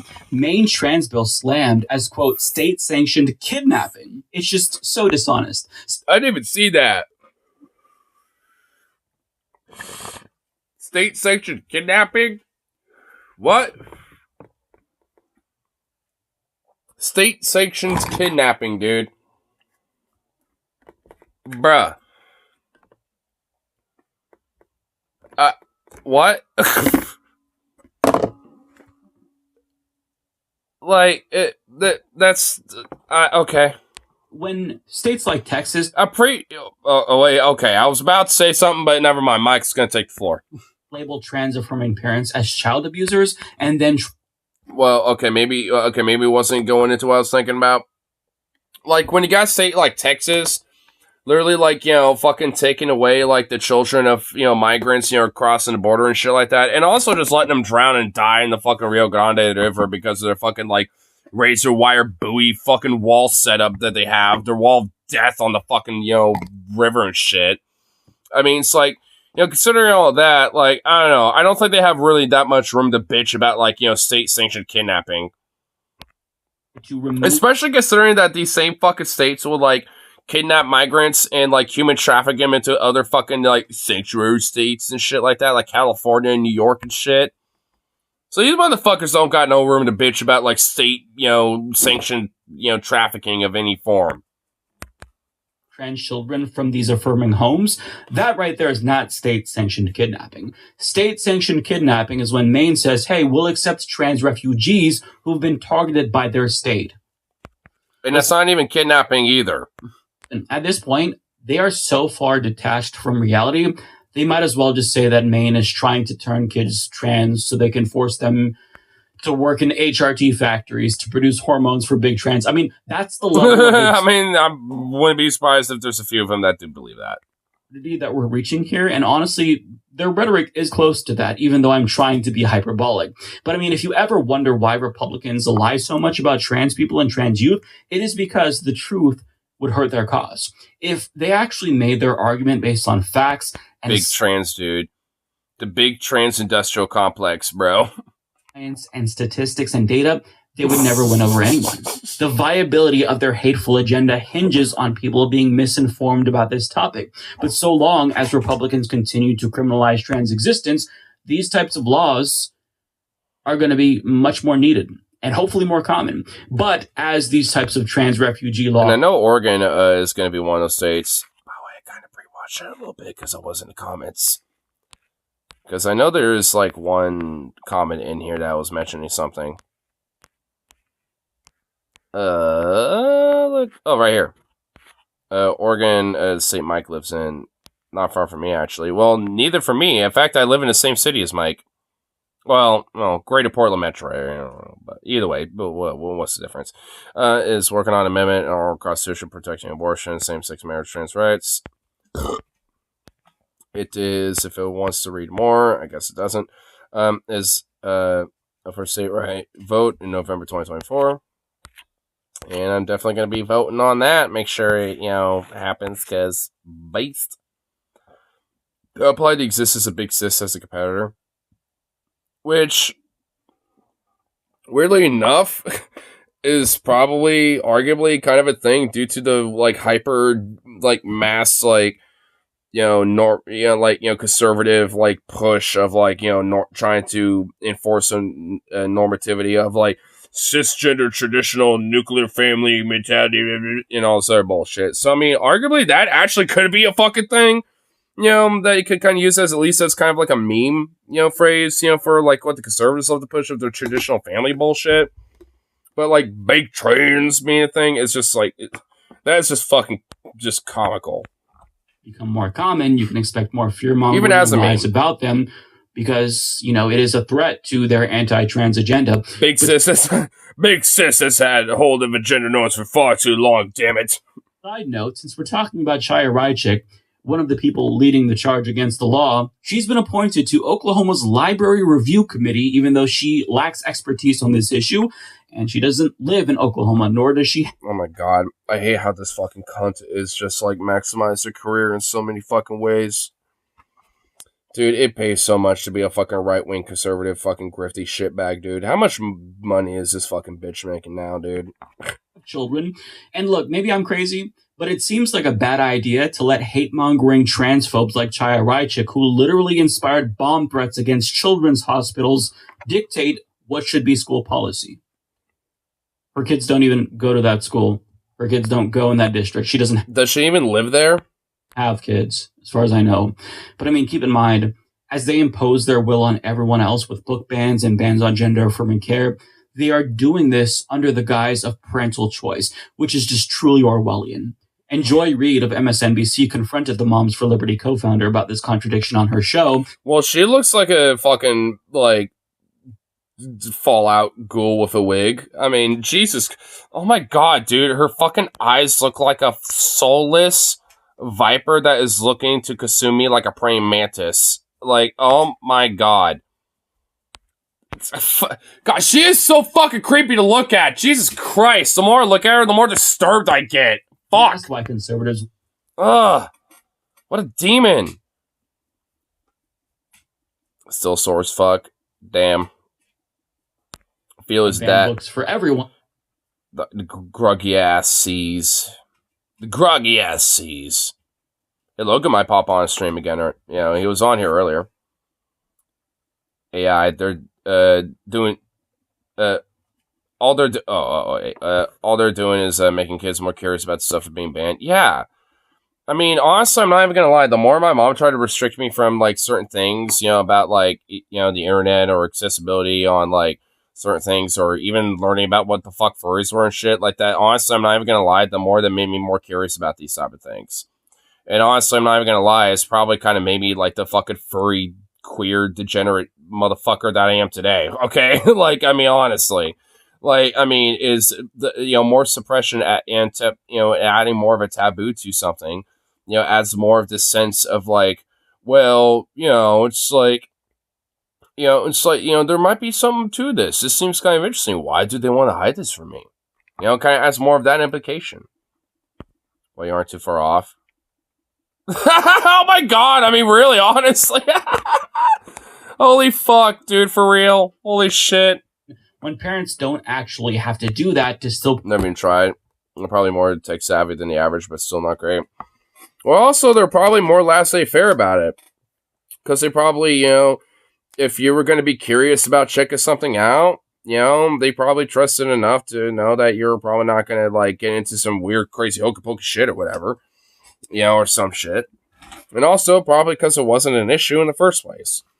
I mean, I don't know what their opinions about things like that would be. I mean, to be fair, or whatever your fucking activities are about that, even if you have any or some shit, I don't know.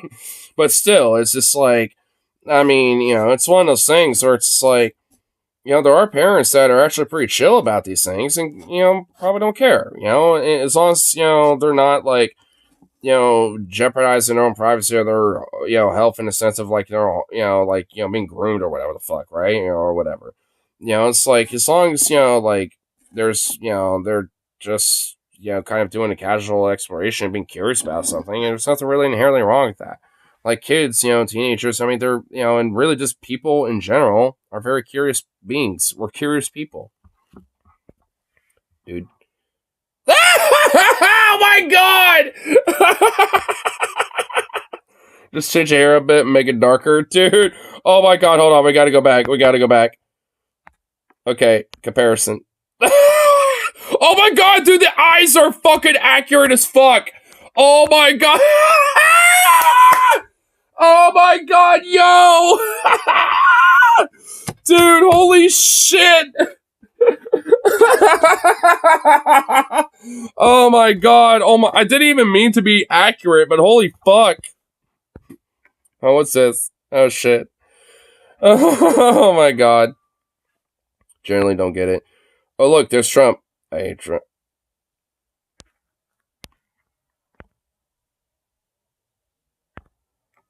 Yeah, fucking nose hair is annoying as shit. I mean. So, well, I get it.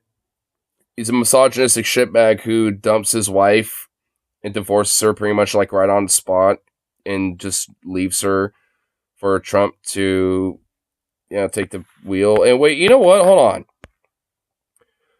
The meme initially was a cat, I think. It looks like there's a cat behind Trump. She's really a ghoul and just wearing someone's skin. Yeah, it's literally a ghoul wearing a, skin suit and a wig. As most conservatives tend to be. Contradiction on her show and asked why conservatives want to ban books for everyone when parents don't actually have to do that to still prevent their kids from reading material that they deem as inappropriate. Watch how this mom responds. God. This mom for liberty responds. Let me show you a form. This is a form that can be obtained in Broward County, Florida. Okay. I'm going to show it to the audience and then I'm going to show it to you. This is called the opt. Yeah, please. I'm going to. Yeah, even though we couldn't really see it, but thanks, Joy Reid. It's called the opt-out form. Okay. An opt-out form would allow any parent, because you said you are in favor of parental rights. I am. It would allow any parent. I can't really read this, so you're going to need to explain it to me because I'm a dumb hick-ass bitch of a Nazi fucking cunt. Opt out of their child being able to take books out of the library without their parents' permission. Okay. So that Moms for Liberty, why not advocate that every school in America have an opt-out form so that a parent who doesn't want their child to access a book like All Boys Aren't Blue, right, that they can make that choice, because then each parent, including a liberal parent, a black parent, a parent... Is there pictures? Dude, honestly, she really looks clueless. Like, she really does look like, what the fuck you talk about? I don't understand a lot of the hoopla you're saying right about now. Can you explain it with pictures and drawings and stuff, please? Child to read a book about African American history. We want children to read books. Why not just opt out for yourself rather than tell other parents what they can and cannot? First of all, I think what you're talking about here is a wonderful step in the right direction. Which, by the way, these have existed since I was in school. Like, I remember, and luckily my parents, didn't give enough of a shit to, like, opt out. they were like, well, yeah, if anything, weirdly enough, they actually asked me, it's like, well, do you feel, yeah, because I actually, weirdly enough, remembered, like, when I was getting sex ed in 5th grade, they actually had these, like, opt-out forms, like, or I guess, consent, parental forms, basically, being like, hey, do you, is it okay for us to teach your child about these, at this age, and at this grade level, like, pretty much outside of, like, 1 or 2 kids, pretty much, like, every kid was there for it. The other 2, I think, were just out just studying for some other homework or some shit. I don't fucking know. Like, I mean, but I remember at least, that being a thing, at least in 5th grade specifically. I don't know about 6th grade. I think that was, like, meant to be the introductory level for it anyway. But at least for 5th grade, there was, like, that, parental consent, like, kind of opt-out form thing. And if you, checked that you wanted to opt out, you could. If you didn't, and it's all cool, then it's all cool. And I at least remember my mom asked me, it's like, well, do you think, you're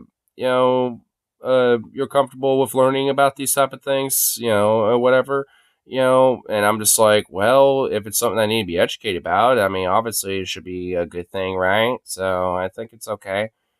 And my mom was like, well, okay, that's fine. And just signed it and got educated and just saying whatever, it's like, it wasn't a big deal, so it's like, I mean, and also my mom's kind of a prude, so it's just like, I mean, if like, and she asked me about it, she was like, hey, are you chill with it? And I was like, yeah, if they want us to learn about it, should be fine, sure, yeah, well, cool, all right, there you go. You learn about it now. So it wasn't really that big of a deal. Like, these whole, like, opt-out or, like, opt-in, like, form sheet things, like, I mean, this has been a thing for a long fucking time. Like, this has been a thing for, like, forever. Like, as far as I'm concerned. Like, they've been around since I was in elementary school. I mean, I wouldn't be surprised if, like, Mike says something about it. Like, and, I mean, I wouldn't be surprised if, like, like, most schools have this as a thing. At least to a certain extent.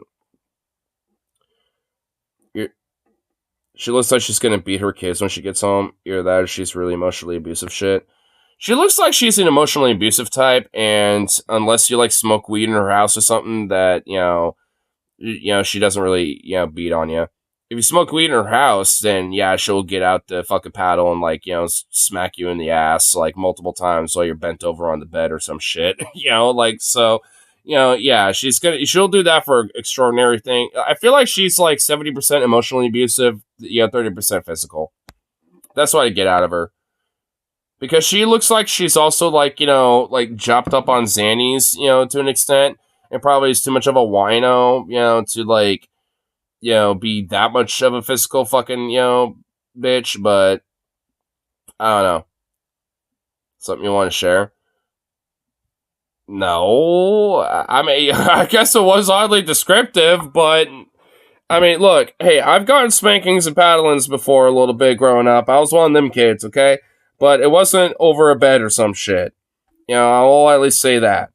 I mean, but, look, it was, like, okay, what, look, okay, like, I mean, obviously a lot of parents, still kind of believe in the corporal punishment shit. Unfortunately, at least when it came to spankings and stuff like that, yeah. My both parents believed in that to an extent, so not so much to the point where it's like, literal, like, fucking straight up like assault or something. It was the worst was just spankings. Like, that literally was the worst. It wasn't like, no belt getting out or anything like that. It wasn't like chucked across the room or anything. So, still, I don't think it's good. I still think that's abuse, but because because honestly, if you really think about it, like, there's definitely many ways to address, like, things that your kids, obviously shouldn't be doing without having to resort to physical, punishment at all. Like, they're, or honestly, I'm just being fucking straight with that one. Like, if you have to resort to physical fucking abuse for that shit, then there's something wrong with you. That's just the kind of person you can never do anything right around. Hey, did I... hey, I did dishes. Why didn't you use the right brand of soap? I didn't think it mattered. Well, it does. You need to clean them again because obviously it doesn't clean them as well as the other ones. So you have to do it twice now. Do it again. Or else you get in the paddle, bitch. We should be having conversations about this. This is about local control. A lot of these decisions are made at the local school board level. And that's where these decisions should be made. And there should be vibrant conversations about what's happening in our public How much you schools. want to bet she smokes like a pack a day, dude? Imagine ordering a sandwich from your deli. I've had women like this order sandwiches from my deli. I'm not even kidding. Patty, no lick in the vacuum. Schmack. Lick in the vacuum.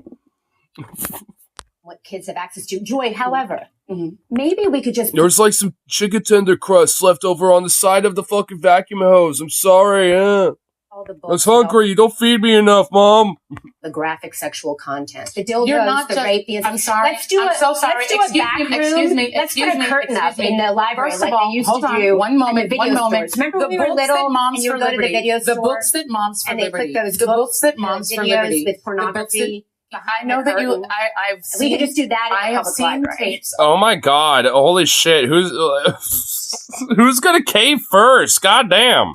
What Moms for Liberty does, and you all go into school board meetings Joy, and you this is read a graphic stuff. disingenuous conversation. No, it's not.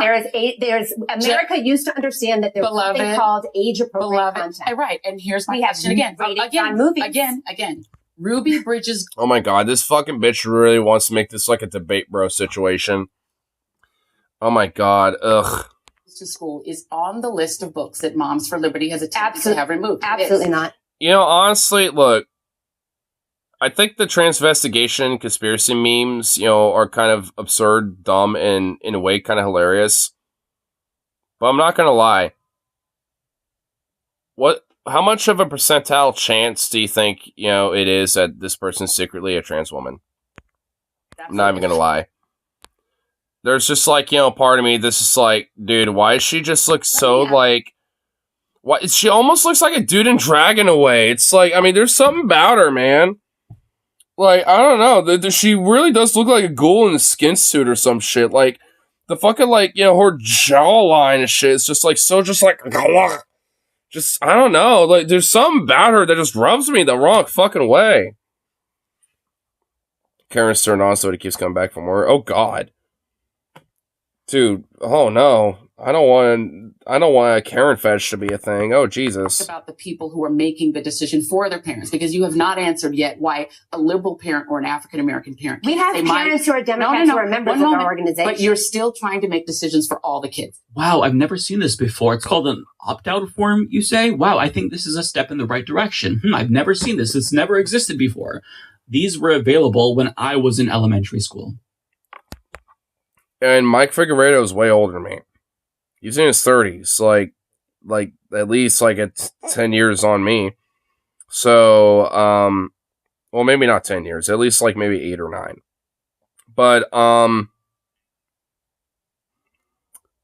like I said, it's like these whole opt-in or opt-out forms. I mean, these type of forms where it's like, hey, do you want your kids, to read this book that we're going to be, reading for studies or some shit because there might be some explicit stuff, or hey, we're going to learn some sex ed at an early age, like at 5th grade or something, do you want to opt out on that? Like, these things were a thing, like when he was in elementary school, and he also grew up in Portland too. So it's like a lot of these, type of things are pretty similar to what I grew up with in a lot of ways. Anyways, despite seeing this and saying it's a good idea, she still says, actually, I still want to make decisions for other parents. I want to impose my But there's will. a group of insects in her body acting as a hive mind, like Oogie Boogie. Oh, shit. A hive mind, dude. Well, that would explain why she has, like, this look of, like, a praying mantis that wants to eat her mate. Like, oh. On them, regardless, if I don't have to do that to shield my kid from seeing things that I think are inappropriate. It's amazing, isn't it? They don't actually believe in parental rights. This is all about the imposition of their will on all of us, regardless if we like it or not. And their will is to... Go in a congressional MMA fight. Warren and Borbay would definitely start pulling hair. Out of, like, everybody,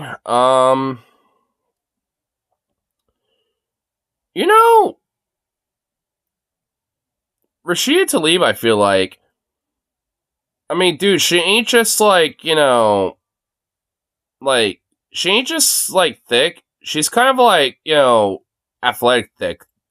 I feel like she's got a little bit of muscle underneath, you know what I'm saying? I bet she could throw some fucking haymakers every now and then, you know what I mean? Like, I mean, I don't know. Like, I kind of feel like she'll kind of come out and be like, gonna be the fucking, you know, Incredible Hulk woman now, bitch. You messed with the wrong cap. It's like, I mean, you know, I imagine, yeah, like, she could throw out a fucking punch or two. I don't know. She kind of looks a little, like, bulky, but in the right way. You know what I'm saying? Like, in a way where it's like, you know, she kind of throw a punch and hold her own. You know what I mean? Like, you know, if someone were to be like, boom, she's like, you fucking bitch, and just fucking just kablam. You know, it's like, I could just imagine that type of shit, you know what I mean? Well, Bernie wouldn't be there because he's in the Senate. I mean, if we're talking Congress specifically, then, you know, Bernie wouldn't be a part of this. Unless the Senate, you know, comes in out of nowhere and is somewhere halfway through it. Brandon takes out McConnell with his gavel. I mean, dude, that would...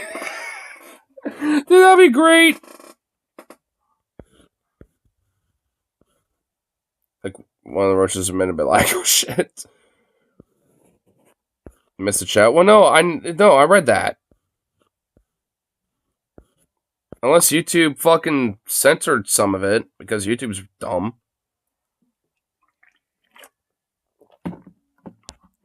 Trans people out of existence, as evidenced by the fact that laws pertaining to trans existence are getting increasingly draconian. For example, a bill out of Utah could penalize trans people with 6 months in jail for simply using the wrong bathroom. And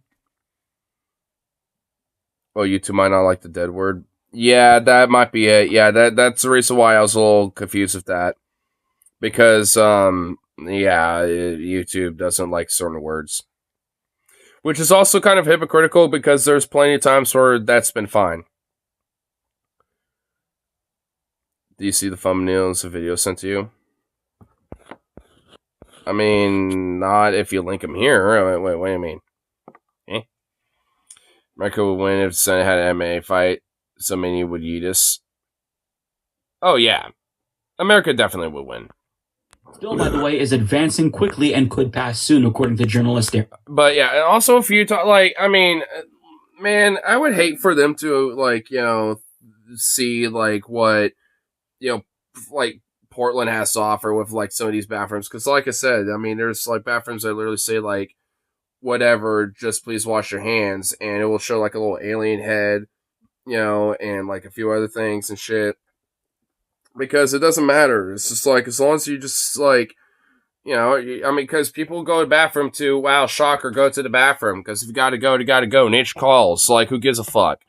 Like, honestly, the way to supersede all this shit is just have gender neutral bathrooms. I bet, honestly, a good loophole for this is, like, you know, businesses just had gender neutral bathrooms. So, you know, someone's like, hey, what's the problem here? It's like, we have 2 gender-neutral bathrooms here, and someone wanted to make a hoopla over somebody that was in one of them. Read. I mean... Wait, what? Oh, no. No. Oh, low battery. Fuck. Okay, that would explain it. Hold on. Technical difficulties with Fignar. Tech difficulties. Battery is not wanting to sustain itself because it was on low power. Low power. Chaka-gong. This is where we're at. They might claim that their crusade against trans people is guided by some philosophy like parental rights or protecting women, but at the end of the day, those are nothing more than thinly veiled pretenses to eliminate people that they've deemed unworthy of existing. That's what this is all about.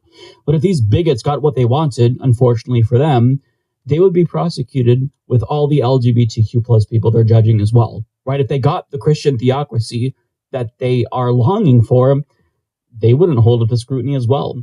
And this was another thing that the Moms for Liberty co-founder was confronted about by Joy Reid. Here are some of the parents that are filing, or some of your advocates. Mm-hmm. Bridget Ziegler, the Moms for Liberty co-founder, the wife of the recently ousted Florida Republican Party chairman, Christian Ziegler, who allegedly was involved in threesomes, same-sex threesomes. Mrs. Ziegler was removed from the school board at which she was a leader. You have She wasn't Lauren, removed one from the moment. school board. Okay, you have Lauren DePaula. She was making. She really wanted to butt in really quick, be like, don't be defiling our organization like that, you wench.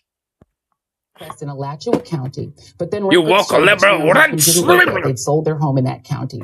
Carrie Blair in Tennessee, who was arrested for property theft charges after allegedly stealing from Target, skip scanning and Target. Why should those three people get to make decisions about what other children should be able Don't they talk about like how like these damn black people are like doing crime and stealing from places like a Target and shit? And one of the people affiliated with the organization was caught stealing from a Target.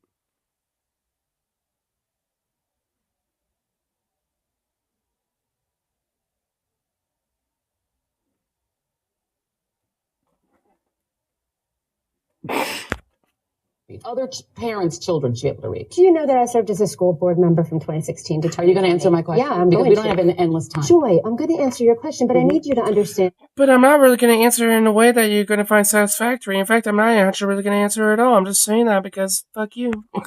When I was an elected representative, I'm a I would demon. sit on that dais. And how dare I, sitting there as an elected representative, judge a parent when they would come to the podium to speak in that. Audio quit for a sec. It quit for a sec. Wait, is it okay now? Or is the audio still muted? Or did it just click for a sec? Well, their child. Well, Joy, we're not going to judge these folks. Do we seem like the judgmental type to you? Yeah, you kind of do. Yeah, it's fine. Okay, cool. I mean, it's astonishing to me that they can be so blatantly dishonest and deceitful. I mean, well, if it quit for a sec, I mean, I guess whatever. But I mean, nothing much was lost. We can defeat these people, and our greatest weapon against these demons is information and education, because once the general population realizes that their concern trolling about parental rights and protecting women from trans people is all just a facade, they lose support for their genocidal transphobic agendas. So keep educating people and informing people, and that's how we beat these ghouls. That's definitely true.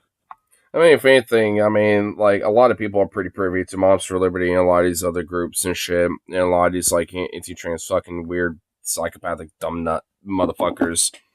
Like, and, I mean, and with that, I mean, it's just, they don't really have an ability to, like, really sway the hearts and minds like they used to and shit. It's just not, I mean, because even for, like, some maybe, like, moderate conservative type people, this type of shit isn't really as sellable when it comes to, like, banning this or this and that and shit. Because to some people, it's just like, well, the liberty goes so far, it's like, any mention of the buzzwords of, like, banning this or that or whatever the fuck, it's like, what? No. Parental rights, I'll opt out if, I don't want my kid reading that, but you shouldn't ban it. That's against liberty, or whatever. So, it's like, it's just not something that's really selling as much anymore. And honestly, if they're willing to die on this fucking hill, then good. It's at least, one point, against them that might help in 2024, I suppose. Let's say the 254 mark. Which is pretty much near the end. Ah! Fuck! Well, goddamn! Ah! Okay. Alright. Okay. Fuck. That was not that was not disturbing at all. I forgot that was a scene in the movie. Oh, I really see the resemblance. Yeah, I do, but that was a little bit more of a honest, an honest interpretation that I really was not, like, I don't know. Like, oof. Here. I know the other night you were mentioning about those infomercials on DFF, because I haven't seen those yet, but I want to try to find DFF. Oh, shit! Oh, I have to show this first. It's like seeing someone take out a knife and redact to someone, and then they're like, Do you like this kind of person who'd redact someone? Yes. You literally just did just now. True. But here. You want something I randomly discovered via like YouTube that I think is actually kind of fucking banging? And ironically. Dude, look at this. DPR K-pop playlist. 1 hour. It's actually an hour and a half. But dude, look at that fucking album cover, dude. You can't tell me that goes hard. You can't tell me that album cover go hard. I mean, honestly, though. And why is it not playing? I don't know. Here. But, what? Really? Seriously? Are we doing this right now? Boo! Are we doing this right now? I guess it is. Can I not? I'm literally clicking the view all button, you son of a bitch. Thank you. No, not that again. Oh, God. All right, where'd it go? Where'd it go? There it is. Okay, cool. Here, hold on. Did you hear about the 21.5-hour workdays Korea is supposed to want to pass? Dude, oh, that'd be fucking awesome. But here, dude. Just listen to this first song.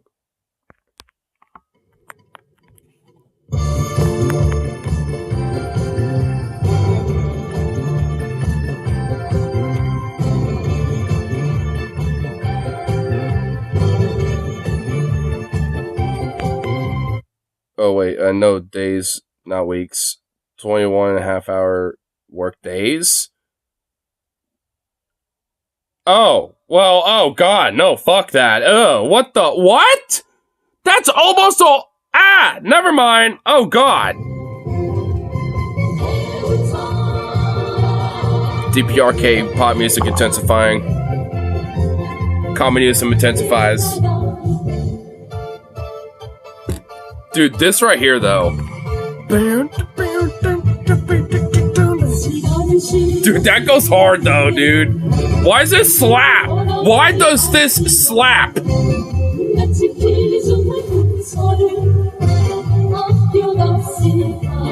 Dude, this goes hard. I'm not even gonna lie. This should go hard.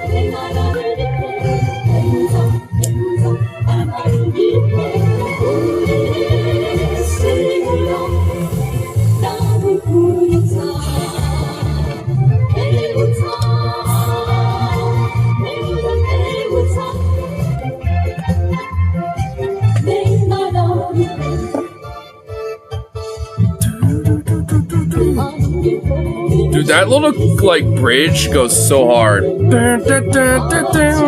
that goes hard, dude. Why is this slap? Dude, why is this slap so hard?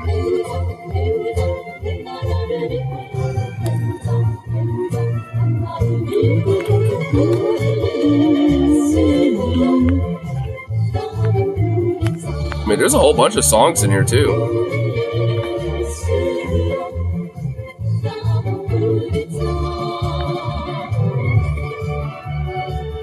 I did some research and it claims an exaggeration. I don't know much about it, but the concern I think is comes there won't be much penalty to bosses over working employees. Yeah, that's kind of the idea.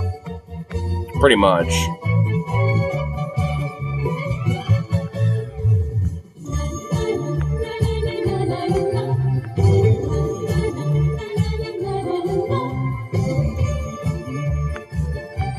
This is more bad if you want to skim.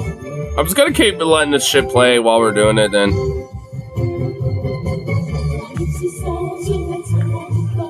Fuck your... Check that shit, how about that? 90 hours a week?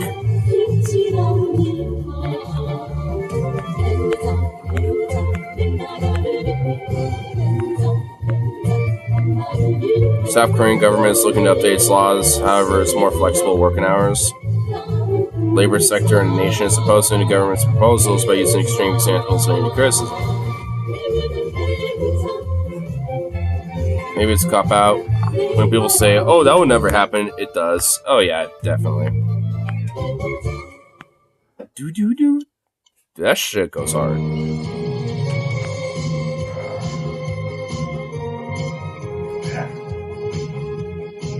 Dude, this shit goes hard too.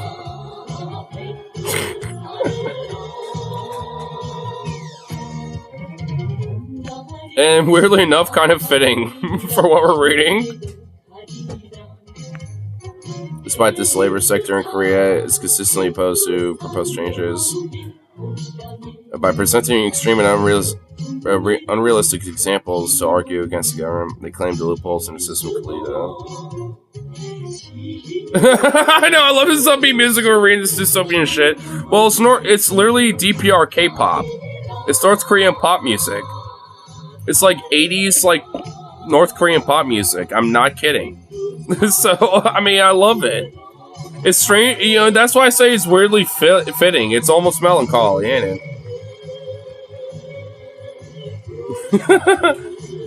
It's like having a Gummy Bear song over police protection. Oh my god! Oh my lord. Damn. The Korean Confederation of Trade Unions, that's a badass name, criticized the decision, arguing it could allow 2 consecutive days of working 21.5 hours each. As per the current labor standards, a minimum of 21.5 hours of work per day is possible, only if a mandatory 30-minute break for every 4 hours is applied. I'd argue for at least 2 hours, frankly. If this logic is followed, working 21.5 hours for 2 days would amount to 43 hours per week. According to the Supreme Court's decision, only 3 hours beyond the standard 40-hour work week is recognized as overtime. Seriously? On the other hand, if the previous standard of calculating overtime...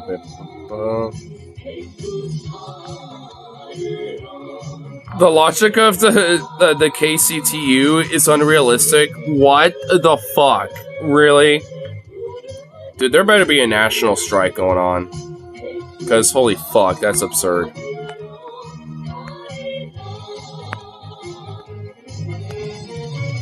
Here, I actually want to play another one. I want to find another one. So I haven't listened to every single one of them. I've only listened to like 2 of them. So here, I want to find another one. Man, I want to listen to this one. Let's try this.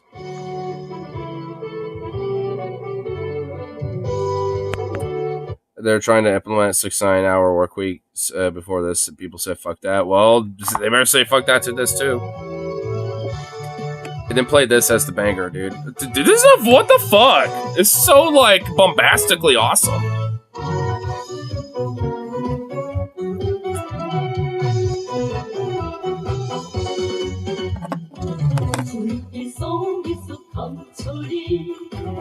Dude, why does this slap so hard, bro? Dude, why?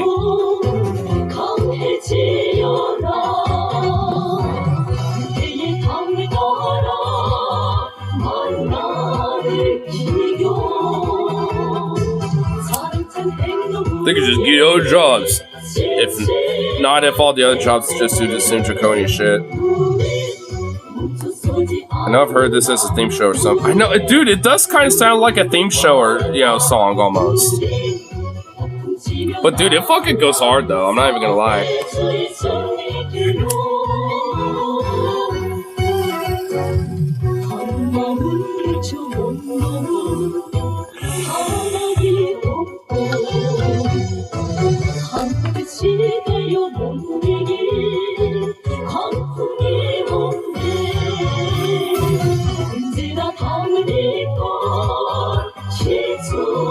Dude, this has no right going so hard, dude. Dude,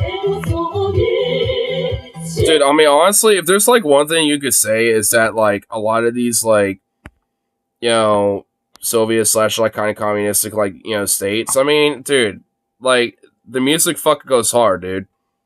Like, you know, you got, like, the Soviet Red Army, you know, band or whatever. I mean, dude, some East German music goes pretty fucking hard, too. Oh, you know, honestly, for something that goes hard, hold on. Let me see if I can find a specific song. I forgot what it was called, but I'll... Oh, yeah, it's this. You can't tell me this goes hard, though. Dude, it's just so, like... Oh. Little key change, but... I mean, this shit goes legit hard, dude. Dude,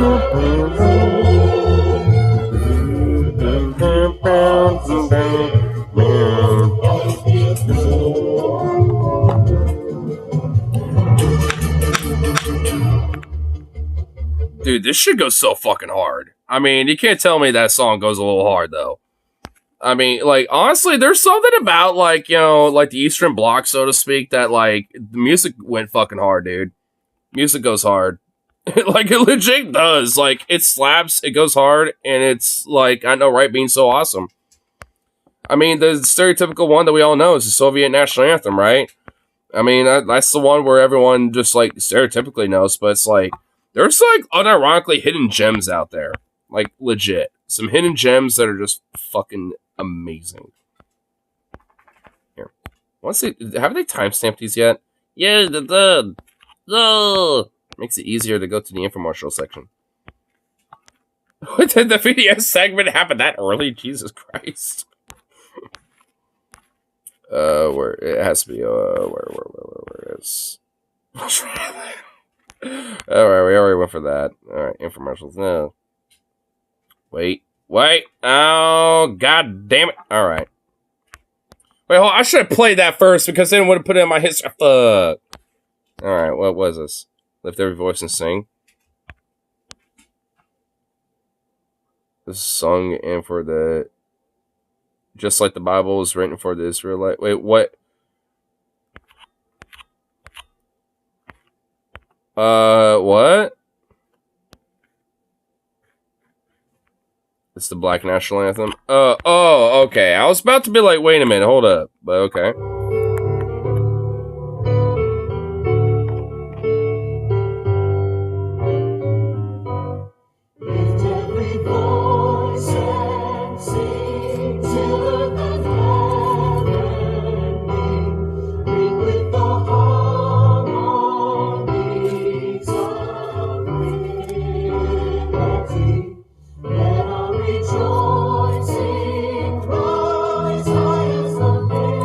I like it. I like the little swing it's got going on. It's got a little swing.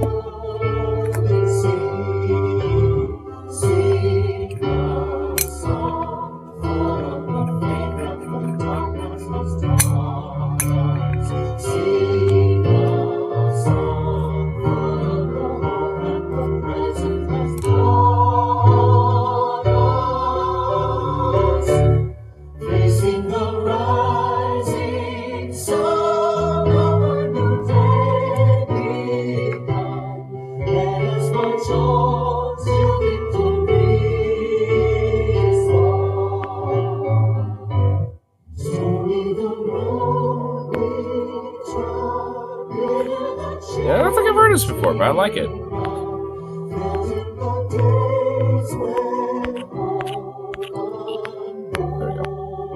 we go. Nope. There we go.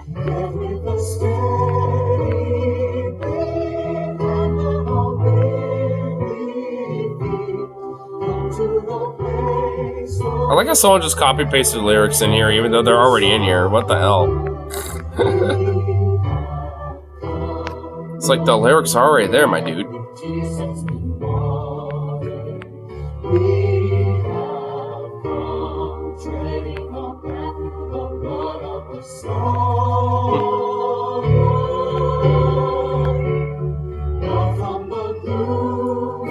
I wonder if there's whoa, oh shit, it sped up there for a sec. I wonder if there's like other alternative versions of the song. It's kind of like that little swing that it's got going on with it. I like this more than Star Spangled because it talks about the work we still need to do. As Star Spangled is more after the work is already done.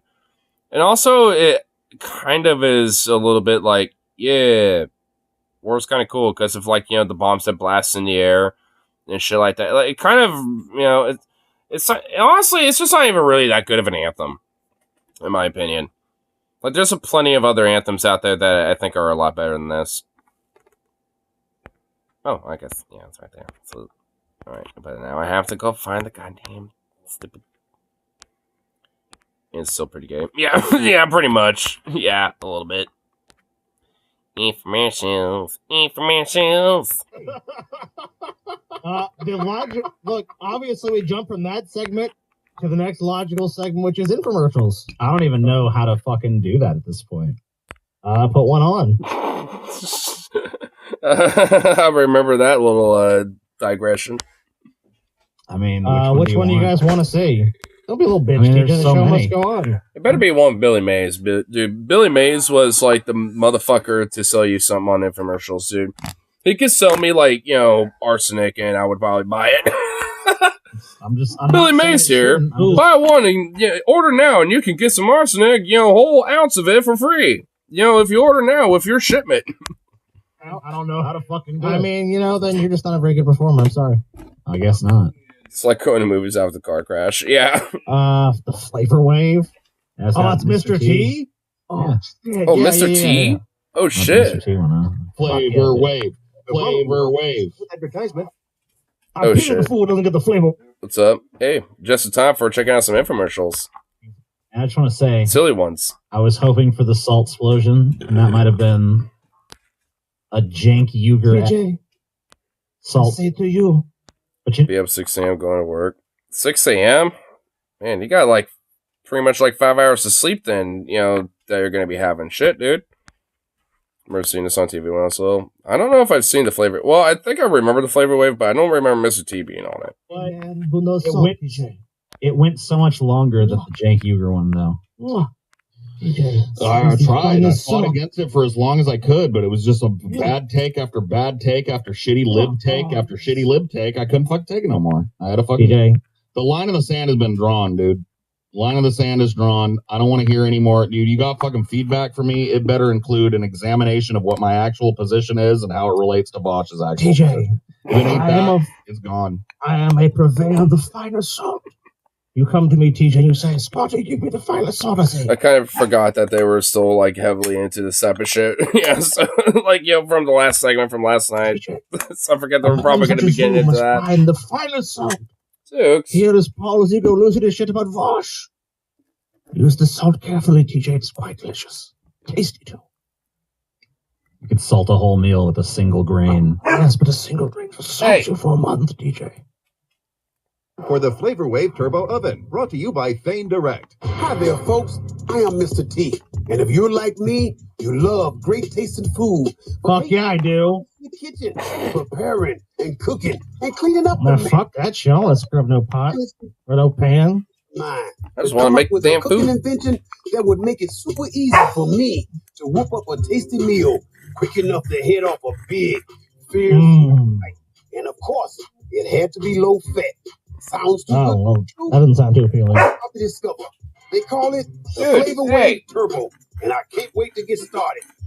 So the origin story of the Flavor Wave Turbo is Mr. T was hungry, and he's like, give me something that's gonna cook some good shit, but low fat. Yes. And then the team of scientists instantly went to work and created the Flavor Wave Turbo. Yeah, it's just like air frying. Sukov, what the fuck is your deal, bro? Buddy. Dude. Really? What the fuck? Get over here. Hey, sit in your fucking chair. Come on. Lay down. Lay down. Fucking goober. Jesus. This is air frying. I don't know. Let's take a look. Because my stomach is rumbling, and I pity the fool that keeps Mr. T waiting. Do I have to say pity? I wonder how much it was, you know, paid to have to just say that. Oh my lord. So it's like, wait, what? Well, I'll watch it after this. I mean, well, now I got like a whole bunch of other links to check out. But so I attempted to throw the master. Well, I guess it's a picture link. Lean, mean, fat, Grilly Marsh. Damn. Dude, what the fuck is your deal, dog? What the fuck? Jesus. Lad. Yes, Mr. T, you're gonna say Yes, it. that won't declare. The check for 100,000 will not clear unless you say that. 100. You think you got 100,000 for this? I don't think you got 100,000. Probably something like that. Yeah, Dude, they paid Mr. T like fucking $5,000 for this shit. No, dude, he got more. Yeah, he definitely got more than that. He got at least like, you know, $250,000 or minimal. Minimal. The Flavor No Wave way. Turbo is not a microwave, but an amazing invention that combines 3 types of cooking to turbo cook all your favorite foods up to 3 times faster. Is this just like a proto, like, air fryer? Is this what it With is? such power and speed, we'll take brick hard food right from the freezer and have it. Look at that, TJ. Brick hard. If I had a Flavor Wave, I'd probably forget about it after a few uses. This is my friend going less 4 times in a week. Yeah, I just use my pots and pans all the time myself. So Dude, cook 3 times faster. This is an air fryer, dude, right? That's what it basically looks like. I don't know. Times faster than an I think it's like a ordinary proto oven, air plus fryer. It eliminates 75% of the fat. Oh shit! Fat be gone. That's all the flavor, though. Yeah, but it's not all the fats. You get just a bunch of the fats. You're gonna be a lot healthier. I don't like it. Bring turkey in 20 minutes. yeah, it's like Flavor Wave the flavor away. It's not an hour and a half. Barbecue chops in 10 minutes, not 30. That's right, no defrosting, no preheating. Now, whether your food is fresh or frozen, you can bake, broil, roast, sear. I gotta be honest with you, this food all looks like shit. Yeah, I mean, like, it doesn't. Yeah, it doesn't really look the most appealing thing. I mean, that's kind of the thing about a lot of these infomercials. The food is always like they try to make it like this, like food porn, like grandiose type of thing, but it really is never really that good. it looks like bland and I flavorless. mean, if you're gonna bullshit me and tell me that this is some kind of like revolutionary fucking piece of cooking it looks like equipment, frozen food. yeah, like at least give me at least make the bullshit images of the food in the infomercial look like something I'd want to eat.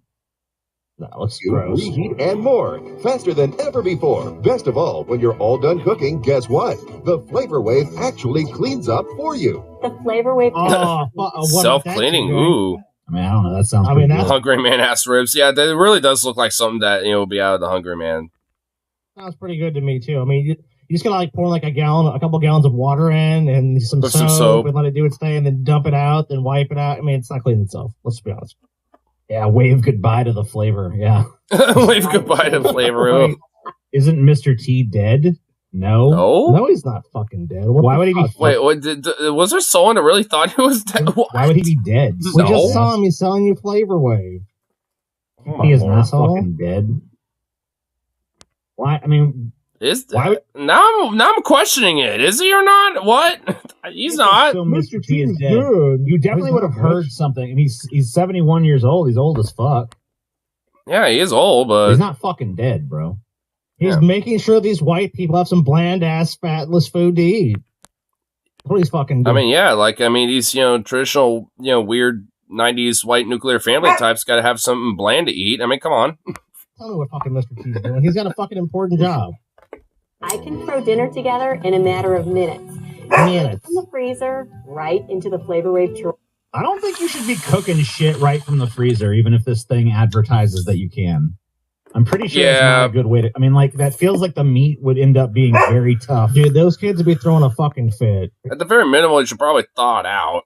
Are you fucking kidding me? Bunch of frozen shit. It was like some tendies or something kids like. I mean, some frozen fucking meat that they're gonna cook in a fucking air fryer or like. Dude, this is like the most fake ass looking family dinner, dude. Like, what is this? A pressure cooker. This shit looks horrible. There's no seasoning on it. These fucking kids. If these kids are eating it, it's because they haven't had a fucking meal in a month. Yeah, they're just like, their parents are like, all right, the one meal of the month, kids, dig in. It's like, oh God, my mashed potatoes.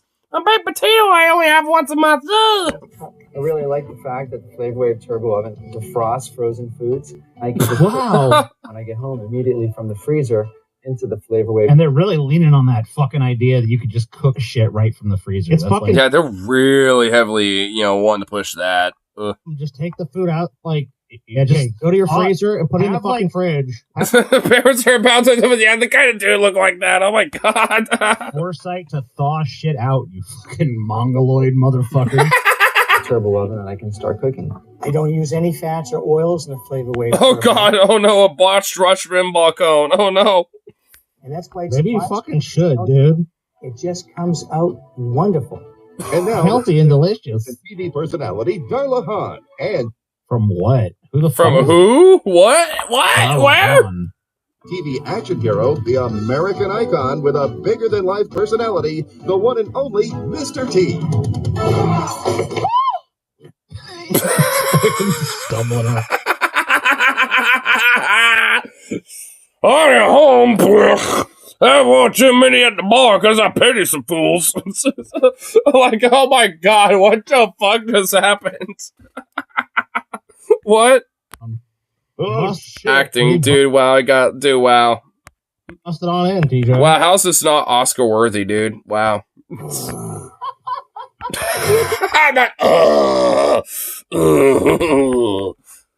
the doorknob. Sorry, Dollar. When you invited me over for a delicious home-cooked meal, one that would keep my... I was wondering if maybe we could get down to it right in the bed in the backstairs, dude. baseline beautiful. Well, what can you expect? Oh, that's... I don't know. For you to open the door like a normal fucking person. Yeah, no shit. Yeah, you just come on in. That's it. I mean, the doors have knobs for a reason there, If sir. any of you fucking flavor wave libs out there. Why is this a name? Why does this woman have a stripper name? I don't know. You tell me what's what. You're banned! Don't you dare defend the flavor wave in my fucking presence. Oh, shit. Mr. T. Now, dinner will be ready in just a few minutes. I wonder As if soon it's as still you on pick sale. What you want. If it's still a thing. Dollar, are my eyes deceiving me or am I... Look, you know what? We talk shit, but look, that is a fucking smorgasbord of choice right there. TJ, you can have whatever. I mean, there's a lot of pretty good looking meat. I'm not even gonna lie. I mean, I wouldn't mind, cooking all that up and gristling it up and seasoning it, and that's good. Fuck you wants to eat. That's a crazy platter of meat right there, sucker. It's all frozen. But he can have whatever the fuck he wants. Would Penny be a good or bad stripper name? Hands out, change get thrown. I don't. Well, I'm pretty sure it is actually a nickname. I know there are pretty stereotypical common nicknames, and I think that might be one of them. I'm not too sure. I know there is some sort of article or two about that. Funny enough, so I'm not too sure. Here. I'll let it play real quick, but I'm going to go to the bathroom quick. I'll be right back. Enjoy the infomercials. I pity the fool who tries to get this down. Okay, right what? Oh, I don't. Okay. How many pity the fools do you think they paid for Mr. T? A lot. 20, 25 pity the fools. You think he's going to say pity the fool that I many think it's times? got to be a pity a fool a minute, pretty much. Not in a few hours. How long would this take? In exactly 8 minutes from the time you pick what you want. You joking, right? Just humor me, Mr. T. Okay. 8 minutes. That's it, dude. You have a delicious meal in 8 minutes. All right. I'm sold, TJ. Okay, now that's the spirit.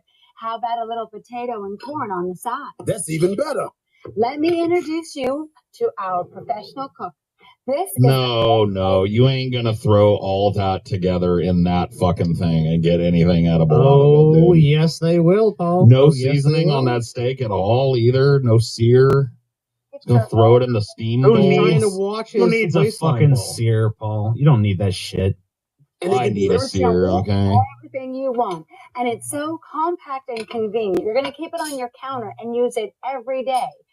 I just put my food in, And there's no way all that shit cooks for the same amount of Look. time. No, look right there. You guys are talking shit, but you have not even given the flavor wave a chance to cook you a delicious, healthy meal to a 75% less. It can't be done.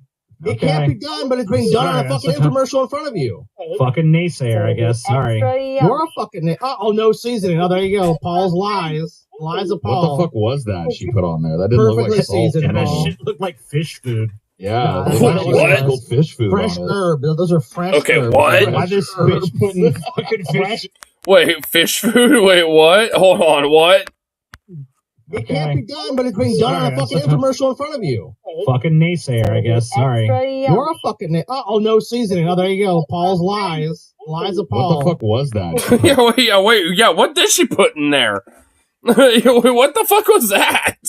Yeah, that didn't look Perfectly like salt. seasoned, And that Paul. shit looked like fish food. I kinda did. Fish food on Fresh it. herb. I see what they mean that they gotta do. Why this bitch putting fucking fish food on? What the fuck? Fish food, bro? My cousin had, I think, a dash on their penny, but it got ran. Oh, well, damn, that's sad. Been eating the beefs a lot lately. Ooh, beef's pretty good. I've been going for tendies. My main thing is ramen with some sunny side up eggs, all mixed up in that bitch. Some green onions and chicken tendies from work. Oh my god, shit's fire as fuck. I don't like it. They're pretty affordable, cheap.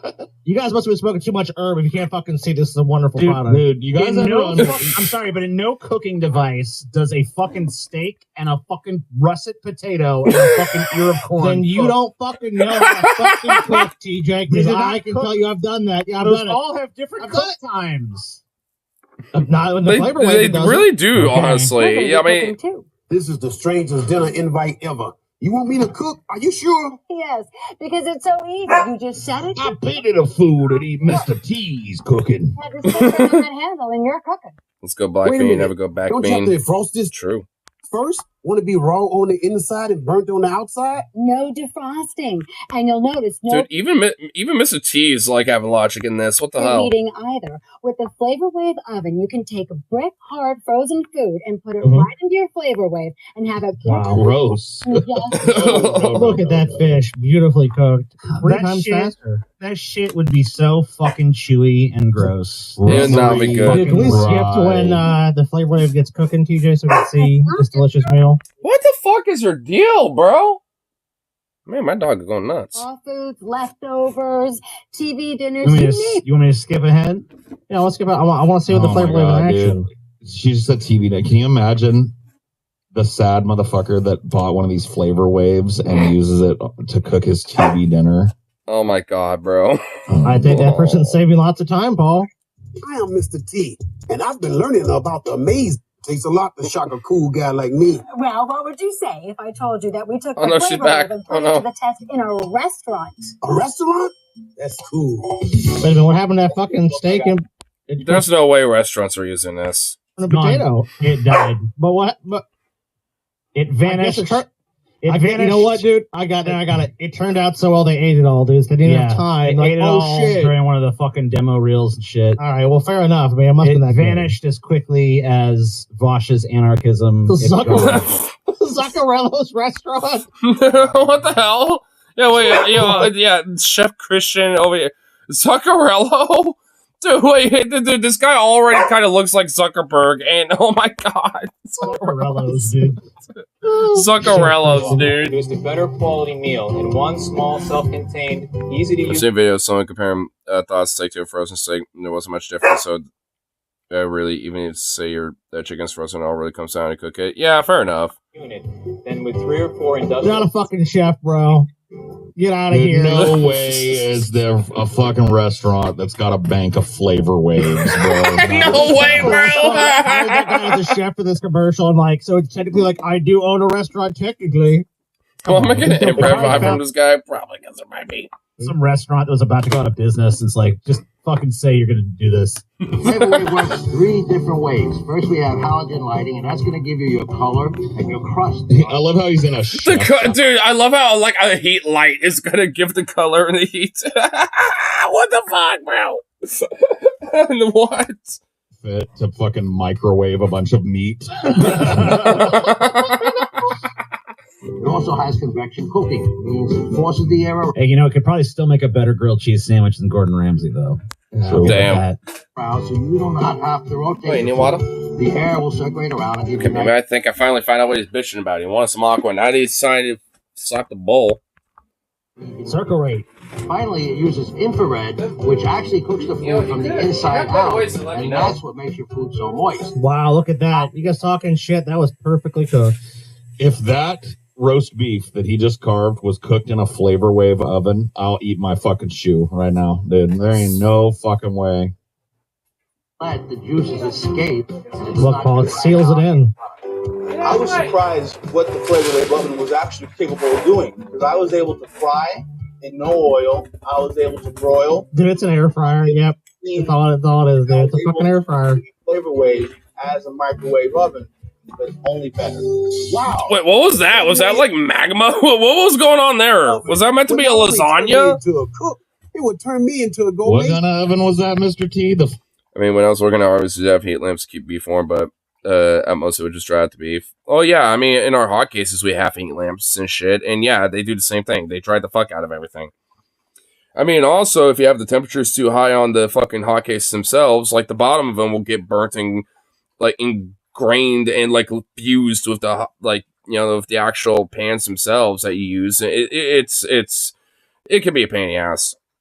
And the more crude this, like, you know, you want to put them up to, like, because it's like from 0 to 10 basically for the temperature gauges, and they'll have them up to 10 to warm them up and make sure they're ready to go by the time they have stuff to cook for the hot case and shit, right? Like, which makes sense.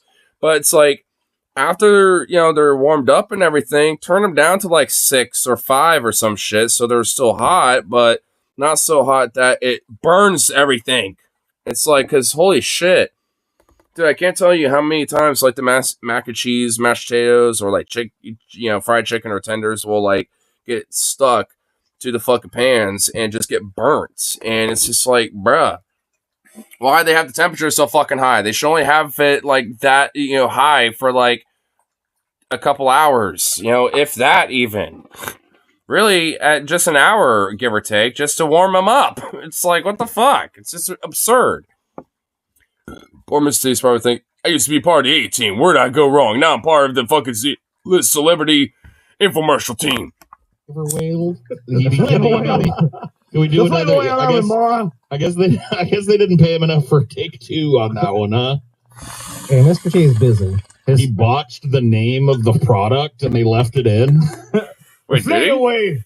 The Flayed Away oven, I didn't notice. man. That Flayed Away. What is that? Gee, it's Flavor Wave. I know what it is, sucker. I pity the fool, correct my fucking pronunciation. Here's some baby vomit. What the fuck is that? How about this? Maybe he's drunk. I mean, considering how you barged in on the set earlier, he probably is. You just some cheers. Chiller and cheers situation. Oh god, the Manty's gonna love this. You can carry this straight. I mean, that's a sparse fucking dose. I know, that was fucking That was the tiniest You dose. might as well not put any cheese in that. Not only that, but like, you're supposed to put it in when it's already in the fucking bowl. You don't put it on top of the fucking chili. Yeah. If you're what the put fuck? it in the chili, you gotta let it melt in there a little bit, you know? Yeah, come on now. Yeah. Right to the table. Look at that. It smells good, Mr. T. Mr. T. Wait a minute. I know this taste. I can't quite say what it is, but it's delicious. I put a little instant coffee, powdered chocolate, and a hint of cayenne. That's a strange mix, but it sure tastes good. That's the point. Good taste. And instant coffee has got to be the saddest chili ingredient that I've ever. So they're both drunk? Yeah, and I guess, you know, this chick wanted a little pepper in her step, so she put some instant coffee in the chili. Dude, so she's a Starbucks wino soccer mom. Oh my god. Even Zukov is protesting this. I just satisfied all your needs. You got food, you got water. I just let you out with me as well. I also let myself out. So, I mean, what the fuck do you want now? Instant fucking coffee. Annoying little hoe. Is disgusting. Instant coffee has literally no fucking flavor whatsoever. So you may as well just add like talcum baby powder. Yeah, in it's it. like, I added some sawdust to the chili. Yeah, sawdust. Sawdust. Emulsifiers were added to the chili for extra flavor. Mr. T, you're going to have so much fun cooking up a storm with your flavor wave. Look at this. We have The fuck are those? chicken breast. With That looks dry as shit. Yeah, that don't. Yo, what? And Yeah, garlic. it does. That is dry, dude. Oh, Painfully that. dry. Oh, dreadful. Sad, dreadful. Appalling, dreadful. Dry. Dry. No juice. No No juiciness at all, dude. fucking juice came out of that. That's some The Starbucks dry, starts selling chili. I'm done. Dude, I swear to God. Yeah, for real, bro. disgusting fucking chicken. Yeah, like contrast that with that fucking juicy ass roast beef they cut into. Dude, if I cut up a piece of chicken, yeah, if I cut it and I cut it open, that's what I saw. I'd be like, oh man, I fucking way overcooked this chicken. That's good. Because with the grill plate, grilling is just as easy. With the flavor wave, you can grill up a storm. Look at those delicious grill marks. Isn't it beautiful? Wow, those grill marks did not come out of that fucking flavor wave up. Yeah, no, they didn't. They did not at all. Dude, that, oh my God, dude, the fucking, like, I wouldn't be surprised if they're fake. I wouldn't be surprised if that's, like, plastic food and not even real, bro. I'm not even kidding. I literally shit you not. Because that, dude, that, no way, dude. No way. Dude. It's gonna fucking haunt me. Oh God! Yeah, what that or just what? Yeah. You know what? Yeah. Okay. This is such, dude. This is the. I never realized this back in the day when I used to watch them all the time. But There's no way that thing made those marks. No way at all. That will be scams, dude.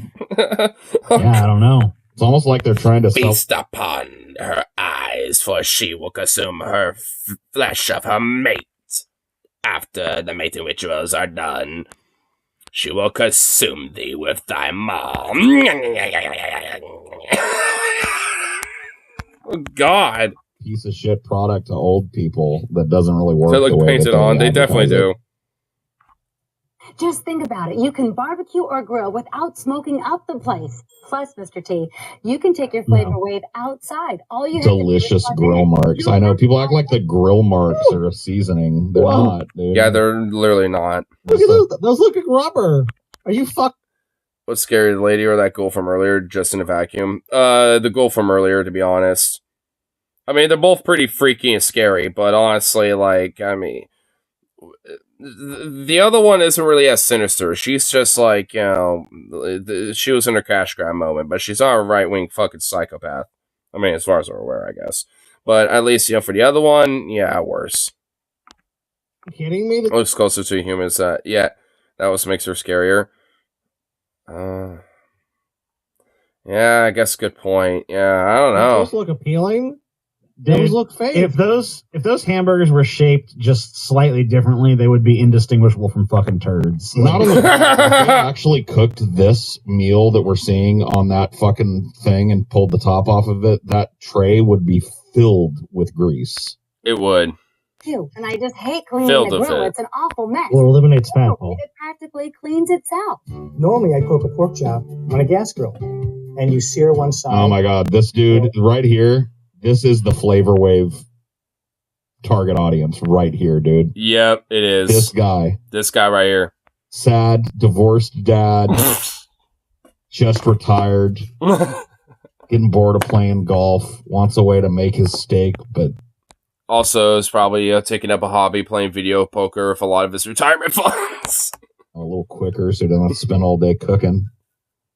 The side, and the juice comes to the top, and that's kind of how you know it's done. Dude, you know, that is the same thing, too. Yeah, the grill marks aren't even the same thing as the, like grill lines on the Flavor Wave. That's true. In that juice is a lot of the flavor. And also, the burger patties themselves didn't have any grill marks either. The Flavor Wave Turbo Oven, the heat is distributed evenly, and the juices are seared in. I don't know. They're not seared at all. That's not... There's no fucking sear. What? It is there's no searing going on. Like, no. See all this stuff looks. I mean, like, see those succulent vegetables, juicy cuts of meat. Everything here is so juicy and fresh. Yeah, that's just not how it works, dude. Like the reason why people put a sear on a steak before finishing it off in the oven or whatever is because a sear actually does create a barrier through which that locks a lot of the juice into the meat and keeps it from running out onto the plate. Like, these things are going to be shoe leather when they come out. Like, you're basically putting them in a big dehydrator. That's what a microwave is. It's slowly boiling all of the liquid out of everything. It's fucked. You could not make a passable meal out of one of these. I guarantee it. No. At the very least, it will not be looking like this at all. Flavoring. It's the most delicious pork chop I've ever. All right, sure it is, buddy. My new girlfriend Linda thinks it's great. I mean, there's definitely things like air fryers you cook, like wings, for example. You can do some good wings, but like grilling shit. I mean, that's not what those things are meant for. Definitely not. No, let's take a look at. Let's take a little look at one of these other ones. Maybe the market this is a beef jerky maker is sold better. Honestly, yeah. Royal Definitely. Diamond Cookware, Nancy. It's made to last. Sorry, I couldn't find that for you, Paul. Dude, where's my Royal Diamond, man? This guy's got some epic eyebrows. Whoa, what's going on with this Jack guy? LaLanne, bro. Yeah, Jack The LaLanne. Power Grind Pro, TJ. Jack LaLanne, dude. Though he's one of those like fitness guru guys. LLC. Okay. The information in this program has not been evaluated by the FDA. Yeah, well, trust them anyways. Growing old, TJ. Oh no! That picture pretty much covers it. Growing old, TJ. Oh my god. Tired, sick. Jim Carrey did a skit of this dude on SNL. Oh hell yeah. I've seen it first time on stream. As a kid, it's been a long time since I've seen it though. That picture pretty much covers it. Worried about growing old, growing old, and you're just like on life support with your husband praying over you. Oh my god! You need to watch the next. There's got to be a better way. Old Jay Cordage. No. Yeah, see, that's not Oh my god! Juicy, dude. That's the father guy's luck, bro. Dude, those eyebrows are intense. Dude, you can see the intensity of these eyebrows even from here. Holy shit. Look, if you're feeling the father of tired and juicing, sick, you're on life support. Whoa. How about some juice, dude? Drink some fucking juice. Yeah. It's good for babies. It's good for old people. Father of juicing, dude. Is Jack LaLanne. They just thought nobody will believe Jack LaLanne's still alive, so we got to rebrand him. Yeah, that makes sense. He's 190 years old right here. Secrets to good health and longevity. Wow. Jay Cordage is known to millions. In his early is he? 20s, Jay was a football star at USC. I mean, he's known to at least 1,000 people right now. You know, we're helping that number at the least. I guess. With a serious illness, I guess he is, which he overcame by consuming large quantities of fresh vegetable and fruit juices. Now, eyebrows are fucking crazy. Look at this guy. Dude, his eyebrows are insane, dude. Talking shit, look, this guy's out sailing. He's doing fucking stretches on the beach. I mean, he's living life, Paul, and you're saying, hey, I don't know about this guy. But look at this guy's living at 88, Paul. At 88 years old, he's doing all this stuff. He's doing stuff. Remarkable, Paul. Yeah, honestly, I'll admit, more power to him, I will say. In my face one time. But dude, those eyebrows, though. You deserve it. Those fucking eyebrows, though. Years old, Jay has dedicated his life to teaching people the benefits of raw food. I'm not even gonna lie, he kind of looked like a preacher there.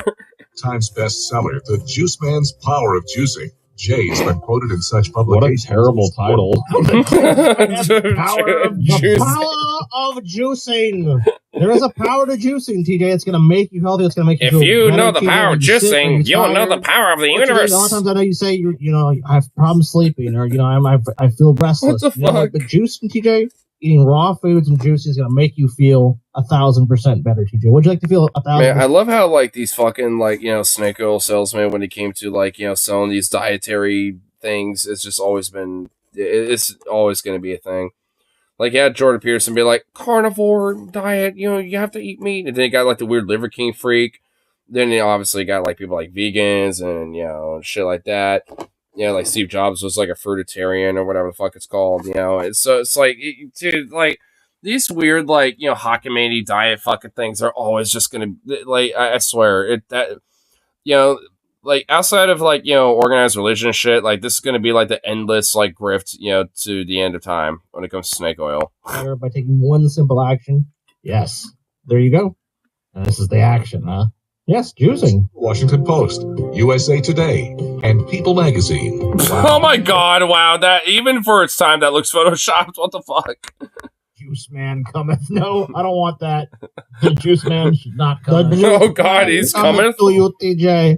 Dude, these eyebrows, man. Carrot with my hands and not a drop of juice. Oh! Yet when I take that same carrot and run it through the juice machine, you see the glass practically fill up. Well, those are the substances that the plant took out of that soil and converted into the life force. Couldn't you just eat the carrot? Yeah. Why's it gotta be juice? I mean, yeah, seriously. It's midnight here alone in the alley. You see this man saw himself very long, and like that 179 First Elm Street movie. With his palms are, his mouth's and your tongues. Prepare it to be juiced. The screams are fruitless as he sucks the very fluids from your body, leaving you mummified corpse and winds to dust. He walks away smiling. Oh god. The dirt, if it's because the you're soil, not, no. I mean, yeah, and he has to like this look, but with just like this grin. With those insane eyebrows, dude. Biology works. No. You gotta eat the dirt, Scotty. You must eat the juice, TJ. Drink the juice. Get the real nutrients. You must TJ. get the you must get the raw nutrients, minerals, and vitamins, straight from the soil itself, dude. The dirtitarian diet, bro. You see, and locked in there are these very special elements called phytonutrients. Minerals, yes. Vitamins, yes. They're all essential. That's why I tell But you won't receive those benefits if you simply eat the orange. You have to juice it. Live food. Live bodies. Wow. Whoa. Stay tuned and you'll discover the true fountain of youth. Jay's new power grind. If it's the true fountain of youth, why does Jay Kordich look so fucking old? Because the youth is in his eyebrows, dude. Shouldn't he be like 20? Yeah, he's been running the scam for a long time, so like he should look fucking the same age as when he started. I mean, he looked like he was pretty young when he started doing it. I don't know how said bodies. Pro with patented hybrid technology. It I didn't works say better body. and makes more juice than any juicer before.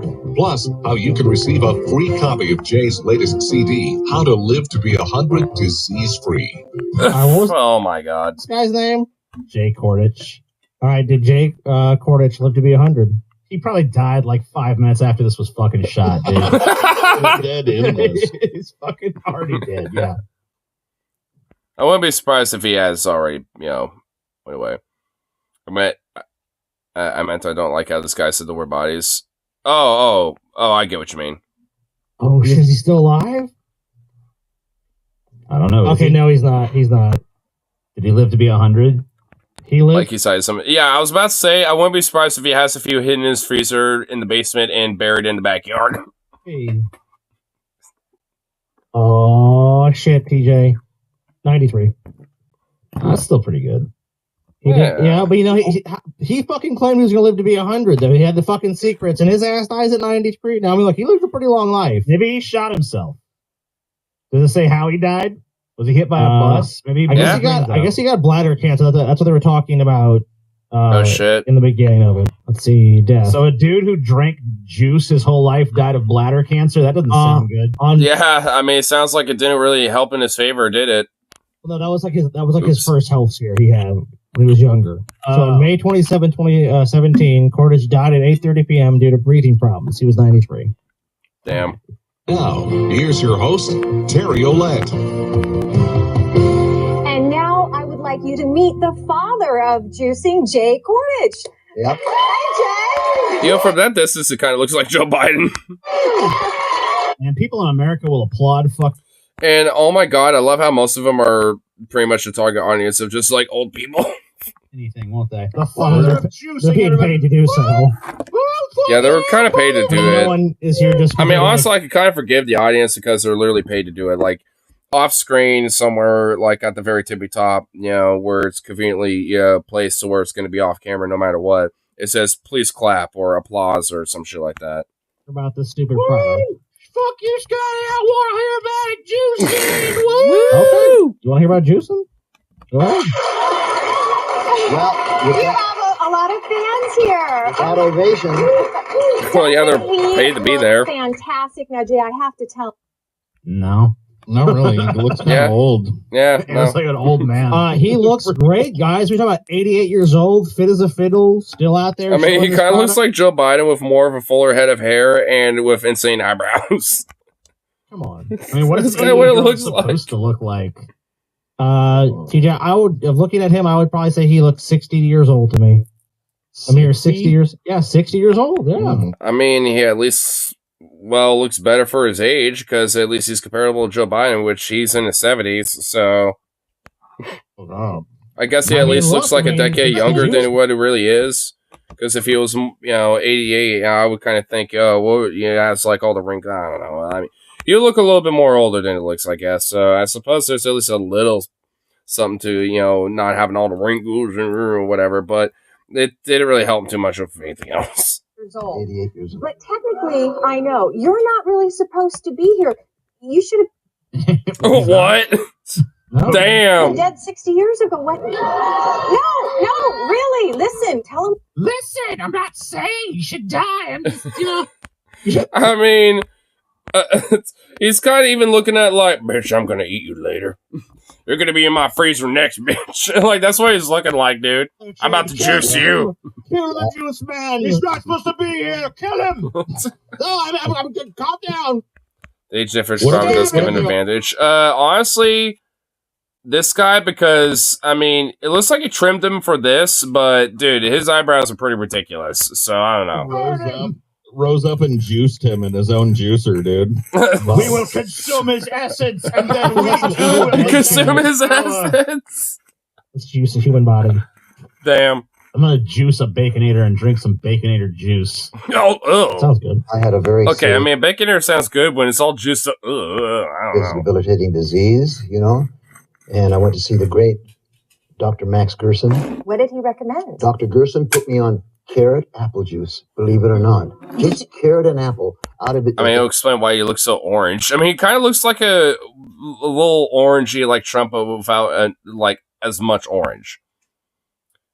This is what Jesse Waters will look like in 30 years if he unfortunately lives that long. Damn.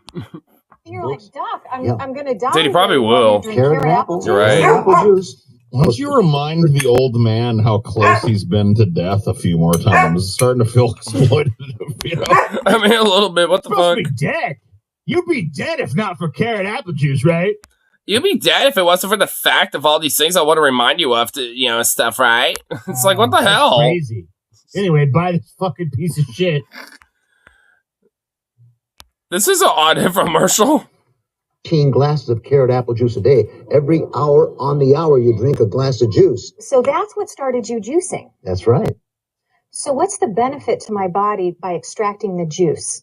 You're going to make it fresh and drink it. Everything is pre-digested.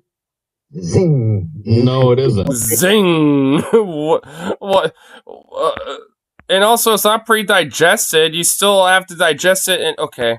No, it isn't, dude. That's not how digestion works. Yeah. It doesn't just turn everything into liquid, bro. You wouldn't want everything to be pre-digested. You know what's What about when you need to...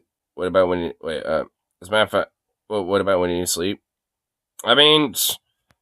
No. You still gotta be juiced. Digested? Shit. You're saying we should eat shit? I don't think so. Ugh. In a matter of moments, and the body works minimally. All right, so Jay, let's make some juice. Yeah, absolutely. Okay, what are we making? By the way, take these in your hand. Okay. Squeeze them all your might. Okay. You got any juice out of it? Well, no shit. You can't... There's... What? No. Good one. Now, I want you to stick that in. Again, this guy probably wolfed down Big Macs between shooting these. I wouldn't be surprised. I'll sure put them all They're in. not peeled or No, anything. no. Man, this fucking dog and pony show is really... I've forgotten about how this feels to watch, you know? Dude, I mean, they need some Billy Mays, dude. Billy Mays know how to work a fucking infomercial, man.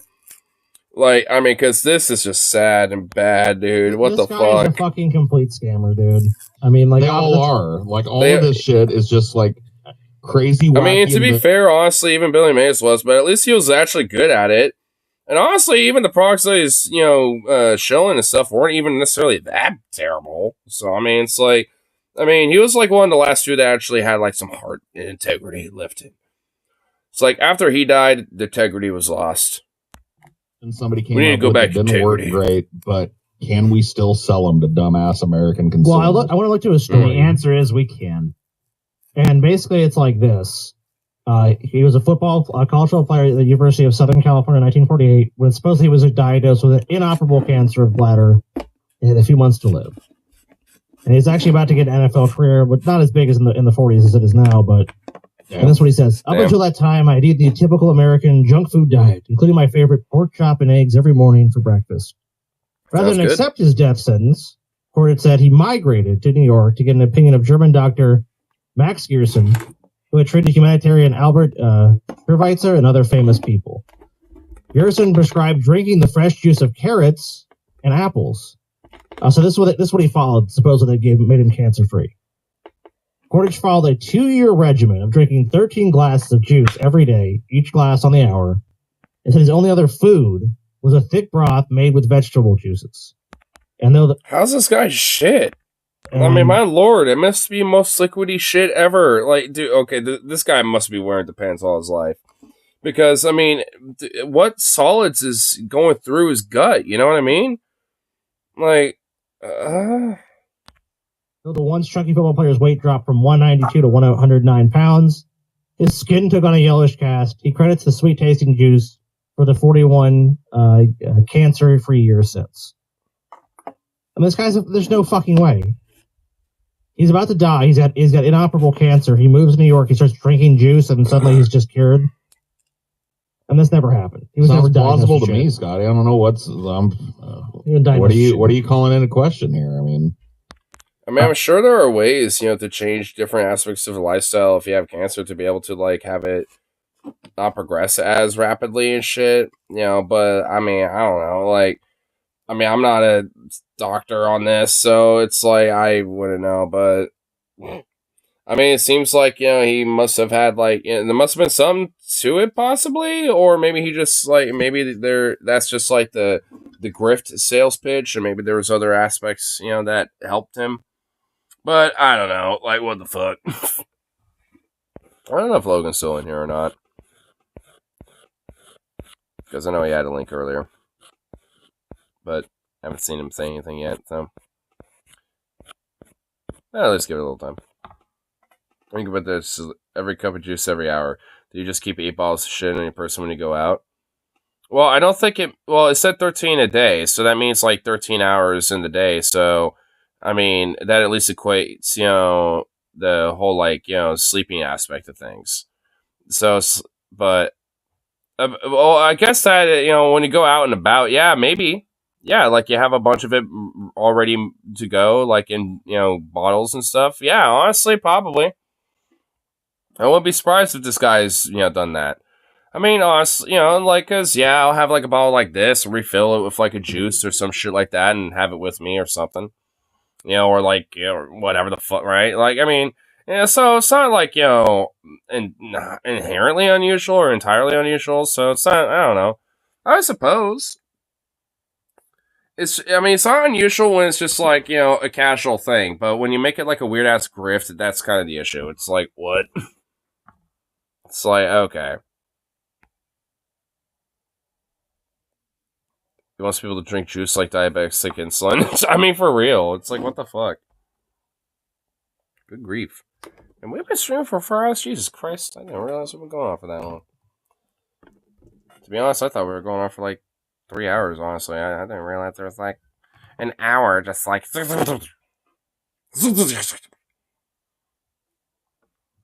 what the fuck is this? Jim Carrey Juice Weasel?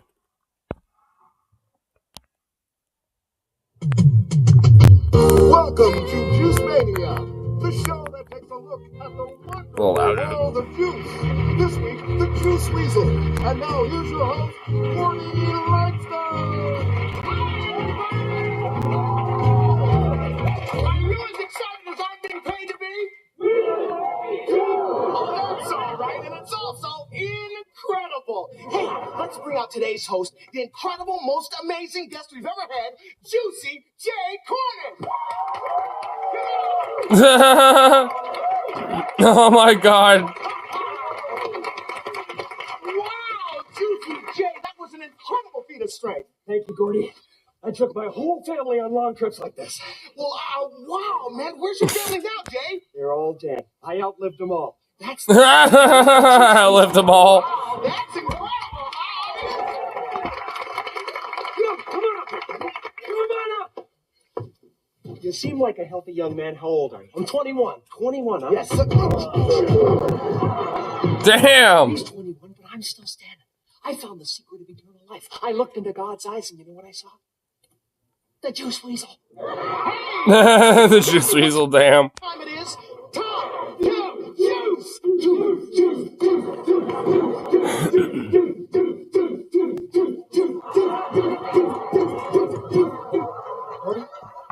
That's how much organic matter you need every day. Now, you could eat it in that form, but sooner or later, you're going to get tired of wiping your butt. It's fruit. How do you get at it? Look, what do I do with it? You need to be a NASA scientist to get inside that thing. Have you ever tried to drink a raw carrot, Gordy?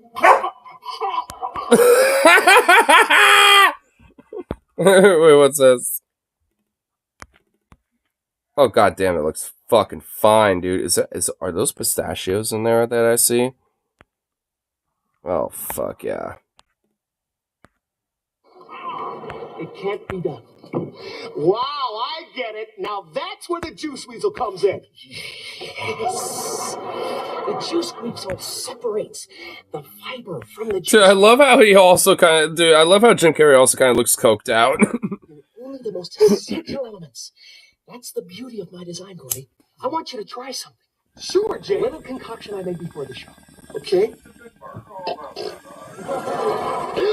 Ooh, that tastes like somebody's dirty undershorts. Not just somebody's, Gordy. They're mine. But see, the undershorts are gone. All that's left is the life-giving juice. That's incredible!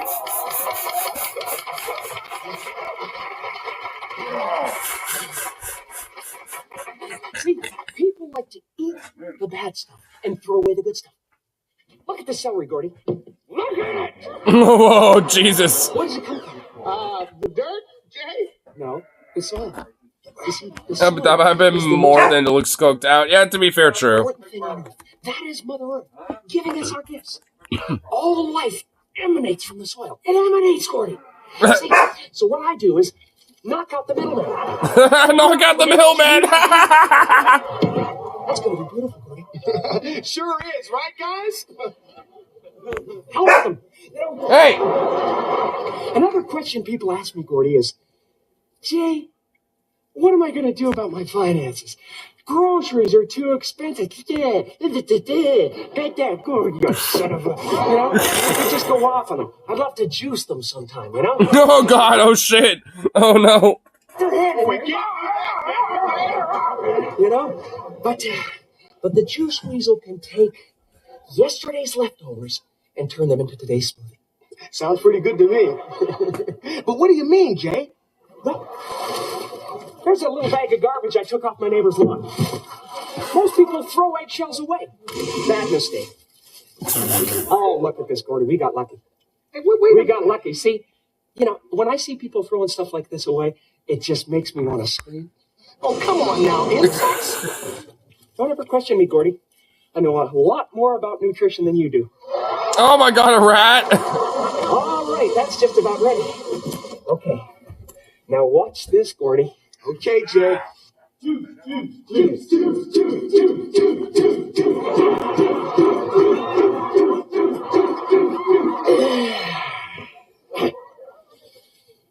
Notice anything different, Gordy? Now what, Jay? I'm invisible! Oh, right. Yeah, that's incredible. I thought you were talking about something else. I don't know, they all look the same to me without glasses. Venom, are you doing a racism? Who are you talking to, Gordy? I'm over here! Wow, that's incredible, isn't it, audience? Look! Oh, the vegetables are flying by themselves! Whoa! That's great, Gordy. Wait till you see me fly. Wait a minute. Wait a minute. That's not in the script. Jay? Fly, Gordy. I swear I can. No, I'm doing it. I can't see without my glasses. Oh, well. Oh, well, that's on you, I guess. Wait, what? I can fly! Jay. Oh my God, he jumped out the window. Stop, Jay! Oh, he's doing Jay, are you all right? So shit. Oh, no. Oh my God, Jay, do we need a priest? No, Gertie. Just give me the juice.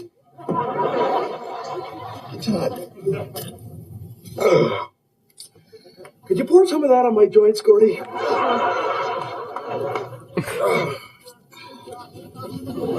Oh, shit. I feel much better now, Gordy. Oh, damn. One thing to me.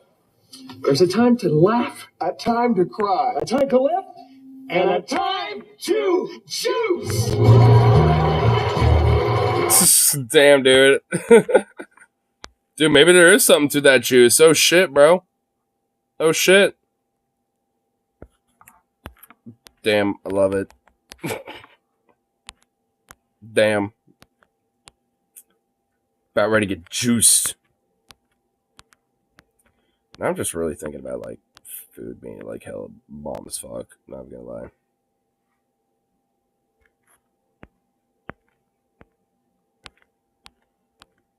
Want to try my homemade pudding pops? No, I don't want to try your homemade pudding pops. Juice gives you 50+ durability. And it also rejuvenates your health, at like, 50 plus health points per second. And gives you an immediate, like, 100 plus, health right off the bat. And obviously can heal, like everything, like when it comes to your body and shit. So, yeah. Dude, it's, like, and also just various different types of juice potions as well. One can grant invisibility, one can, like, make you fly. One can, just, like, increase the strength. There's a lot of different, it's like an alchemy station, dude.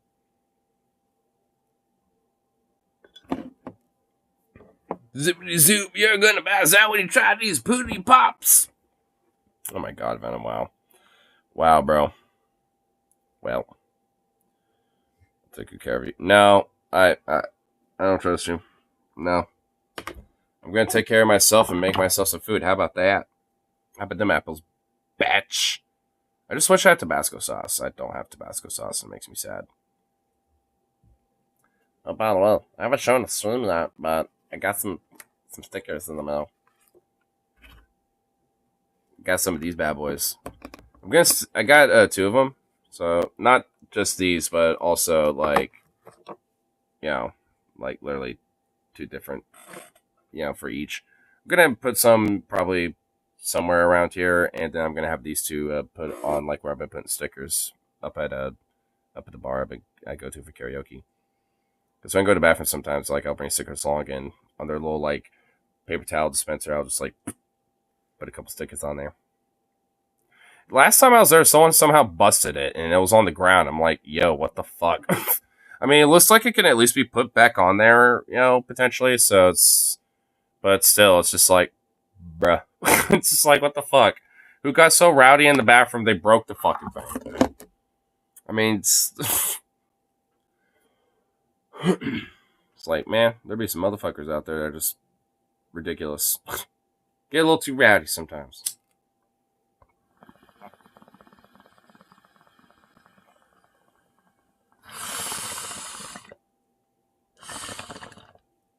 What? Alright, this will be my last like.